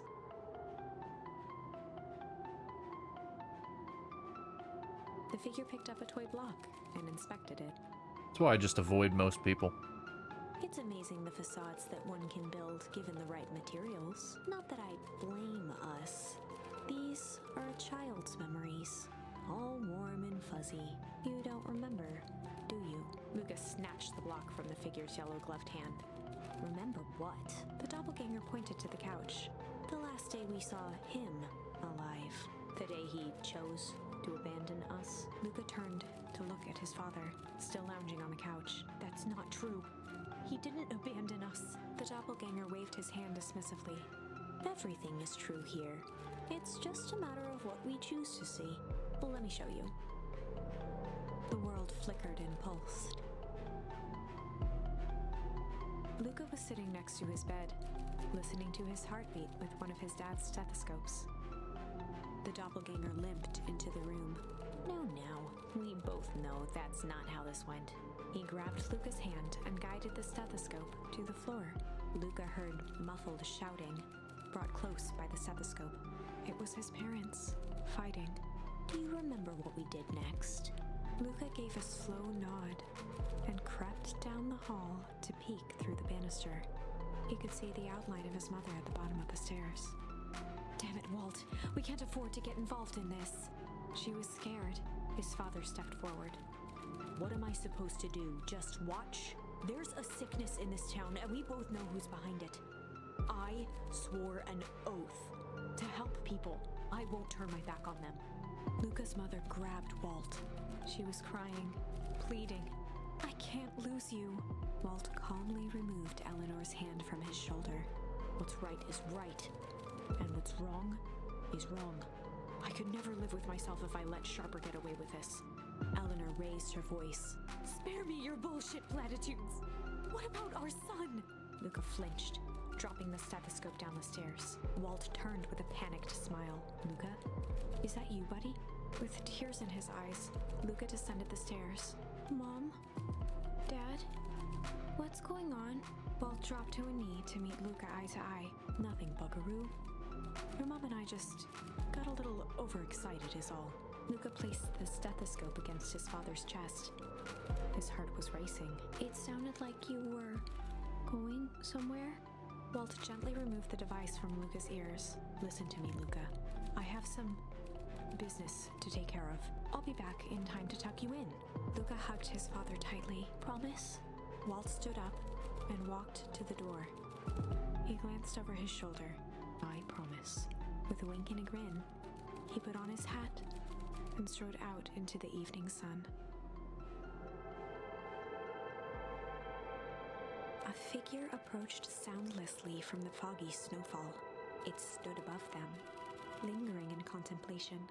Slowly raising one hand above Iggy, it snapped out 2 brisk raps on his head. From a deep slumber, Iggy sprang up defensively. Get your hands off me. Whether it was the calming presence or the recognition that he was not in danger, Iggy felt his clenched fists lower. Just what do you think you're doing? Luca looked up, gradually remembering his whereabouts. The figure exhaled a cloud of warm vapor. You two certainly have caused a lot of commotion. What's that supposed to mean? Take it easy, Iggy. We were asleep, minding our own business. You're the one running around knocking on people's heads.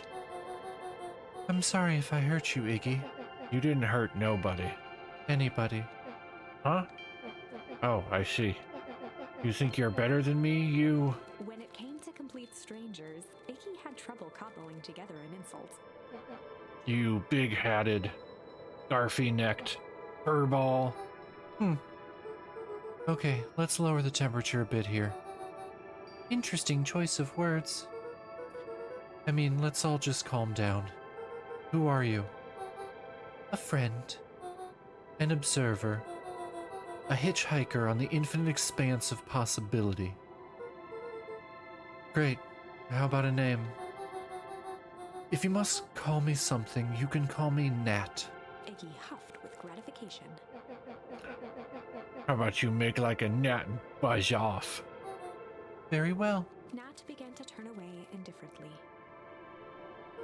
Wait, do you live here? You might say that. So you know where we are. You might also say that. Look, pal, we just want to find a safe way out of here. You gotta help us. You gonna help us or not? Before knowing how to leave, one must know where they are. Oh, right, that does it. Luca, I don't know about you, but I'm getting out of here one way or another. Iggy turned sharply and began to stomp off. Enough with the riddles. Iggy, wait up. Realizing he'd worn their patience then, Nat relented. Very well. I suppose this isn't the time for metaphors. I'll show you how to get back home. Luca and Iggy turned around with hope in their eyes. Come here. Nat took a deep breath in. Close your eyes. Nat exhaled slowly, then snapped his fingers. Oh, it's a guy. Okay. Okay, open them. For a brief moment, Luca and Iggy let themselves believe that some great magic was about to unfold, until they opened their eyes and found themselves in the exact same place, cold and disheartened. This is your home. This is Beacon Pines. Look, Nat, we don't know how we got here. Maybe we stumbled through some time travel gate in Weepwood, or we teleported to some alternate universe, or this is all just some cruel experiment by Kerr and his goons. But this is not our home. You're inching closer to the truth. Alas, the reality is much less fanciful. Just give it to us straight. So be it. As I said, this is Beacon Pines. The original, true Beacon Pines. Yes, Nat is I'm not a big fan of Nat. You both grew up here, but the town you've called your home for the past several years is a replica. What? What? We're living in a replica. And, okay. A remarkable achievement of engineering, to be fair, but a replica nonetheless. That's impossible. It's too much work. You'd need a whole town to replicate a whole town. Indeed, to pull off such a feat would require immense labor power. That which could be moved would be moved. That which could not would require a precise duplicate. We would have noticed. Someone would have noticed. You'd think so, unless the auditing was impeccable. A mind-numbing attention to detail. As for the innumerable trivialities which complete the tapestry, well, you can leave that to this miraculous thing we call a brain. It has a real aversion to discontinuity, a revulsion even. The brain has a wonderful way of smoothing out the rough edges, keeping us sane. Luca and Iggy looked around uncomfortably. So you're saying that someone made an entire new town and moved us all and no one noticed?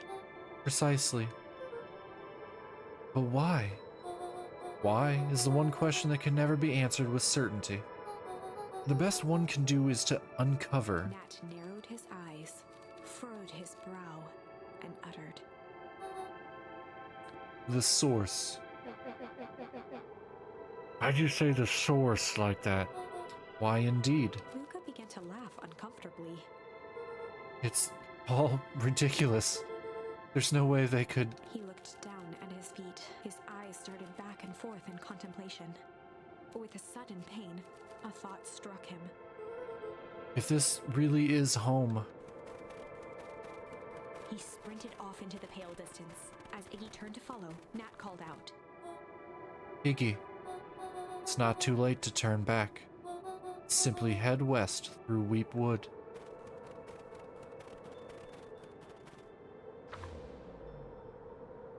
Chapter 6. The Source. Nat expressed his sympathy with a shrug and sauntered off as unassumingly as he'd arrived. He'd given Luca and Iggy what they needed, and nothing more. As Luca sprinted across the snow, the events of the past few days became clearer, pieces to a larger puzzle. Rollo said he was underground somewhere, captured. Mr. Kerr tried to cover it up with lies. The clipboards were hell-bent on capturing Iggy. It all seemed to point to perennial harvest. But right now, there was one thing that Luca needed to know. Luca stopped dead in his tracks. The tree was gone, uprooted and moved, leaving a raw gash in the earth. He dropped to his knees and dug wildly at the cold snow. His numb hands hit something hard, a headstone. A dry whisper escaped Luca's lips. You're here. All this time I thought I was visiting you. But you've been here, alone, in the snow. Dad, I'm so sorry. They ruined your favorite spot in the world. Our favorite spot in the world. Dad, what do I do? There was no reply, just snow-covered silence. Why'd you give me the slip like that? What if I couldn't find you, you jerk? Iggy finally noticed the tears welling in Luca's eyes and the snow-covered grave. Oh, Iggy, they stole his tree, Iggy. yikes. Suddenly, they heard the crunch of approaching footsteps in the snow. We gotta hide.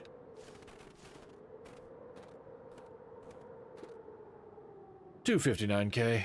Fallout distance still good. Dude, did you hear me? I said 259. Sorry. You ever think about what we did here? We saved a whole town of people. Doesn't feel like it sometimes. What about everything we left behind? That's the grave of someone with a family. The people who love them will never know the truth. Truth is overrated. He bent down to scoop up a snowball and lobbed it playfully. Hey, don't be such a downer, dude. We took this job to change the world. Yeah. Come on. It's almost lunchtime. Huh, weirdo.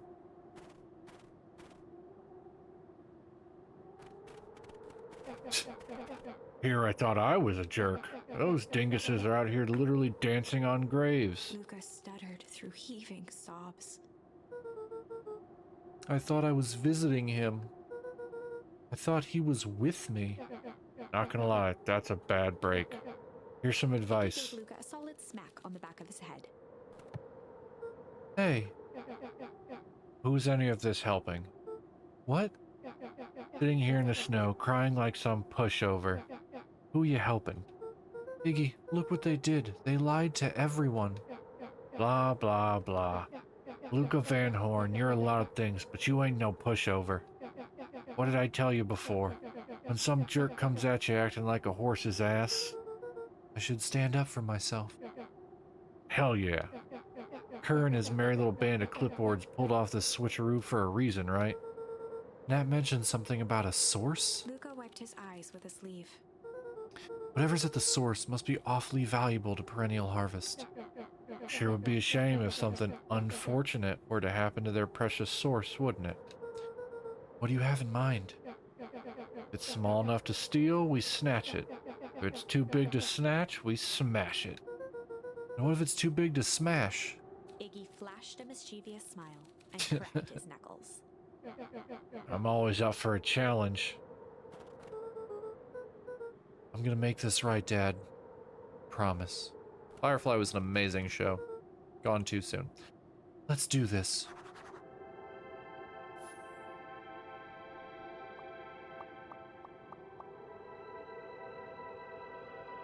Okay, cool. It's saved. It's saved. Chat. I'm leaving it there, chat. I'm leaving it there. I'm leaving it there. I have the continuation scheduled for next week. Fine. I need to make myself food. I gotta do stuff. Here's the really bad. You can't leave it there. You know, Skate, were you here silently the entire time just watching?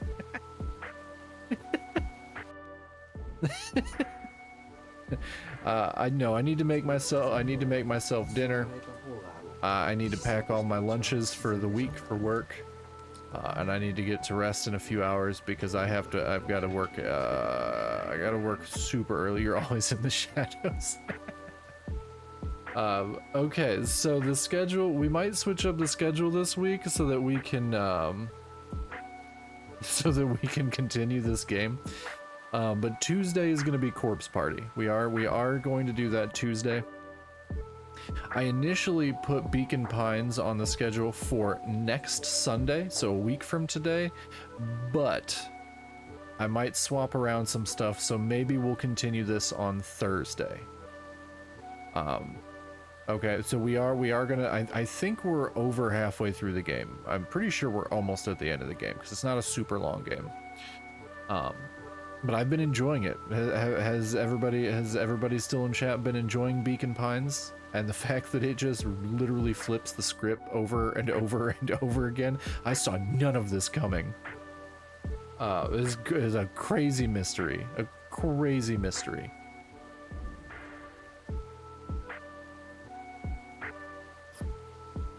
But we have a horror game.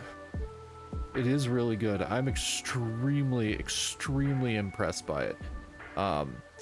It is on Steam, it is on Switch if anybody wants to check it out, or you guys can just keep watching me play it because we are going to actually finish it. But no stream tomorrow. I don't stream generally on Mondays. I usually take that time to rest my throat because I've been doing a lot of reading and, you know, subpar voice acting for this one. So my voice is a little bit scratchy. So no stream Monday. Tuesday we will be back at, I think I have it scheduled for 7 to 9:30. It's a shorter stream because I work Wednesday morning. But we're going to start, of course, thank you for being here. We're going to start Corpse Party on Tuesday. Probably no stream Wednesday. Probably a stream on Thursday, maybe. We'll see. We'll see about Thursday. But then I'm definitely streaming Friday. Say subpar again. Definitely stream early on Saturday and then a stream again Sunday. Once again, check my schedule. I will possibly change the games around a little bit because I want to get back into Beacon Pines. I need to know what happened in Beacon Pines. We are so into the story. We need to see what the source is. But yeah, no, this one's really good, chat. I'm extremely impressed by this one. Yeah, really impressed by it. I mean, we went like an extra half an hour on stream just because I didn't want to end exactly where we were at. Yeah, no, this one's really good. I'm extremely, there are quite a few people. It looks like there might be quite a few people actively streaming this game as well. But that's not where we're gonna go. That's not where we're gonna go. Let's see, who should we raid? I don't think I can raid her. No, it will not let me raid her. That's fine. I don't need to raid a gigantic streamer anyway. They got people. All right. I'm pretty sure we can raid her. Let me do this in the right order. Let me do this in the right order this time, because I always do it out of order for anybody who wants to actually copy a raid message.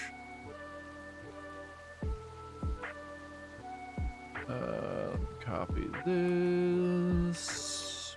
Paste. All right, there's a raid message, chat. If you want to copy it, we are going to be raiding Newty. Newty is, she's doing art right now. She's making a Capricorn VTuber for someone named @Yuchi. So we're going to head on over there and say hello to her. Once again, I want to thank everybody for being here. Bex, Lemon, Inosuke. I don't know if anybody else is still in chat lurking, but thanks everybody so much for hanging out and watching Beacon Pines.